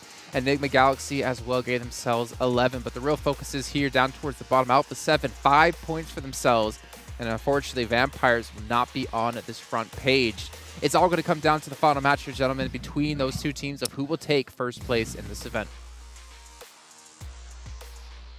Are going to be required if you want to have that fight, and who's going to be taking home first place. It's going to be a close one on Miramar, and we have seen already a Vampire dominate over on Miramar, so it's still anyone's game when it comes to taking that first place. You would think Vampires wouldn't dominate Miramar because it's so sunny and there's not a lot of shade. And that's the end of the analysis segment. Thank you very much, Jason, for that one. I'm here all day. Yeah, that's right. I think they may have been sweating buckets, though, when it came to Sanhok, and considering that Alpha 7 was going out quite late in this game, but really didn't convert too many points, right? So there was an opportunity here for Alpha 7 to kind of get a little bit more of a lead. It didn't really materialize, but they have still, I think it's like a 13-point lead or something like that. Double digits, yeah, I think Well, don't worry. We'll know exactly how many points when we get into our overalls in a little bit. In the meantime, we're going to get into our highlights brought to you by Sony. And again, Shotguns just doing so much work here. And we did get to see the drop at boot camp, but I feel like we didn't get the action we were expecting between, was that Stalwart and S2G? Yeah, I mean, we did have the... No, it was S2G versus R8 that keeps on happening every time. It's like the battle for 7K, who's going to get the first blood, who's going to get the first team squad wipeout. And S2G did come out on top of it most of the time. R8 were not really willing to take the fight, but at the end, that spot, very nadeable. And 7C had some really, really good nades. Prop to them on that one. Their utility was on point and really did get the better of the side of Nigma. Yeah, their split actually across Hartin as well as the bridge is kind of interesting, because it's very clear that they are always keeping one on that bridge, which kind of actually stops people from moving across the bridge. And they worked out pretty well here once again. So kudos to them for being able to pull that off, considering it's a bit more of an unconventional split. Okay, let's take a look at our match rewards here in this last one. See how much money some teams picked up. 7C, there we go. Another 3K alone added on top of their 10K. Not to mention potentially any other money they won on the second side of this. But S2G, again, another 5K for them. They're really not that high up when it comes to overall rankings, but in terms of money rankings, I think they're like 3rd place. Yeah, I think they could potentially also get really I don't think they can breach 100K, but I think they could get at least really close if they convert a win in this last game. I think they would breach 100K at the end, potentially. With also the prize pool added to it. Yes, I feel 100%. Like they got 15K for free here on Sanhok, all things considered. They were good in Paradise Resort, oh my gosh. You know? Look at this. Oh, wow, airdrop, special limbs, and limbs. That was a big game. Yeah, the airdrops are actually pretty lucky because they're barely moved from Hatim, right? So it's just like, whoop, right on top of them. Easy 1K. I mean, can't complain. Yep. They won over 20K that game. They definitely doubled their money up. Actually, yeah, they definitely doubled their money. I think they were like maybe 22, so maybe just under doubling. Yeah. That's ridiculous. Again, from one match, ladies and gentlemen, they just went up from like 22 to like $40,000. Yeah, the match before that they won was a duos, right? So you don't get that extra 10K for the chicken dinner. So they're definitely making bank on that game. Yeah, I mean, I think we expected to see potentially this a little bit more from 7C. But you know what? They find some success, and it's still, India slowly coming back in the competitive scene, in these kind of tournaments. It would have been interesting on Sanhok to see what they would have to have done if they had to move away from a decent chunk of Hartin, because of course the last two Sanhoks we kind of ended up around this location for them anyway.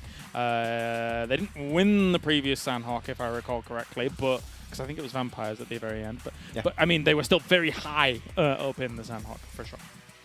Okay, let's take a look actually when it comes to our overalls with money, how much each team has won and where they currently stand.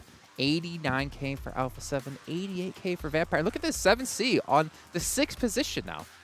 Yeah, I mean, that's what it does, like one big game, and you can definitely try and climb up the rankings in terms of money alone. BTR did exactly the same thing before that game over on Karakin, so no big surprise. You can still see a big leap forward from Damwon and Stalwart if they can close it off, but as we said, this last game, big focus on Alpha 7 and Vampire. And besides Vampire doing what they did at the beginning of today, there has been a far more varied day compared to our previous 2 days. Of course, we saw multiple chicken dinners from multiple teams in the previous ones, but today, this time around, new winners, good opportunities.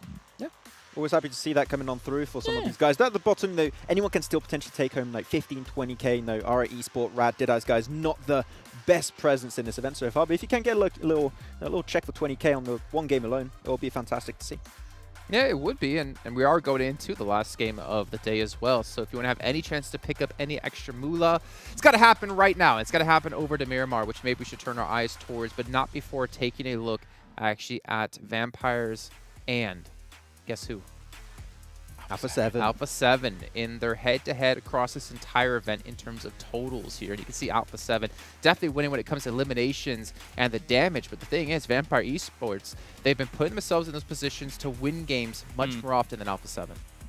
Yeah, and I think we also saw, especially at the start of the day, that in terms of damage, a lot of that coming from the utility. They threw like, what, 40, 50 more grenades in second place at one point at the start of the day. Like, their utility game is on point. If you breach them, they're always going to have nades available, and that is why a lot of their breaches work out, is because they have that utility from the start until the very end of the game. Yeah, you're right, actually, now that you make me recall that, because I think at the start of today, I think it was 136 grenades thrown. And that doesn't even count smokes, which was 100 and some as well, where Alpha 7 have been using them very effectively to make crosses on roads, etc., and things like that, as Jason drops his pen in the distance, and we continue on here. But Vampire, as Jason astutely said before, they have been looking far more to find a location to stage their game from, where Alpha 7 has fought into some of these situations very, very well. Yeah, and we need to dive actually into our overall stands. You can see we have 2 minutes and 25 seconds left, and we need to show this because we need to remind you guys at home how close it is right now between first and second place. 13 points. Vampire Esports, I mean, they need to get to the late stage. They have to depend on that. The question maybe for me is, will they potentially hot drop Alpha 7 to, you know, control their fate, or they hope some other team takes them down? That's the thing, right? You sort of need Alpha 7 to go out relatively early or really not convert on many eliminations, and it's going to be difficult. That's the thing, like a Vampire, even if they get a win and Alpha 7 get nothing, they're still not going to be able to overtake that position. So they need to have a big conversion game in terms of eliminations. If you're a hot dropper team that has not been able to find early fight success, you can do that. Some teams have been doing it in the past few games, but it's going to require a big performance from Vampire and also a bad performance from Alpha 7. You know, looking down, though, towards the bottom teams, right, Riyadh and R8, in terms of money, what stops them from hot dropping one of these top teams just to mess with them? Because for them, realistically, moving up the leaderboards isn't going to make you as much money as getting some of these match rewards for your team. And that's what you should be focused on right now if you're one of those two teams. So potentially dropping in on one of them, potentially dropping in on a weaker team that they perceive, they can make some extra moolah. Yeah, I don't know. I would not expect a team to go for a hot drop to try and mess with one of the top teams, right? I think you want to maybe make sure you can get the win and get... I think those Chicken Dinners 10k is very appealing. So I would think that teams will mostly focus on that instead of trying to ruin a chance for Vampire or Alpha 7. I mean, you're not wrong, but we haven't seen them even really get close that many times, if any at all, of getting a chicken dinner here. But with 50 seconds left to go, I'm going to remind you guys once again, Aramco, Saudia, Dr. Suleiman Al Habib, all big sponsors here to make this event possible for us, as well as a Savvy Gaming Group. Because without them, this would not be possible. These teams, or Alpha 7 in particular, would not be able to make over $100,000 for just one tournament. Vampire Esports would have been possible to make over $600,000 from one tournament. Well, technically, yeah, it's technically one tournament, but two little events inside of it. Right. But it is time to head into our final match of the day. But really quickly, you have one match left to get your favorite moment screenshotted and posted with the hashtag PMWI shots and potentially win yourself a PUBG Mobile statue. So Avenger and Seven Worlds Gaming for the last time today, take us away.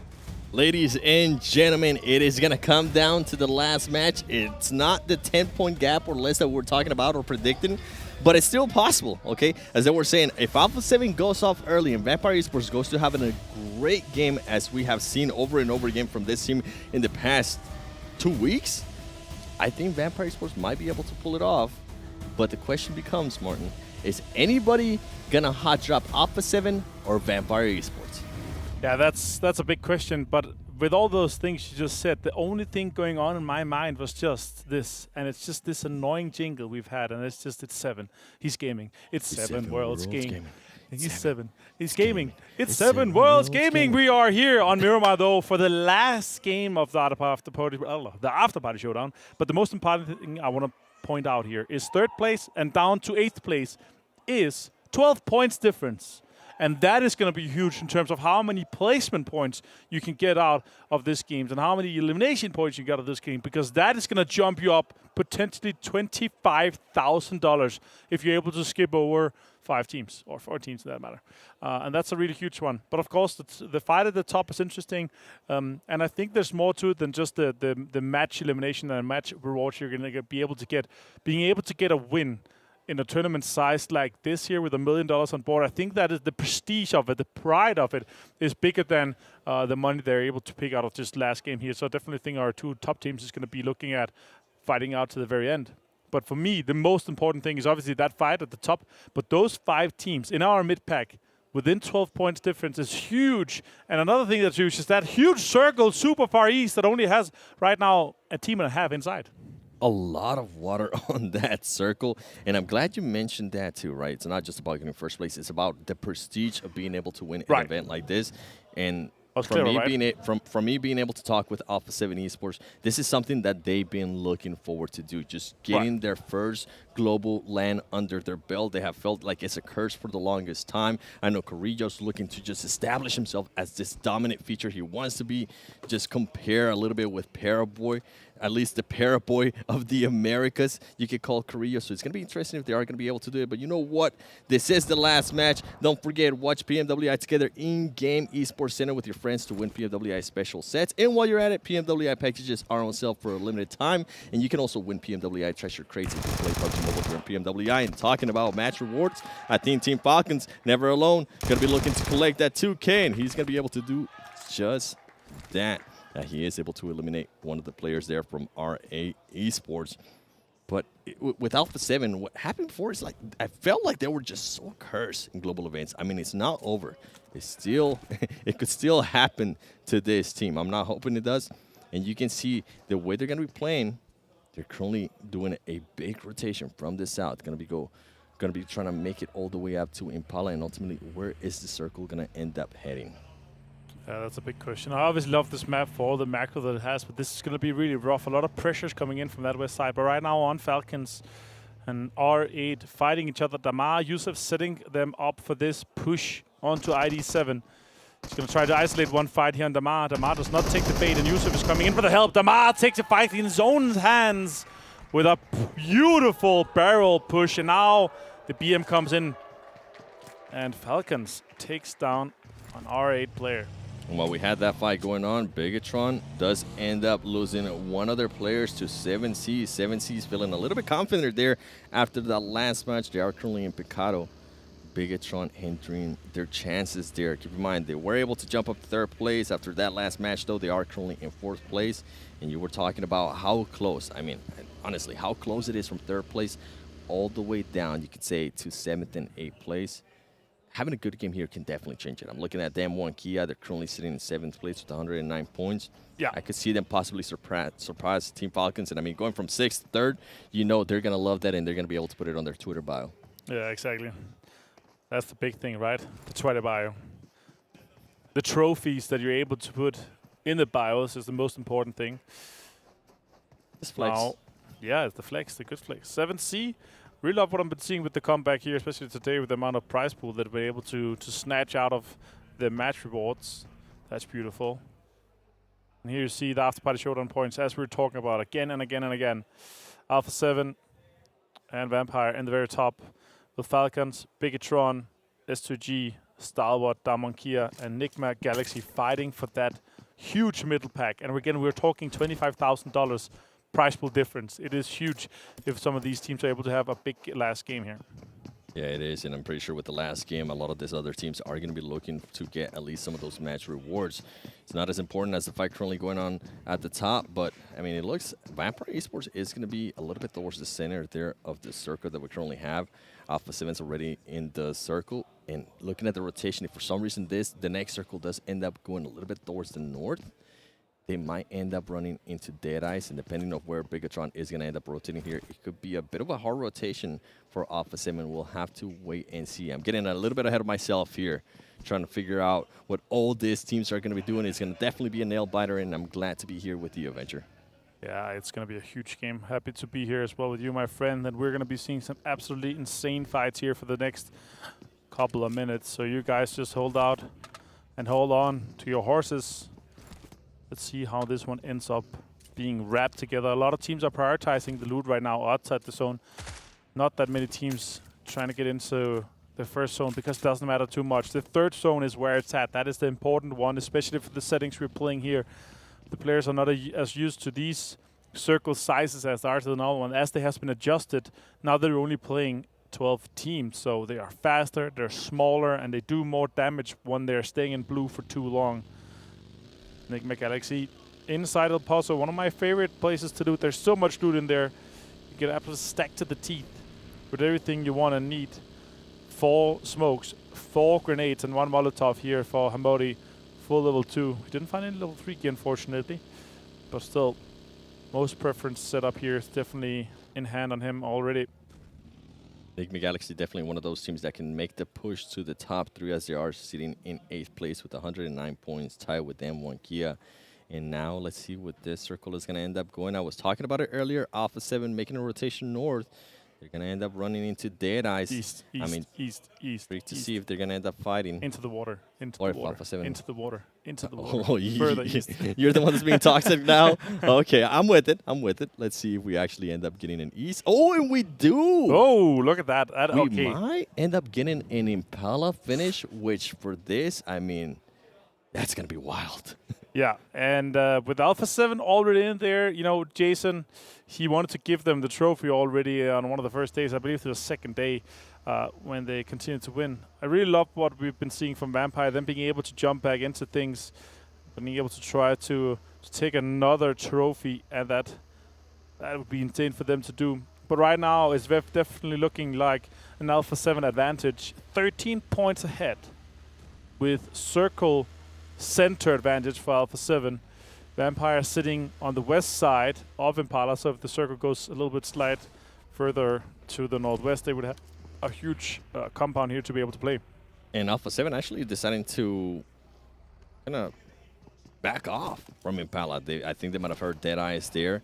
Or they're afraid that it goes to the islands in the water. Yes, that, or they might be afraid too that it might go down to Puerto Paraíso. So they're currently positioning themselves between those 2 cities and also right next to those islands. And guess what? I was talking about it earlier. Bigetron is going to position themselves now between Alpha 7 and Deadeyes. Deadeyes currently just looting everything going around.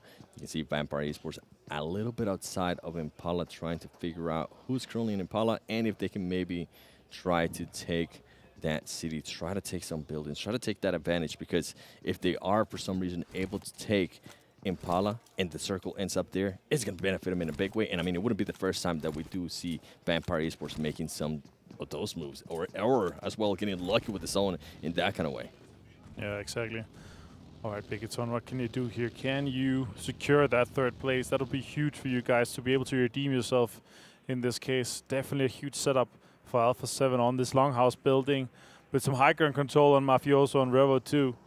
Oh. Kaito goes down, he gets knocked. I'm pretty sure he's going to be able to be picked up quite safely over by Minas Gerais.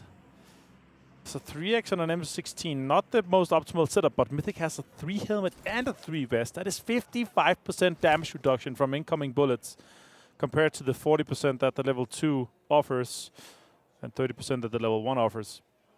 Yeah, with the M16, I mean, you can do the burst or you can do the single fire. I personally prefer the single fire, yeah, just because my aim is not like that. But if I'm Mythic, I'm pretty sure he does have the burst as that.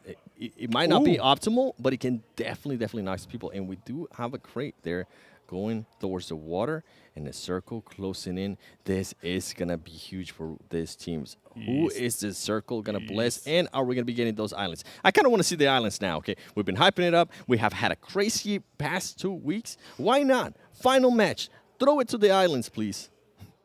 That would be insane. If it goes east. No. Oh, perfect island. This is okay. This could not be better in terms of competition. Yep. Right now, Vampire is chasing. Alpha 7's outside the zone, and Vampire is holding on to 2 of the best compounds in this current circle here. And you see on the map, there's so much pressure coming in from that east side and from that west side, but still a lot of the compounds in the centers open for business. They are going to be open for business, and they are going to have to be careful because Deadeyes now is going to try to make a little bit of a push towards the south buildings of Impala, and you can see Bigetron starting to relook at themselves. RA Esports, there is a lot of the teams still alive. We haven't lost any teams yet. We have lost a couple players. You can see Team Falcons there taking on some shots on RA Esports. Interesting to see what's going to happen. See Rod trying to figure out if they're maybe going to go for the compounds of where Vampire Esports is at. You can see Bigetron a little bit towards the east of where Vampire Esports is at, and then Alpha 7 now getting themselves into the zone, playing it super, super slow. For Alpha 7, all you have to do is just worry about that placement points, but I know Alpha 7, at some point, they're going to want to get into that action. RA Prestige getting some shots on himself, and I think he might have been able to spot one of the players there from Bigetron. Is he going to try to take some shots? And actually, Vampire Esports being able to take some shots to the Bigetron player, Genfoss, and this is going to be huge. Another point there for Vampire Esports. And if they continue like this could be even bigger. They might end up seeing a lot of teams rotating around, trying to get those cheeky points from some of the other teams rotating, and it could change a lot of what happened here. And then Alpha 7 is going to be just forced to be a little bit more aggressive. Yeah, this is interesting. 13-point lead still, as you see on the very top. Not sure if it's fully updated yet, but I definitely think that's what we started on. The question is, how many points have both the teams gotten so far? Doesn't look like they were able to confirm that point, but let's see that when we check in with them later. I do like the compound that they decided to stick with. 4 guys strong, dead center, super strong situation for Vampire. If they get another string towards them, they're going to be happy. And as you see from our fantastic stage here, a lot of Falcon supporters in the crowd. A lot of Falcon supporters and a lot of R8 supporters as well. I got a chance to see it yesterday, and everybody was going crazy when they ended up getting that win in the final show match. Alpha 7 now starting to do a 2-2 split, trying to figure out where they're going to end up rotating after this circle closes. And you can see Deadeyes decided to just fully abandon Impala, getting a bit of a compound. They are going to be positioning themselves a little bit better, closer to the center of this current circle. Most eliminations, Revo 34, Carrillo 27, and Schweppes 26. And what's impressive, I'll say it again, I said it earlier, Action. Being able to maintain himself. He was the MVP last week. Guess what? He was trying to hunt that that trophy down again because he's currently second in regards to damage output. Ooh, this is a huge one. Okay, so Rod with that center compound in the field, and it's a really, really big compound. So you can breach it quite easily, but you have to have one of your edges safe for that. So you have to play slowly into the compound from that western side. Nigma Galaxy moving Rauf really low. Damonkia putting a lot of pressure onto these teams for this high ground spot. Some tires getting popped there from the buggy of Nigma Galaxy. S2G trying to figure out what all the commotion was there between Nigma Galaxy and Dam 1 Kia. Meanwhile, Alpha 7 is going to try to do a rotation a little bit towards the west, but they're going to have to be careful because there is 2 teams there. As we can see, Omba, I think, getting some full damage on himself. Team Falcons, defense, trying to make the push. Even though they might not be able to get that first place, they want to maintain the top 3 once again here in Saudi Arabia, Riyadh PMWI After Showdown Party. This has been just an amazing tournament, and it's going to be even a better finish. Alpha 7 positioning themselves now where they're going to be able to look at S2G, who's going to be able to get the first knock. It is going to be a huge engagement. Meanwhile, Vampire Esports trying to relocate themselves a little bit more towards the center of the circle and a little bit towards the north. And then you can see Luxy right here in the middle of everything, trying to use those hay bales, trying to use his Pubg for his advantage. He's going to have to move around. I think he was spotted by some of the other teams. Luxy and Suxy, the twins. We have seen them clutch it before when it's just them 2.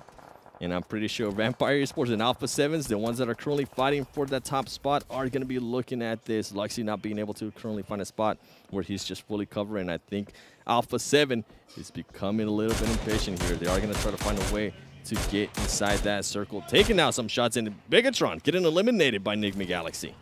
Yeah, that's huge because they're defending that 4th place from all the other teams, just a few points from them, so they could be falling down super far with that. If we see S2G, Stalwart, or Damonkia, or Nigma Galaxy even have a big game, then they could take over that spot from Bigetron. Shot from Vampire. They might have an idea that this could be Alpha 7, so they're focused on that. Alpha 7 fighting with S2G now for this terrain. It's important.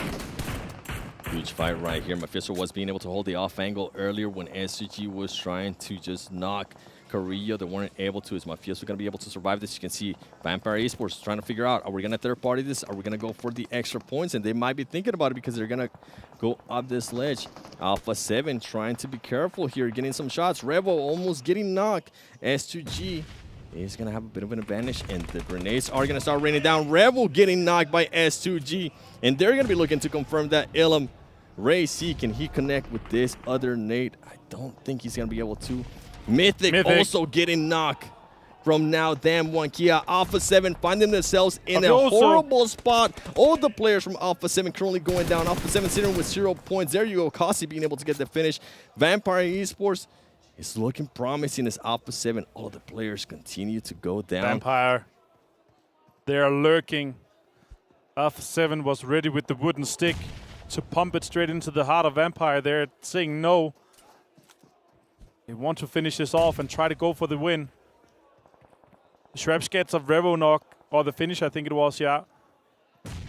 Carrillo, Mythic, last 2 players. Can they finish this one out? That smoke is about to go away. 2 players now alive from Alpha 7. Can they defend this push from Vampire Esports? They're also getting third party, but Damn One Kia, S2G, still on the horizon too. And the circle starting to close in, which is going to make Vampire Esports back off a little bit. Is going to force Damn One Kia to also go down from that mountain that they were on. This might be the opening that Alpha 7 is looking to have. You can see Carrillo trying to get some shots, and S2G just waiting patiently.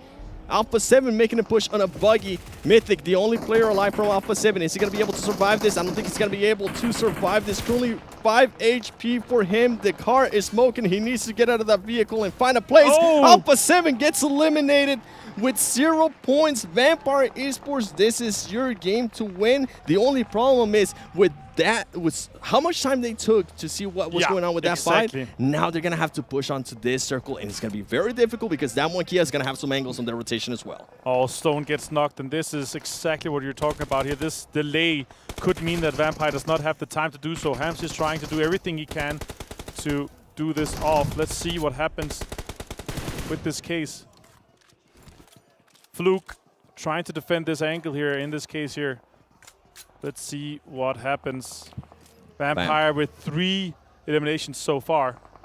Vampire Esports, 3 eliminations, and they need 13 points. So that's something that we're going to be looking at very, very closely. Can they confirm on that? Can they somehow be able to make 13 points? I mean, 3 right now. If they're able to get some kind of chicken dinner, they might be able to. We see some of the other fights going on. Damn One Kia, Nigma Galaxy. This is going to be huge for Vampire Esports. On by coming in late. Schwepp trying to throw down some smoke. Ravenclaw as well. Looking to third party anything here. Then able to actually collect another Ilum. Vampire Esports continues on, and now they're going to have to make another push towards the circle. They've been blessed with the zone many times, and guess what? Right now, it's not blessing them. 7Cs, a team that got a chicken dinner earlier today. They're trying to continue on that hot streak. They're trying to continue to add those match rewards. Schweppes go down. That is huge. Schweppes goes down. Vampire Esports trying to recoup from this rough situation on that southwestern side. Stalwart out in 8th place, and now the placement point starts coming in here. We see a little bit of replay while the rest of the fights are coming in. It is Deadeyes Guys on Riyadh in a huge fight with a lot of utility being spent. Sadat with a good push from that replay. Now really the fight here with Riyadh. Munir is the last player alive. Falcons trying to push, he's trying to defend. He finds one, but he gets taken down. And that's gonna be Riyadh taken down. This could be the game that Vampire is able to close out and win the PMWI Afterparty Showdown. 3 players alive, 5 eliminations, and there's only 4 teams left. That means they have 9 points total so far. Vampire Esports trying to get those 13 points that they need. Can they clutch it out? They were able to reset. They were able to pick up that player that was knocked and take advantage of the fight that was going on earlier between all of the other teams. You can see Team Falcons there using that pickup ability to relocate the player. Vampire Esports trying to find a way. They are now at least on the edge of the circle here, trying to get some shots into people. 7Cs now making their way up. Vampire Esports, the composure. Are they going to be able to keep it here when it matters the most? They have 5 2 players points inside the already. circle. Yep. 2 players inside the new circle here. This could be insane for them. While all the other teams trying to fight for that northern side terrain, They're just holding on. Ravenclaw also has a bus that he could potentially be... Ravenclaw going to actually make a little bit of a push there with the bus. They need to be careful. 7Cs is very close. Meanwhile, some fights between RA and Falcons. This is going to benefit in a big way for Vampire Esports. I'm pretty sure they're looking to see what's going to happen with that fight. And if they can somehow possibly third-party this, and that's exactly what they're going to be doing here with Shweb. Looking to third-party this. He's able to spot Damar. Can he get the knock on Damar? That's going to be an extra point if he's able to knock him and confirm on that too. Yusuf gets knocked by the play zone. Damar, last player. Prestige. Sarang getting knocked there. Yusuf getting eliminated. Vampire Esports getting closer and closer to that first place, ladies and gentlemen. Vampire Esports getting even more elims. Now in third place, at least third place guaranteed. 13 points. Remember, that's what they need. 13 points to be able to take first place away from Alpha 7. Can it happen here? Can they win week 1 of PMWI? And can they win week 2 at the Afterparty Showdown? RA Esports now going up against 7Cs. Second place. Can Vampire Esports win this game? They need to win. They need to win this game for them to win the whole thing. Can they do it? They only have 6 eliminations. It's second place. It's 12 points total. They need 2 more eliminations all the way. They find one. Ravenclaw finds Spray God here with a huge knock and a headshot. Ravenclaw being able to get a knock right there. Sandman is going to be by the ankles. He's actually going to end up knocking Ravenclaw. Now it's going to end up at 2v2, and here comes a push. Oh, he finds Luke him. getting a knock on 7Cs. Now they're going to make a full push here to 7Cs. Can Vampire Esports close it out with the win? You can see them trying to actually confirm that elimination. Schwab, Fluke, Ravenclaw is currently down. Can Vampire Esports connect this? It's going to come down to a 2v2. Here comes the utility from 7Cs. Ooh, connecting barely there with Schwab. You can hear the crowd going crazy. We're going crazy here. 7Cs is going to end up getting pushed by the circle here. Vampire Esports is going to have a bit of an advantage. You can see Fluke looking around, making sure he evades all of that utility right now by 7Cs. Ravenclaw still knocked. It's a 2 versus 2 effectively, and utilities coming out here. Fluke and Shrep both on half HP. Sarang and Spraygard is trying to make this clutch happen, but if they can confirm... Oh, Ravenclaw getting knocked there by Spraygard. It's now going to be Schweb. Can Schweb clutch this up? We've seen some 1v2s before being clutched up. He's spotted. He's going to get knocked down. Fluke actually being able to get one knock. It's Vampire Esports, ladies and gentlemen, being able to get the win. The final match of PMWI Afterparty Showdown. They clutch it up. They show why they are the champions of week 1 and now the champions of week 2. Vampire Esports absolutely shocking. Alpha 7. Amazing scenes. I cannot believe they're able to make this dream run happen on the very last situation. Vampire Esports back-to-back PMWI main event and Afterparty Showdown winners. I can't wait to see what the desk is gonna have to say. It's been a pleasure to be here casting this last game. Jason, take it away.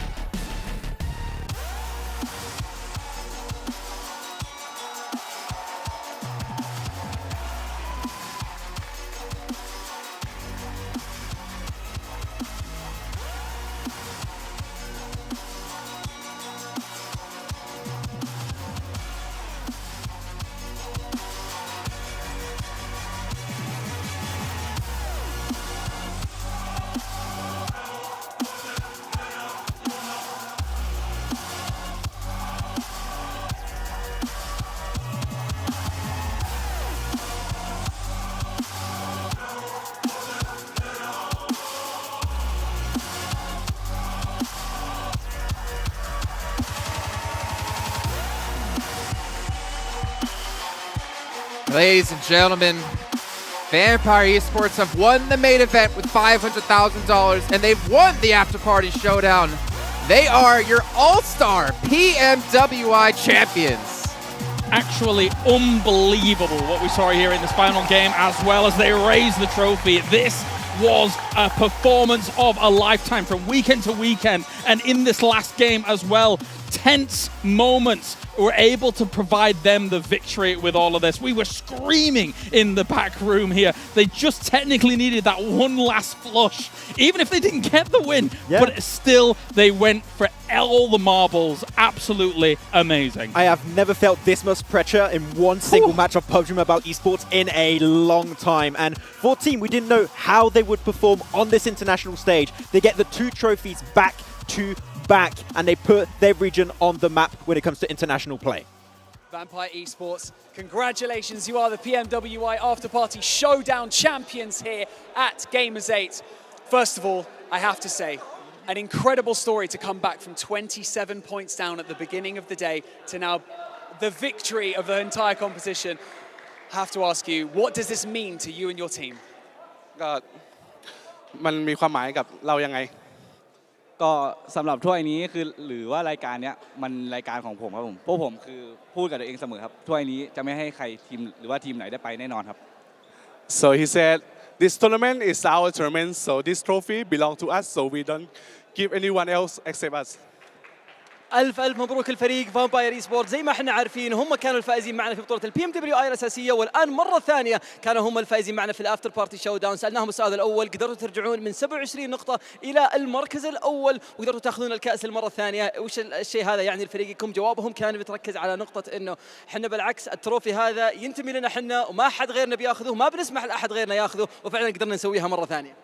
I think I speak for all of us and for the casters and everyone who's worked on this show for the last 2 weeks, how impressive this display of PUBG Mobile has been. You've not only won the Afterparty Showdown, but you also won the main tournament last week.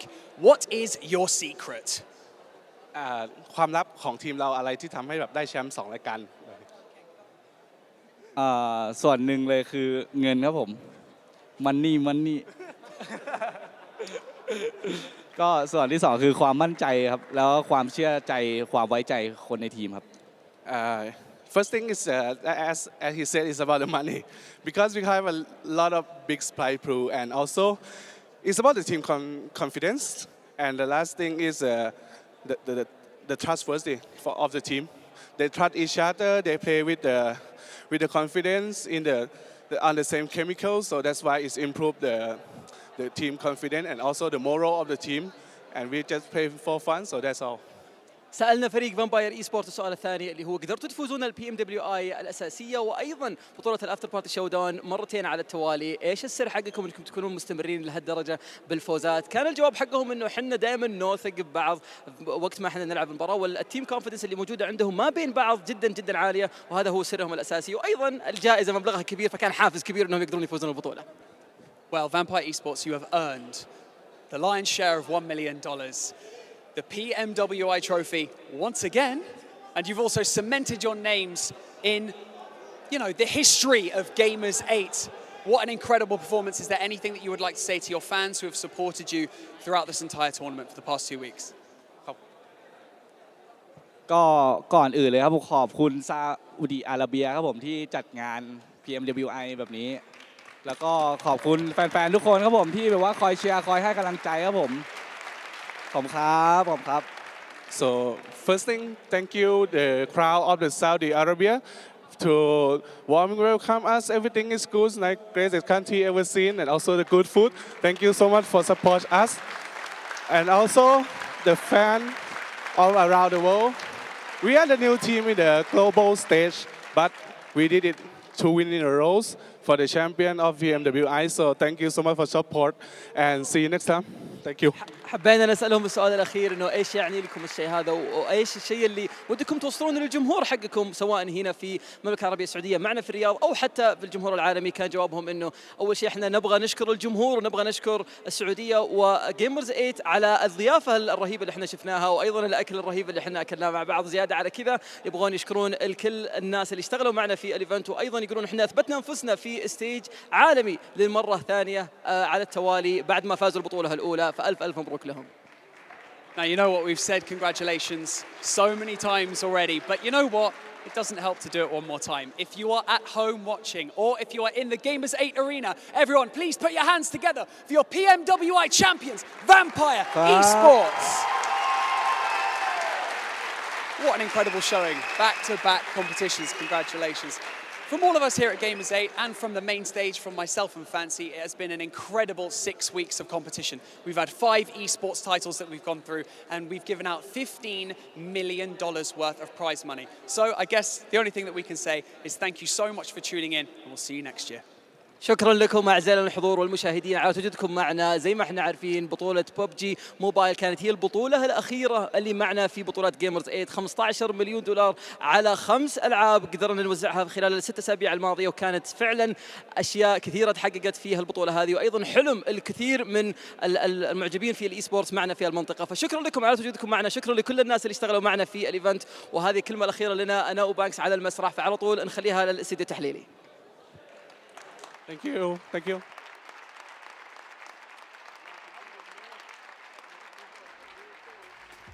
New team on the global stage, but they have made their mark. Vampire Esports showing up big, making fans out of all of us and all of you around the world. I cannot wait to see what they do when they're having fun at PMGC. If they make it into PMGC, man, I think they are a very clear contender. And I tell you, like, Nova Esports shivering in their boots right now, a little bit spooked after that performance. But, like, I think that, and you said it earlier, right, and I think that this is true not only for us on the desk and casters, but also everyone around the world. I think that they've got a lot more new fans now after this kind of performance. Absolutely. Like, this has never been seen before, this level of dominance. 2 tournaments in a row like this. And I think that they're going to be seen as clear favorites in the next event. I mean, when you see them on the stage there as well, their uniform, their clothes are embellished in gold, and that's all they produce throughout the 2 weekends, just gold after gold after gold. And especially what we saw from them the latter half of yesterday, as well as coming into the start for today, just constant gold, constant gold. It's amazing to watch them play here on a stage when they're going up against arguably some of the world's best. Yeah, and the best part of it was it came down to that last match, and we need to check in with our overall standings so you guys at home get an idea of how close it was. Remember, Alpha 7 had a 13-point lead going into that final match. We were watching, John Allen was running the numbers, the statistics man himself, trying to figure out every possible situation of how they could win. And I want to know, how close was it in the end? Well, considering they got the win, when they only needed a second place as well as 1 point, it was definitely enough with the win as well as the eliminations that they were able to get from this. 180 points, being able to take out Alpha 7 here towards the bottom. Yeah. Well, by the way, Max, just to point out really quickly, it's not just 107K, it's 167,000 added on to the 500,000 they got before, because we can't forget about that 60K for first place. That's what I was going to say. 600. Oh, well, you know what? I took it. I'm the number man here now. But yeah, okay, and we said it. They wanted the mansion. Their dream has come true. Their mansion, they got it right now, okay? They definitely got the money for it. The Vampire Esports training facility, brand new, brought to you by their PUBG Mobile division. You'll be there in February. Like, it's not. In my head, I have. In my head, I have like they all get summoned from the corners of the city. Oh, the vampire signal's up in the air, and they all kind of flock towards the vampire complex. There you go. Oh man, I mean, Alpha 7 also, we got to say they had an amazing run. Right? They clearly came into this event fully prepared. They knew exactly what their game plan was, and they played down to a T. But they got pinched, I believe, between who was it actually? It was between S2G and also Vampire. I think from there on out, this is where everything starts to roll out of control for them. Yeah, actually just a terrifying situation for Alpha 7 because there was almost no way out of it. Unless you somehow try and bail back into the blue, which is also extremely scary, there's no way to be able to get out of where they were. So tough stuff for Alpha 7 in the last game. Well, credit here to S2G as well, able to rise through the ranks, able to put up 71K of their own earnings, not including the money they get for their placements. But Team Falcons, we're talking about teams here. Yeah, Team Falcons didn't fare too well. Oh, I mean, let's be honest, they fared extremely well here again. This is the first time playing on a global stage, out of land with international events. They did exceptionally well when it came to the main tournament. They did fairly fantastically here in 3rd place overall in terms of points. Like, this team is another team to watch out for. Team Falcons, excellent team. I've said it all throughout this tournament. Ultimately, they didn't really even need the home crowd advantage, I feel. Watching their gameplay, it transcended having the home crowd advantage, transcended having those cheers available to them. An excellent team to watch on the battleground, especially from those edge plays moving in against the rest. Yeah, I would say that all the fans at home that have been watching Team Falcons in spring of PMPL Arabia, compared to what this team has been able to bring to the table in the fall season and this event in particular, they feel like a completely different team. This is a team that is ready for this level of gameplay, and especially the addition of Powerful to the roster was massive. And I think that give them even more time, if they potentially also do make it to PMGC, they could be very big contenders on that stage. Yeah, but it could definitely be very big contenders, and there's a lot of questions now going into PMWI when that happens later on in this year. But we still have obviously a couple of months to go. You see though, as we go down the list here, Damwon Kia able to get 42K, 113 points for themselves. Nigma Galaxy getting 46,000. A lot of money being won here by these teams.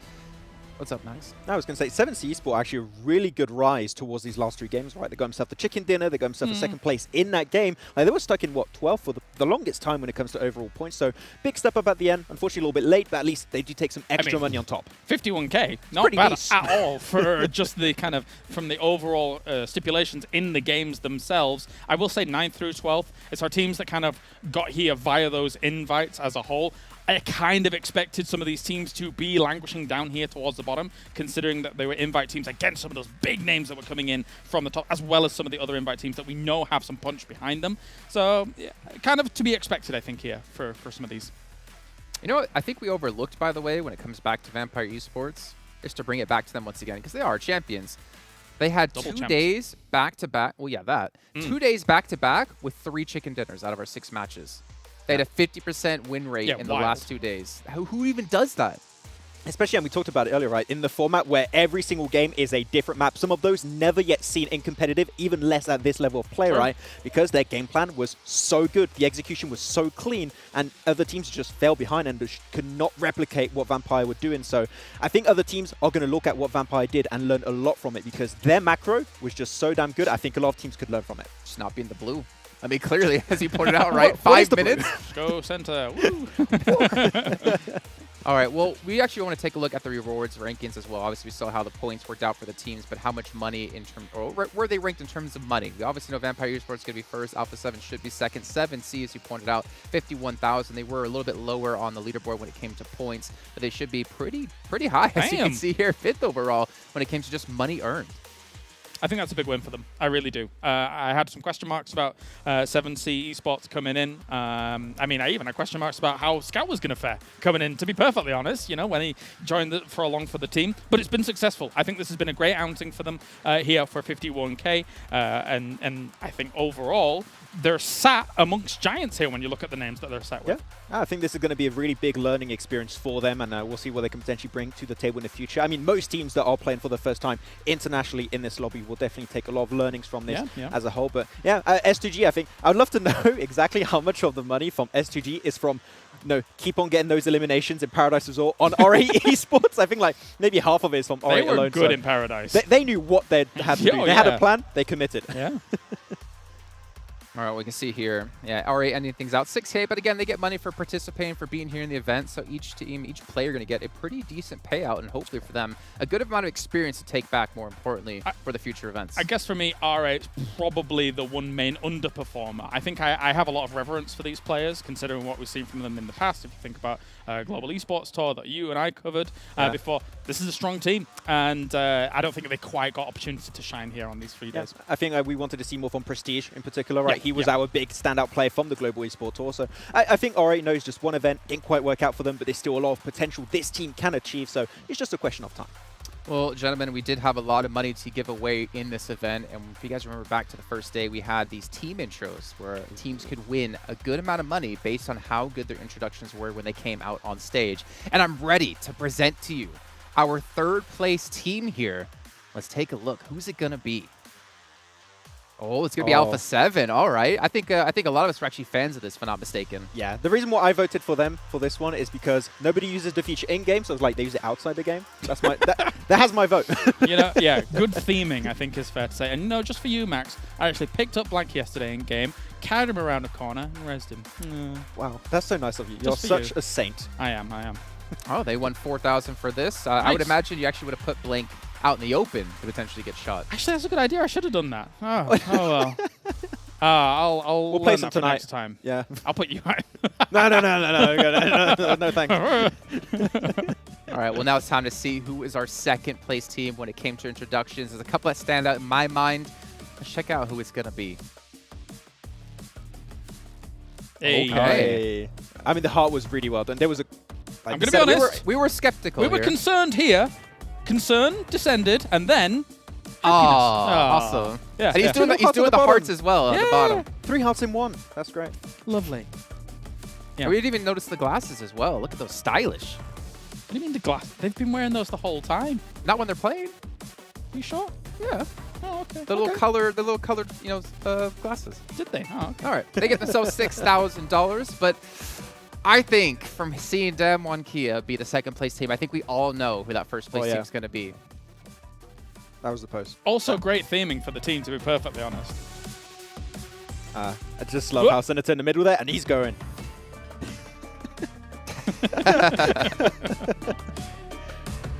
Proper commitment, I think, to the whole thing. See, they had hearts as well, right? So they had the dance and the hearts. I think that's what we want to solve. But Stalwart Esports, they're going to take home some extra money for themselves for pulling that off. Very original. I liked it. I loved it. I loved the little dance. I was expecting them to maybe pull out some Michael Jackson Thriller, but, Happy they have the coach in there, too. Yeah, everyone's a part of it.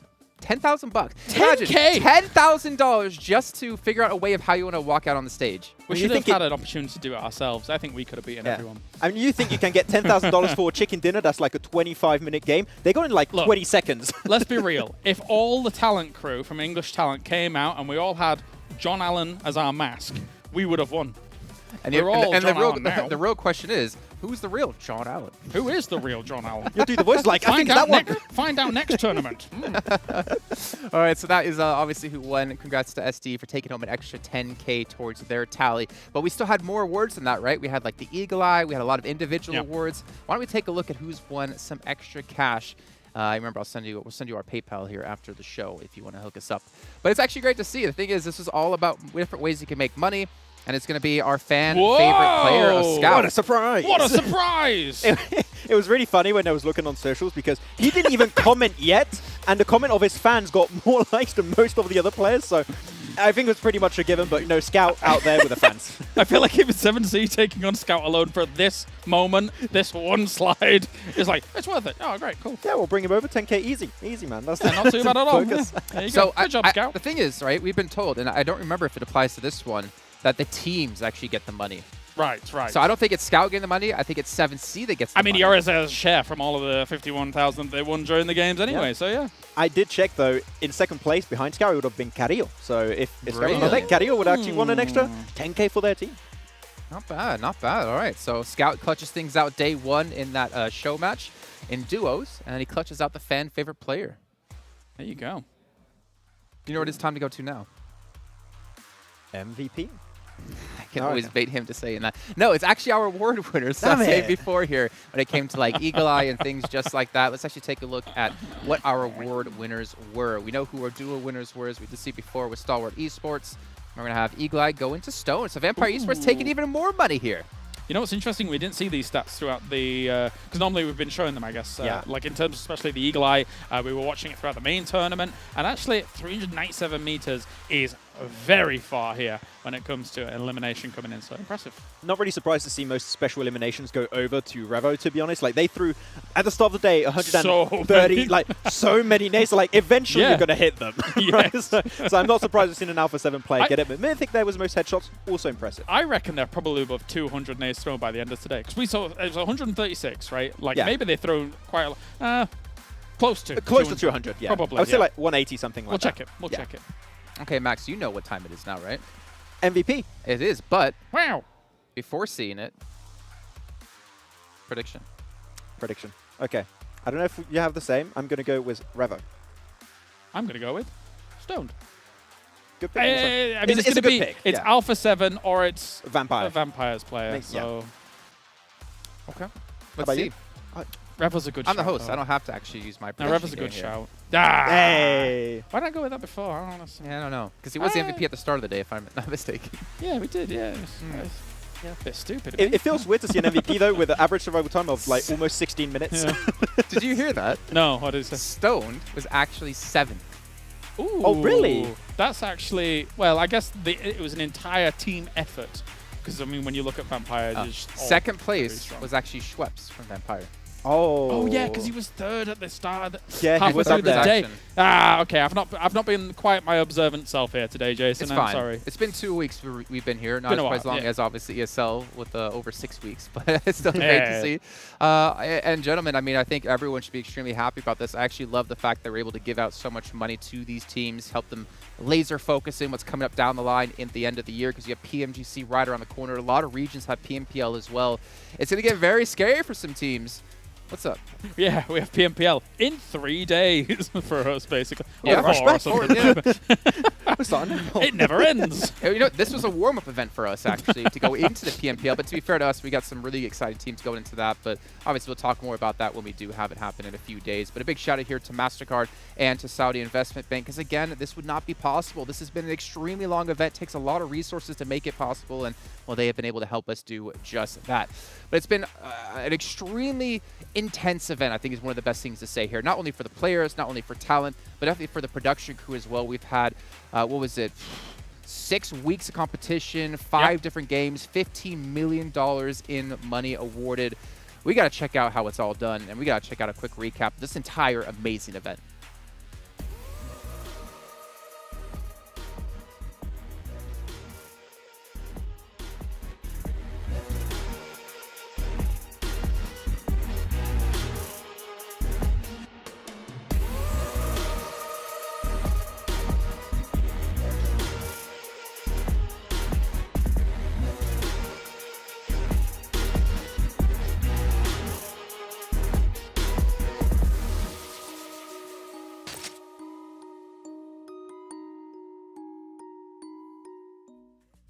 Best part about that is the fact that you can just copy-paste that winning moment for Vampire Esports because they're able to win. Saves the editors a lot of time, which I'm sure they're extremely happy about. But gentlemen, I mean, we've been here for 2 weeks. We've had some really new up-and-coming teams able to show what they're able to do. We've had our eyes opened, and I guess our excitement levels pushed through the roof with what's coming up now down the line here for PMGC. I want to ask you really quickly, Max, highlight from the event for you. What was it? I would say mostly coming back to offline. I think this is like the biggest event I've had the chance to work on, like for PUBG Mobile Esports in particular. We know that PMGC Grand Finals are going to be over in Indonesia. The fans are also insane over there. It's great to see. So I'm really over the moon with this event in particular, and hoping to see more offline events coming up. For me, I love esports, and I love it when I get to study all of the regions coming into a tournament like this, seeing kind of the playstyles mesh, and then the playstyles even kind of be stolen from some of these other regions by the other regions as you enter these kind of moments. So for me, yeah, all of it, just all of that kind of journey to here and then the finish at the destination. Yeah, for me, I definitely was a big fan of.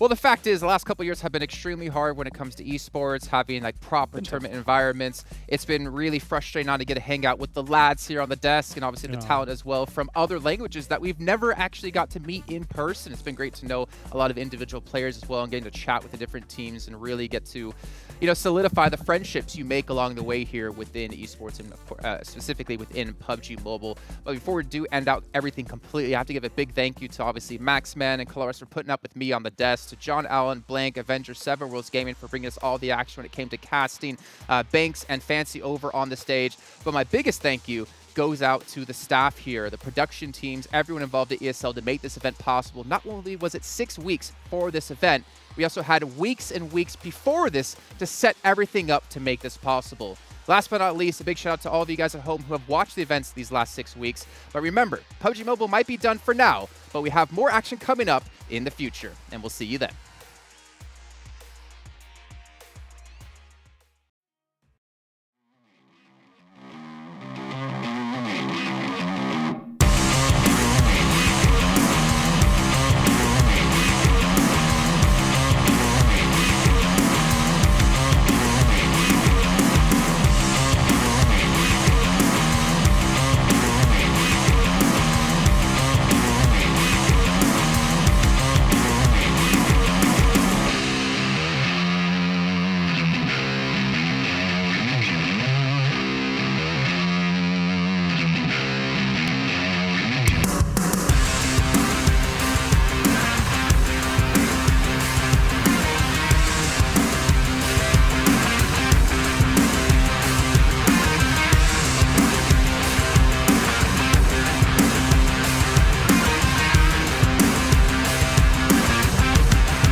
the levels up, take them to the way beyond. All endeavors never settle when the play is on. Turning measures from a little to a major one. Whoa. Activated like lacking patience, decision made it. Gymnasticated so innovative can't be debated. Flow aquatic, don't know a challenge, it been amazing. Fact of the matter, got the pattern to be the greatest.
We the future.